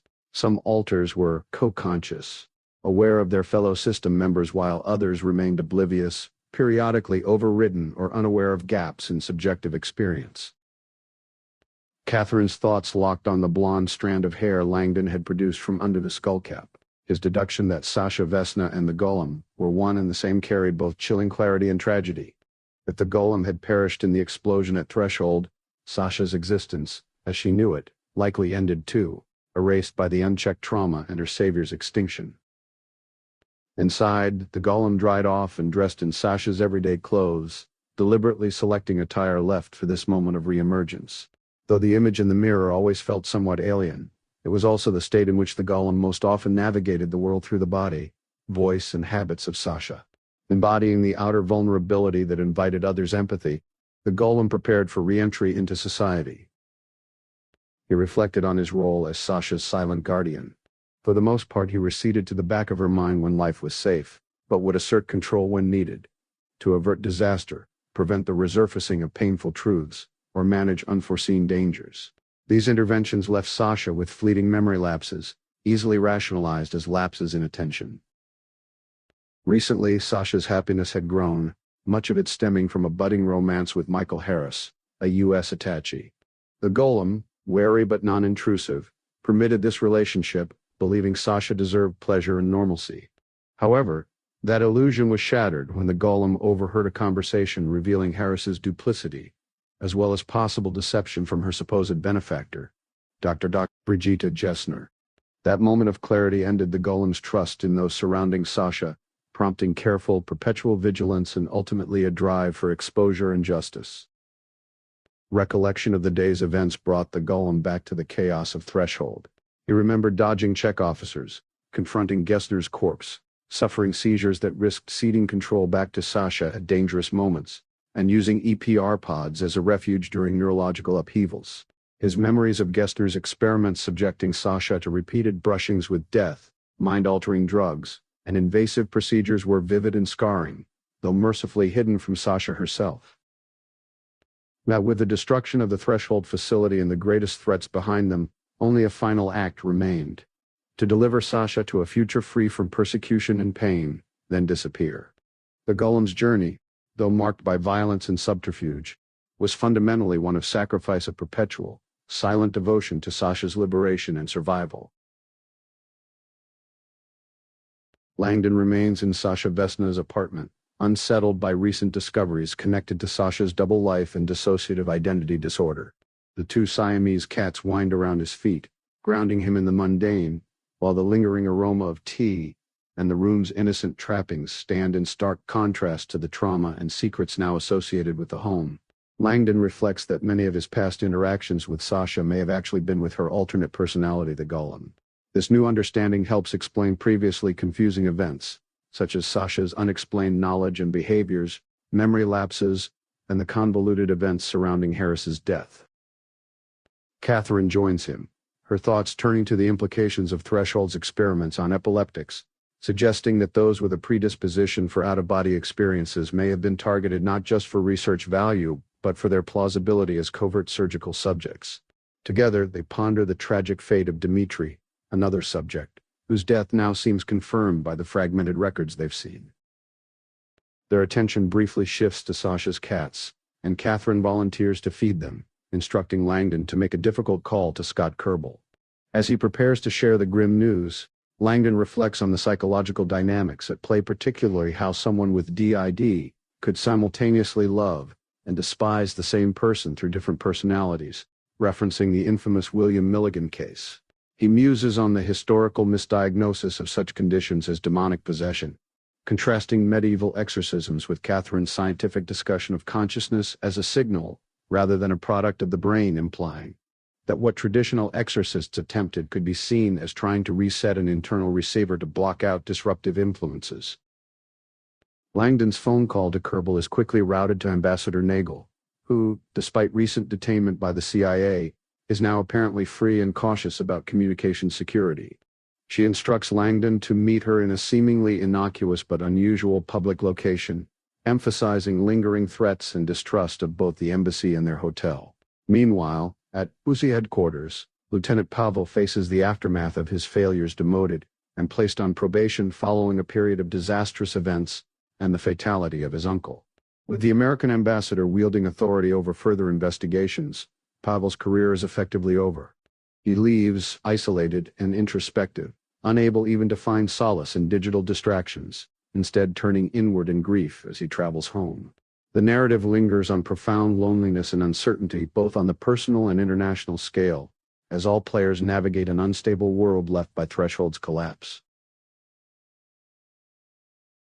Amidst the strange topography of Prague's dripstone wall, a Baroque sculpture resembling frozen molten rock and notorious for conjuring unsettling illusions, Ambassador Nagel found a rare sense of calm, contemplating the human tendency for pareidolia, the phenomenon by which minds perceive recognizable forms, such as faces, in ambiguous stimuli.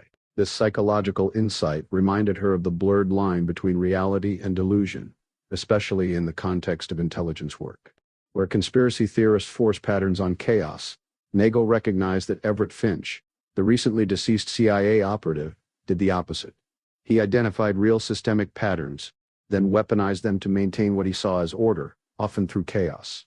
Finch's demise, while a relief in practical terms, only further convinced Nagel there was no pure good or evil. Both exist inextricably intertwined, especially within agencies grasping for control over emergent brain technologies.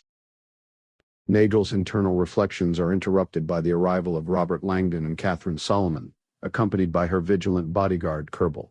Despite the mythic severity and haunted reputation of the dripstone wall, Nagel welcomes her guests via a secret door embedded in the weathered stone, a privilege afforded to her through diplomatic connections with the wealthy Americans who now own the historic Augustine monastery abutting the wall. The site, once sacred and monastic, is now repurposed as the Augustine Luxury Hotel, replete with modern amenities layered incongruously atop medieval infrastructure. This blend of old and new, ancient brewery reimagined as a bar, scriptorium kept intact for atmosphere, mirrors the broader collision of tradition and innovation at the heart of the Threshold crisis. Ushered into a private soundproof lounge within the monastery's spa, the trio seizes the first opportunity for confidential discussion since the chaos surrounding Threshold's destruction. Nagel, acknowledging the harrowing ordeal her companions have faced, reveals a development of profound consequence: the emergence of decisive evidence about the Threshold facility and its abuses. Contrary to Langdon's grim presumption that all material traces of Threshold had perished along with the facility and its most compromised survivor, Sasha Vesna, Nagel had received damning proof through unexpected channels, a tangible demonstration of the personal price and unpredictable agency inherent in such shadowy undertakings. Produced as a handwritten plea. "Please help Sasha." The evidence arrived anonymously but pointedly, with an online link leading to a confessional video by Brigitte Gessner herself. In the video, Gessner gives a harrowing account of Threshold's inner workings. Human testing, invasive brain surgeries, unsanctioned psychopharmaceutical use, consciousness manipulation through suspended animation, and the wider network of complicit individuals and organizations. Nagel stresses the video's visceral impact and its function as ultimate insurance for all parties implicated or endangered. The existence and secure backup of this material makes further retaliation from the CIA or other interests effectively untenable. In the power play of global espionage, this footage is described as an atomic bomb, a weapon of last resort for ensuring personal and collective safety. Langdon, detecting Nagel's ignorance of Sasha Vesna's dissociative identity disorder, questions the motivations behind the video's indirect delivery. Nagel clarifies that Gessner's taped confession expresses confidence in Nagel's comparative innocence and moral horror at the project. Thus, Sasha's guardian angel trusted her as an advocate. Nagel is forthcoming about her own guilt. Though coerced and largely ignorant about the facility's actual purpose, she played a role in enabling it, and she is haunted by the consequences, especially the repercussions for Michael Harris, whose forced involvement in Sasha's surveillance ultimately led to his death. When questioned about the identity of the guardian angel, Nagel concedes only partial knowledge. Though the masked protector in the video bore a Russian accent and seemed personally aggrieved, possibly a former threshold test subject, she suspects Dmitry Sisevich, the facility's first Russian patient whom official records claim is deceased. However, Langdon and Solomon know the truth is more complicated. The avenging figure is not Sisevich, but inextricably linked to Sasha through her alternate personality, created by trauma, and perhaps exacerbated by Threshold's unethical experimentation. The protectiveness, vengeance, and survival embodied by this guardian reflect both the human costs of dangerous scientific ambition and the profound resilience, psychological and otherwise, of those victimized by it. As the conversation ends, it becomes clear that the revelation of this truth is imminent, promising to realign culpability and provide Nagel with the clarity she seeks regarding both the crimes and the shadows of responsibility haunting all of Threshold's survivors. Emerging from the dripstone wall into the cold darkness of Wallenstein Garden, Ambassador Nagel is emotionally shaken by recent revelations. She grapples with the knowledge that Sasha, suffering from dissociative identity disorder, was responsible for Michael Harris's death. Katherine Solomon urges her to recognize the distinct personalities within Sasha, drawing a line between the individual who committed the act and the one she cared for. This distinction offers limited solace, and Nagel is left wrestling with guilt, unable to seek forgiveness from either lost friend. The surrounding winter landscape mirrors Nagel's own sense of loss and foreboding, emphasizing her realization that her time in Prague and her ambassadorship has come to an end. The leverage she recently gained through political developments seems hollow. Contemplating her uncertain future but aware of a lingering resolve, Nagel resolves to remain a short while longer to ensure the embassy's stability during crisis before resigning. Her immediate focus shifts to securing a smuggled USB stick, entrusted to an ally, Scott Kerbel, who plans to transport it safely. As they exit the garden, Nagel acknowledges Kerbel's loyalty and risks, expressing gratitude for his unwavering support. The brief exchange between them marks a quiet, mutual respect, while Kerbel prepares to return Langdon and Solomon to their hotel, underscoring the exhaustion and toll recent events have taken on everyone. The scene closes on this atmosphere of transition, personal reckoning, and discreet acts of trust among the group. As the embassy sedan speeds through Prague, Robert Langdon notices the somber memorial victims of communism. The series of bronze figures, each a progressively more damaged version of the same man, offers a visual meditation on both suffering and endurance. Though he wants to share his thoughts with Katherine Solomon, he finds her asleep on his shoulder, a gentle reminder of life after a day overshadowed by danger and death. The passing city brings back the events of the day: Langdon's brush with death in the frigid Vltava, the relentless pursuit through the aftermath of the Threshold collapse, and their narrow escapes from threats both physical and existential. The trauma of these moments is countered by Katherine's calm presence and the comfort of her sleep. Langdon is struck less by mortality's threat, and more by the transformed perspective he now carries, much of it prompted by Katherine's work in noetic science and her radical perspective on consciousness. Her research has undermined his previous fear and opened the possibility that living and dying are not the opposites he once believed. Reflecting on a recent philosophical conversation with Katherine, Langdon recalls their visit to a reliquary and her questioning, "How do you define death?" His initial response, death as the absence of life, matched surprisingly well with the medical definition, but as Katherine explained, failed on a crucial point. She argued that death should be defined in terms of consciousness, noting how society disconnects life from a body that has lost awareness but preserves it in those who, despite physical limitations, maintain consciousness. The discussion upturned Langdon's assumptions. For the first time, he truly considers the potent evidence suggesting that consciousness may transcend the brain, that death could be more a transition than a termination. Langdon's thoughts drift to the teachings of Asclepius and the universal idea of the soul departing the body, an assurance repeated across belief systems. He wonders if the hope for immortality present in all successful religions might be a pre-religious intuition, a deep human insight endured through the ages. The car arrives at the Four Seasons Hotel and Langdon gently wakes Katherine. Later, in the comfort of their suite, Langdon contacts Jonas Falkman, assuring the anxious editor that he and Katherine survived the Prague explosion, and bantering in a way that underscores both their enduring partnership and the ever-present shadow of danger that seems to follow Langdon. In their suite, intimacy quietly resumes after the ordeals of the day. Katherine, wrapped in luxurious silk lingerie and scented with perfume, prepares a quiet surprise for Langdon. But when she appears in the bedroom, she finds he has already fallen sound asleep, his gentle snoring a final symbol of peace and safety in contrast to the terror they have survived. The private moment underlines the couple's deepened bond. Trauma and philosophical revelation give way, if only for a night, to a hard-won sense of hope, love, and the promise of renewal. The mysteries of death and survival linger, but for the moment, the simple reassurance of shared existence takes precedence. In the calm of her apartment, Dana Danek tries to process the day's cascading chaos while catching up with the televised reports about the Follimanka Park explosion. Officially, the U.S. military attributes the disaster to an accidental gas ignition related to common construction practices.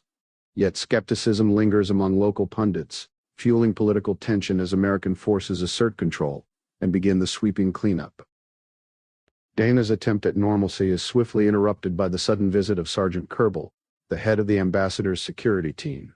Kerbel arrives under the pretense of offering condolences for her recently deceased colleague, Attaché Harris, and relays the ambassador's personal sympathy in the fact that the ambassador, previously under arrest, has now been released with apologies.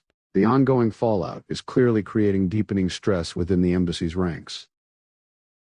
As their conversation shifts, Kerbel remarks on the escalating political intricacy of the circumstances, subtly encouraging Dana to reconsider taking up her prior role in public relations to help manage the growing crisis.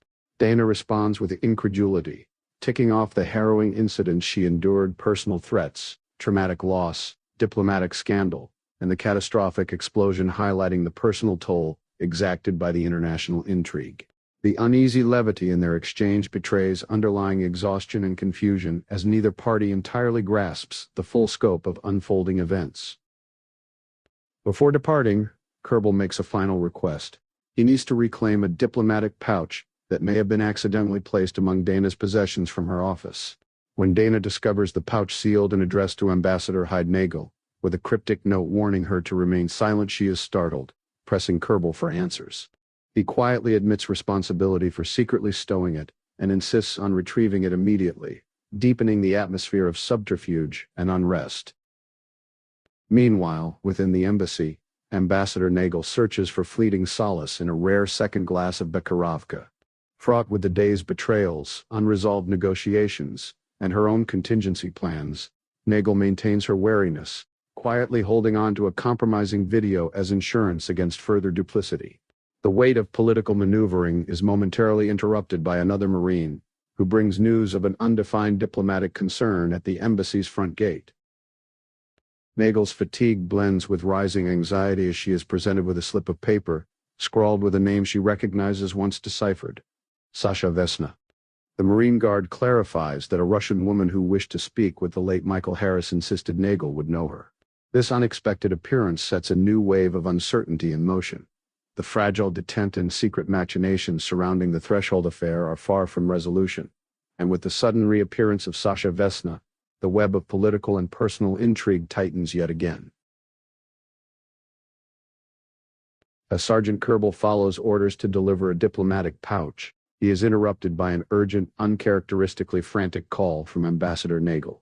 Their exchange, tinged with tension and secrecy, reveals the use of covert security protocols, hinting at a situation far more complex than standard diplomatic operations.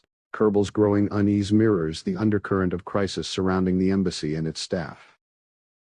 Meanwhile, inside the embassy, Nagel descends into the foyer, where enhanced security measures are immediately evident: 3 Marine guards instead of the usual one, signaling heightened alert. Awaiting her is Sasha Vesna, visibly battered by recent traumatic events, her appearance marked by exhaustion, injury, and vulnerability. Nagel's recognition of Sasha precipitates a surge of conflicted emotions.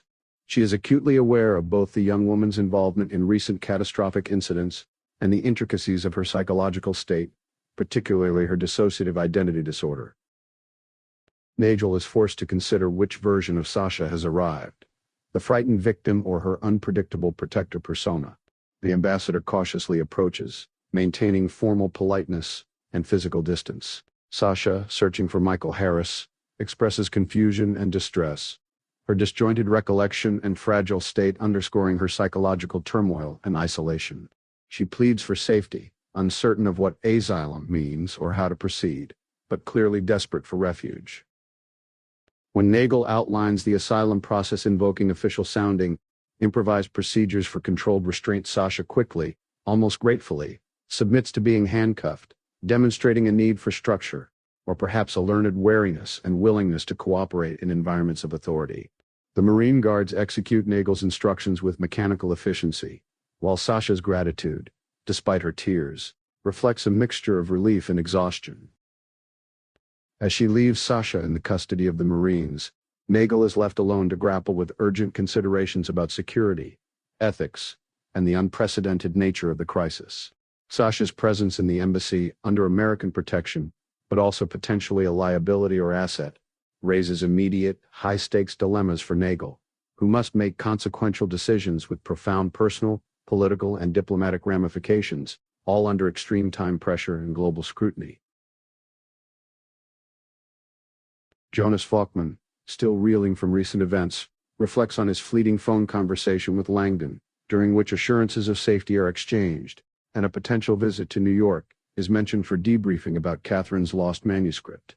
The professional disappointment over the book's loss lingers for Falkman, though he finds some consolation in the safety of his friends. Seeking comfort, he enters a Starbucks, humorously recalling Langdon's passionate critique of the brand's logo for its mythological inaccuracy. Despite this, Falkman enjoys his coffee and continues home, finding brief respite from the turmoil caused by the unfolding events. During a night marked by unsettling dreams, Robert Langdon experiences a vivid out-of-body sensation, floating above the cityscapes of Prague and reliving the tumult of his recent escape from danger. Upon awakening, Langdon reflects on the paradox of dreaming, the mind's tendency to accept implausible circumstances as real, only to have them collapse upon waking. His thoughts linger on Katherine Solomon's recent scientific insights, which suggested that the chemistry of dreaming and dying share striking similarities. Specifically, both states involve reduced GABA levels in the brain, leading to a decreased filtering of sensory data, the blending of reality and imagination, and ultimately, the fleeting and fragmented nature of dreams once consciousness returns and filters resume control. Katherine's research further draws parallels to traditional beliefs that in dream and death-like states, consciousness becomes unanchored from physical reality, granting perceptions of weightlessness and the transcendence of normal boundaries. The peaceful aftermath in the hotel is interrupted by a series of urgent phone calls, culminating in an embassy official's insistence that the ambassador needs to see Langdon immediately. This abrupt shift underscores the persistent undercurrent of danger and intrigue that has followed him in Prague. Meanwhile, within the U.S. Embassy, the golem sits in secure detention, determined to shield Sasha Vesna, the other half of his fractured identity, from more trauma after years of confinement. Though physically restrained, the golem strategizes for Sasha's benefit, recognizing that the ambassador, Hyde Nagel, is uninvolved in the darker operations concealed beneath Prague. Utilizing what he learned from Gessner's confession, the golem has carefully maneuvered Nagel toward an act of compassion by requesting her intervention. The hope for result is clear. Nagel's utterance of asylum signals the beginning of a plan to secure Sasha's protection and perhaps shift the balance of power away from those who exploited both her and the mind-altering technologies hidden beneath the city. In these converging moments, trauma, consciousness, and political intrigue intertwine, setting the stage for a new alliance and hinting at closure for Sasha's ordeal. Within the embassy's guarded walls, Ambassador Heide-Nagel finds herself confronting both personal and professional upheaval as she contemplates her imminent resignation. Once sustained by the certainty of duty and survival, Nagel now feels only hollowness despite holding crucial leverage following Finch's disappearance. Her internal struggle is interrupted by the urgent arrival of Katherine Solomon and Robert Langdon, summoned late into the night to her office, where she presents fine china as a gesture of hospitality before ushering them into a sober discussion about recent developments. Nagel wastes no time in disclosing the emergence of a new crisis. A U.S. military task force is arriving to secure Follymanka Park in the wake of a catastrophic explosion, while a CIA team converges to conduct a covert investigation into those responsible. Critical evidence, including a photograph, implicates Solomon and Langdon as having exited the facility moments after the blast, positioning them as primary suspects with apparent motive due to their recent conflicts with the agency over Gessner's manuscript. Nagel reassures them of her commitment to their protection, emphasizing that their survival now depends on calculated, immediate actions. Pressed for her strategy, she precedes it with a candid expose of the realities within the intelligence community. Detailing her tense exchange with the CIA director, Nagel reveals that the Threshold facility is a contemporary extension of Cold War remote viewing research, most notably the Stargate program. Over decades, this military venture has advanced into a sweeping initiative to probe the boundaries of consciousness, mind-to-mind and human-machine communication, non-local phenomena, and the harnessing of cognitive power for military advantage. Nagel frames the project as an answer not just to philosophical queries, but as critical to national security in an era when adversaries are weaponizing neurology, social media, and artificial intelligence at a global scale. With rivals like Russia and China accelerating brain interface research for both surveillance and influence, American supremacy in this covert race is, in Nagel's telling, existential. Katherine challenges the ethics of clandestine experimentation on vulnerable subjects, to which Nagel responds with pragmatic resignation. In the intelligence world, outcomes are often privileged over means, and accountability can be elusive. The ambassador acknowledges the moral hazards but insists the race for cognitive dominance is unavoidable. Sometimes all that can be done is to choose the least objectionable path forward. In the midst of this tense strategic planning, Nagel discloses that Sasha Vesna, previously believed lost, has just entered the embassy. This development shifts the dynamic. Nagel hints at a plan to shield her guests and navigate the gathering storm, but doing so will require their cooperation and resolve in the coming critical hours. The arrival of Sasha imbues the scenario with new urgency and potential, as Nagel prepares her allies for the next stage of the crisis, determined to pursue not just survival, but a path of decency amid moral chaos. The conversation in the ambassador's office is charged with tension, moral ambiguity, and urgent pragmatism, as the fate of Sasha Vesna, now revealed as both subject and victim of clandestine neurological experiments, is debated. Robert Langdon, exhausted and uneasy, wrestles with the knowledge that Sasha's survival places everyone present in a precarious ethical and political dilemma. The practical concern about Sasha's potential danger has led to her being isolated and restrained, a measure that feels simultaneously necessary and morally fraught given her past suffering.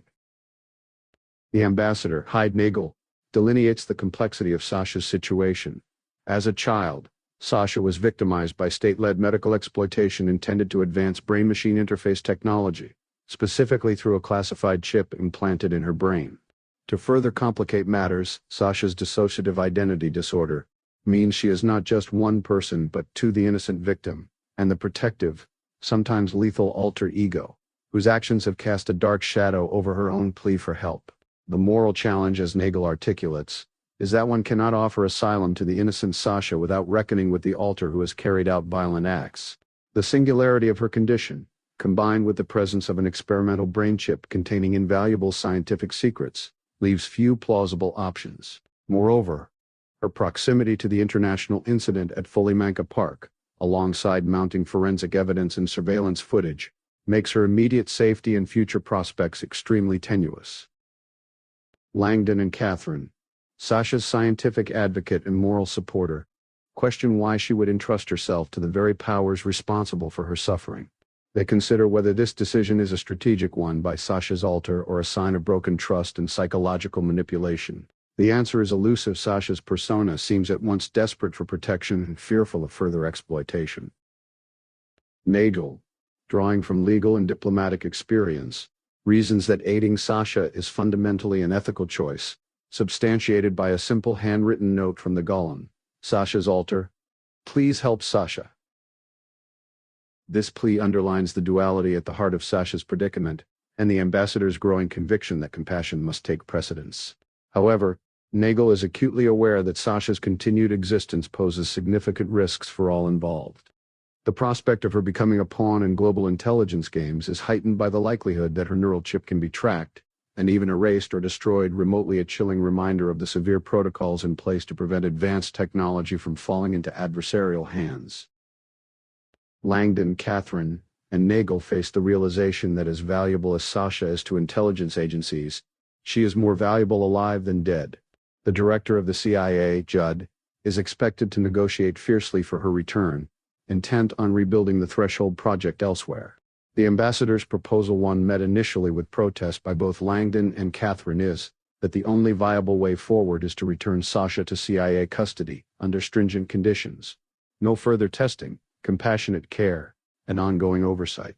This approach prioritizes her health and recognizes her potential to contribute meaningfully to consciousness research, but it also implicitly acknowledges that the agency holds near absolute power in the matter. To mitigate the risk of renewed abuses, Nagel promises to wield significant leverage, including evidence of Threshold's illegalities, as a deterrent against mistreatment, while maintaining hands-on oversight as Sasha's advocate and protector.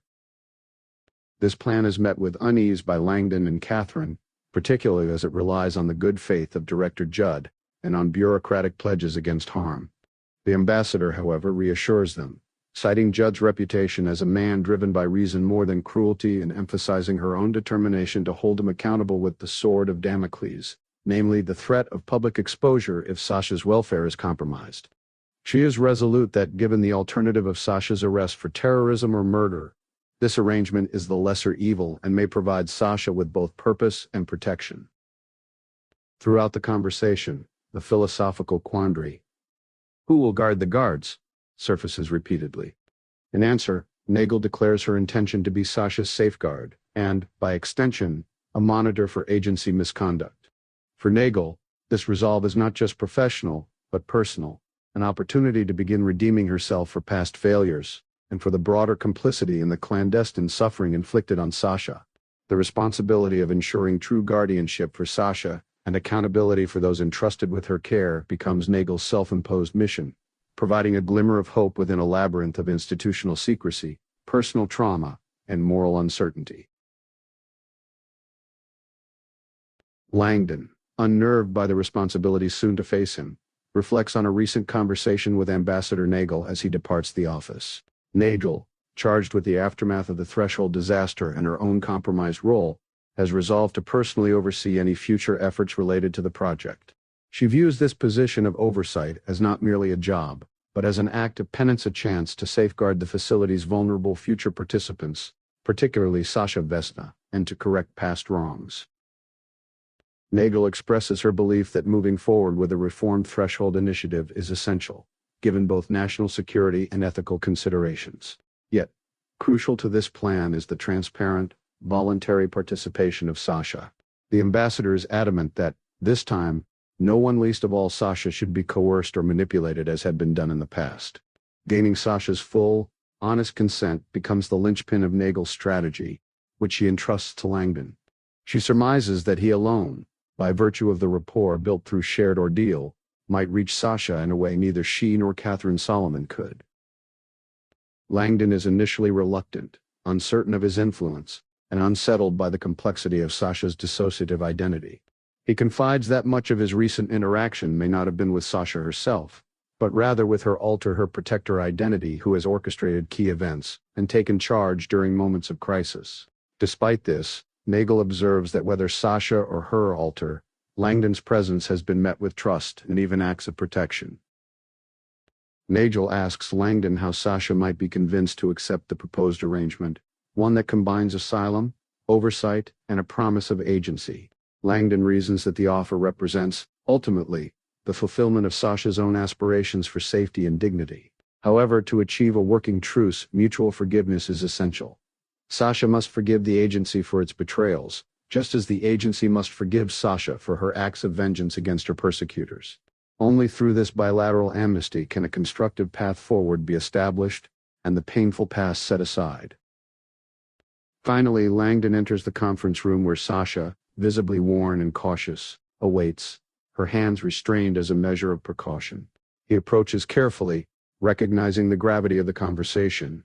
After a gentle greeting, he explains the ambassador's intentions, emphasizing the desire to ensure Sasha's safety and choice in shaping her future. Before proceeding, Langdon asks a pivotal question to ascertain whom he is speaking with. Sasha, in a markedly different tone, reveals that her alter is present, keeping the true Sasha protected in this moment. This response underlines the persistent psychological defenses at play and signals the delicacy required in earning Sasha's trust for any hope of reconciliation and new beginnings. Katherine awakens abruptly on a couch in the embassy, absent-mindedly reflecting on the absence of Robert Langdon and the tension that permeates the air. Ambassador Nagel, stationed at the window, soon joins Katherine in conversation. Their discussion centers on the loss of Katherine's manuscript, which the agency claims has been permanently destroyed under strict post-WikiLeaks security protocols. Katherine remains skeptical, suspecting the CIA's response is not the full truth. The conversation then pivots to the manuscript's core ideas, specifically the relevance of terror management theory, TMT, to both her work and the intelligence community's own operations. Katherine systematically explains the fundamental conclusions of TMT, emphasizing that, despite numerous sources of human anxiety, the deep-seated fear of death stands as the principal motivator driving most human behavior. She outlines how, under typical conditions, mortality is managed through psychological strategies such as denial, spirituality, reflection, and mindfulness. However, when circumstances appear dire or life-threatening, human responses tend to bifurcate into the predictable fight-or-flight reflex. Katherine then introduces a subtler, long-term social effect under persistent threats and chronic reminders of mortality, such as those constantly supplied by the modern media. People tend to become more selfish and insular over time. Katherine elaborates on this phenomenon. The more individuals fear death, the more they cling to the familiar, prioritizing personal and in-group safety, and exhibiting increased nationalism, religious intolerance, and materialism. This defensive behavior becomes particularly acute as societies collectively sense existential peril, manifesting as withdrawal, xenophobia, disregard for collective challenges like environmental responsibility, and a general erosion of social trust and cooperation. Nagel recognizes that these are precisely the dynamics that fuel instability, making the work of intelligence agencies more arduous. Katherine notes that research supports a contrasting model as well. Those who lose or transcend their fear of death, as confirmed by statistical and experimental studies, become more compassionate, altruistic, cooperative, and environmentally responsible. She quotes psychiatrist Stanislav Grof, highlighting the notion that eliminating the fear of death can fundamentally transform individuals and, by extension, societies at large. Katherine argues that humanity could be on the brink of a paradigm shift. As scientific research increasingly entertains the persistence of consciousness beyond physical death, this new understanding promises to erode the existential terror that drives so much destructive behavior. Their exchange is interrupted by Robert's return, but the weight of their discussion lingers, a recognition that freeing humanity from the grip of death anxiety might, in time, be the lever for peace and global cohesion. Meanwhile, in Langley, director Judd reflects on Nagel's skillful negotiation and the implications of Threshold's research, dreaming of a future where the agency might shepherd humanity toward empathy and understanding, though he recognizes there is urgent work to do in the present. On the tarmac outside Václav Havel Airport's private terminal, Ambassador Hyde Nagel oversees the final steps of an extraordinary extraction. Sasha Vesna, heavily fatigued and restrained for safety, is about to be sent to the United States under the status of asylum. Nagel's resolve is weighty. The operation's necessity is unquestionable, but its personal cost is not lost on her. In the cold expanse, a sense of urgency underpins each movement. The embassy sedan is ready, bags hastily packed, and Sasha's two Siamese cats, Harry and Sally, safely in their carrier, provide a rare point of comfort for Sasha. A private jet, previously used by Finch upon arrival, is being repurposed for Sasha and her escort, Marine Sergeant Scott Kerbal. The flight has been cleared directly by the CIA director. Bypassing all normal protocol, there is no flight manifest, no traceable record, only direct orders for a covert ghost flight to Langley Air Force Base. Nagel recognizes the value of trusting Director Judd but tempers this with the wisdom earned from a career in intelligence. Trust in this world is provisional and readily sacrificed for what is perceived as the greater good. Nagel has secured her own survivability, and more importantly, a layer of insurance against future betrayals or aggressive actions by the agency. She's created a sophisticated dead man switch. 4 iron key 256-bit encrypted hard drives, each loaded with video recordings of Brigitte Gessner's pivotal interrogation, have been dispersed, 1 in Nagel's possession, 1 in her personal safe, and 2 sealed within diplomatic pouches directed to attorneys in the U.S. and Europe. Instructions are clear. Should Nagel disappear or die, the contents are to be revealed. The passkeys, each unique and known only to Nagel, layer further protection over this sensitive intelligence. Sasha, meanwhile, sits quietly in the car, the aftermath of her ordeal manifesting as mental haze and emotional exhaustion. Despite being physically restrained and surrounded by unfamiliar figures, she finds herself enveloped by a rare tranquility. Nagel's approach towards Sasha emphasizes compassion and clarity, apologizing for the restraints, and, as much as possible, providing reassurance. The abstract promises of political asylum and flights over international borders mean little to Sasha. The prospect of safety in America, however, resonates deep within her, reawakening a childhood longing for escape and a better future. Sergeant Kerbal, preparing to travel with Sasha, is briefed to maintain standard security measures until the handoff stateside, where the director's team will immediately assume custody. Nagel entrusts Kerbal with one of the encrypted drives, its password concealed by a private reference to Director Judd's favorite Kissinger quote, a subtle gesture underscoring the high-stakes trust and risk management at play. As the final moments in Prague unfold, Sasha experiences a new sense of peace and possibility. The trauma and fragmentation that have characterized her life now give way to cautious hope. Her emotional attachments to figures like Michael Harris, though significant, seem to recede, supplanted by the hope of reinvention and beginnings in America. Nagel, feeling both relief and bittersweet satisfaction, assures Sasha of her continued support and promises reunion in the United States. The sequence is shaped by care amidst the closure of one chapter and the muted thrill of what lies ahead. For Sasha, the ambassador's kindness, the presence of her pets, and even the careful, almost ceremonial process of boarding the plane symbolize an opening and emergence from darkness, pain, and manipulation into a future where healing and agency may finally be possible. The ambassador's final embrace, evocative of maternal reassurance, cements a genuine human bond, providing Sasha with a sense of gratitude and acceptance she has rarely felt since childhood, as she departs Prague to write a new chapter in her life. Langdon and Katherine, after an emotionally taxing recent experience, find themselves savoring a rare moment of calm at a celebrated hotel in Prague.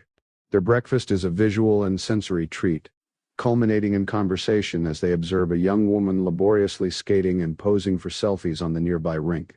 This leads to an exchange about the pervasive influence of the digital world on daily life, and the boundaries, if any, between virtual and physical realities. Langdon expresses concern about the younger generation's absorption in online personas and the apparent preference for the virtual realm over tangible experiences. Katherine's rebuttal is nuanced and philosophical. She posits that online environments are as real as the physical world, filled with authentic interpersonal dynamics, emotions, beauty, and conflict. However, she emphasizes that the critical distinction is the non-local nature of the digital experience. One is not anchored to a place or body, but can exist and interact as pure consciousness, detached, yet deeply connected to others. Katherine likens this state to an out-of-body experience, a parallel to non-local consciousness theories explored in her field of noetic science, the mind independent of the body, free from spatial constraints. As their dialogue continues, Katherine expounds on a belief she has developed that humanity's rapid technological advancement is not merely social or practical evolution, but a form of spiritual or consciousness evolution. Technology, in her view, acts as a training ground, gradually preparing humanity for a destiny where consciousness transcends physical form, echoing themes of interconnectedness and survival beyond death. This vision is central to the broader philosophical undercurrent of the story, reflecting ongoing scientific inquiry into what persists beyond physical existence and consciousness as a non-terminal journey. Langdon, impressed by Katherine's insights, encourages her to complete and publish her book, a project stalled by dangers, loss, and governmental interference. Katherine's emotions are mixed. Although external obstacles are now minimized due to CIA cooperation, she remains wary given her fraught relationship with the agency, as well as the daunting task of rewriting lost work and omitting sensitive information. This undercurrent of institutional distrust and the personal cost of scientific ambition persists, reflecting the broader intrigue surrounding the secrets and abuses uncovered during their ordeal. As the pair prepares to leave the hotel for a final tour of Prague Castle, Langdon reveals unfinished business he must resolve alone. He assures Katherine it is minor paperwork, though his secrecy and past recent brushes with danger make her uneasy. He insists she not miss out on the experience of the city and arranges a rendezvous at the castle's enigmatic door with 7 locks, a Langdon-esque touch, underscoring his preference for the mysterious and unconventional over the ordinary. The characters' exchange reveals ongoing emotional strain, the persistence of trust and affection, and the thematic links between secrecy, personal growth, and the persistent quest for deeper truths. High above the ocean aboard a jet bound for America, fatigue overtakes Scott Kerbal as he ensures Sasha Vesna is secure but comfortable, having exchanged her handcuffs for a less restrictive ankle restraint. Sasha sleeps, serenely accompanied by her Siamese cats, a moment of quiet after relentless turmoil. Kerbal, tasked with safeguarding an encrypted hard drive containing evidence entrusted by Ambassador Nagel, reflects on the passkey that could unlock its secrets. The key, a code based on a familiar Kissinger quote favored by CIA Director Judd, demonstrates the deep webs of loyalty, secrecy, and political maneuvering around the Threshold scandal and its aftermath. Kerbal, despite understanding the power within his grasp, resolves to honor his promise, keeping the drive safeguarded for his superiors, with the Marine maxim Semper Fidelis echoing in his mind as he drifts to sleep. In the shadows of the cabin, the golem Saha's alternate protector identity emerges, quietly watching over her. He contemplates the metaphorical and literal journey from the old world to the new, recognizing that America represents not just escape but rebirth, and the possibility of healing. The golem acknowledges his ongoing presence as a guardian spirit within Sasha, his protective role, born of trauma and necessity, now gradually retreating as Sasha finds increasing safety and agency. He hopes one day to become no more than a faint, guiding intuition, satisfied by the knowledge that lingering traces of his care will always remain, gently ensuring Sasha may finally live the life she deserves. The scene closes with an expression of tender guardianship as the golem, at peace, succumbs to rest, reaffirming his love and protection for Sasha in a gesture both physical and spiritual. Katherine Solomon, having climbed the imposing path up to Prague Castle, finds herself awed by the vastness and intimidating presence of the fortress, which is less a single castle and more an entire walled city housing numerous palaces, churches, and historic structures. The formidable security at the entrance, complete with towering spiked fences, armed guards, and statues depicting violent struggle, gives her a renewed sense of the castle's gravity and historical resonance. As she navigates through labyrinthine courtyards and tunnels, Katherine's thoughts drift between practical concerns for her companion, Robert Langdon, and broader reflections on the setting. Her destination is St. Vitus Cathedral, the architectural marvel contained within the castle walls, famed for its towering bell and immense spiritual significance.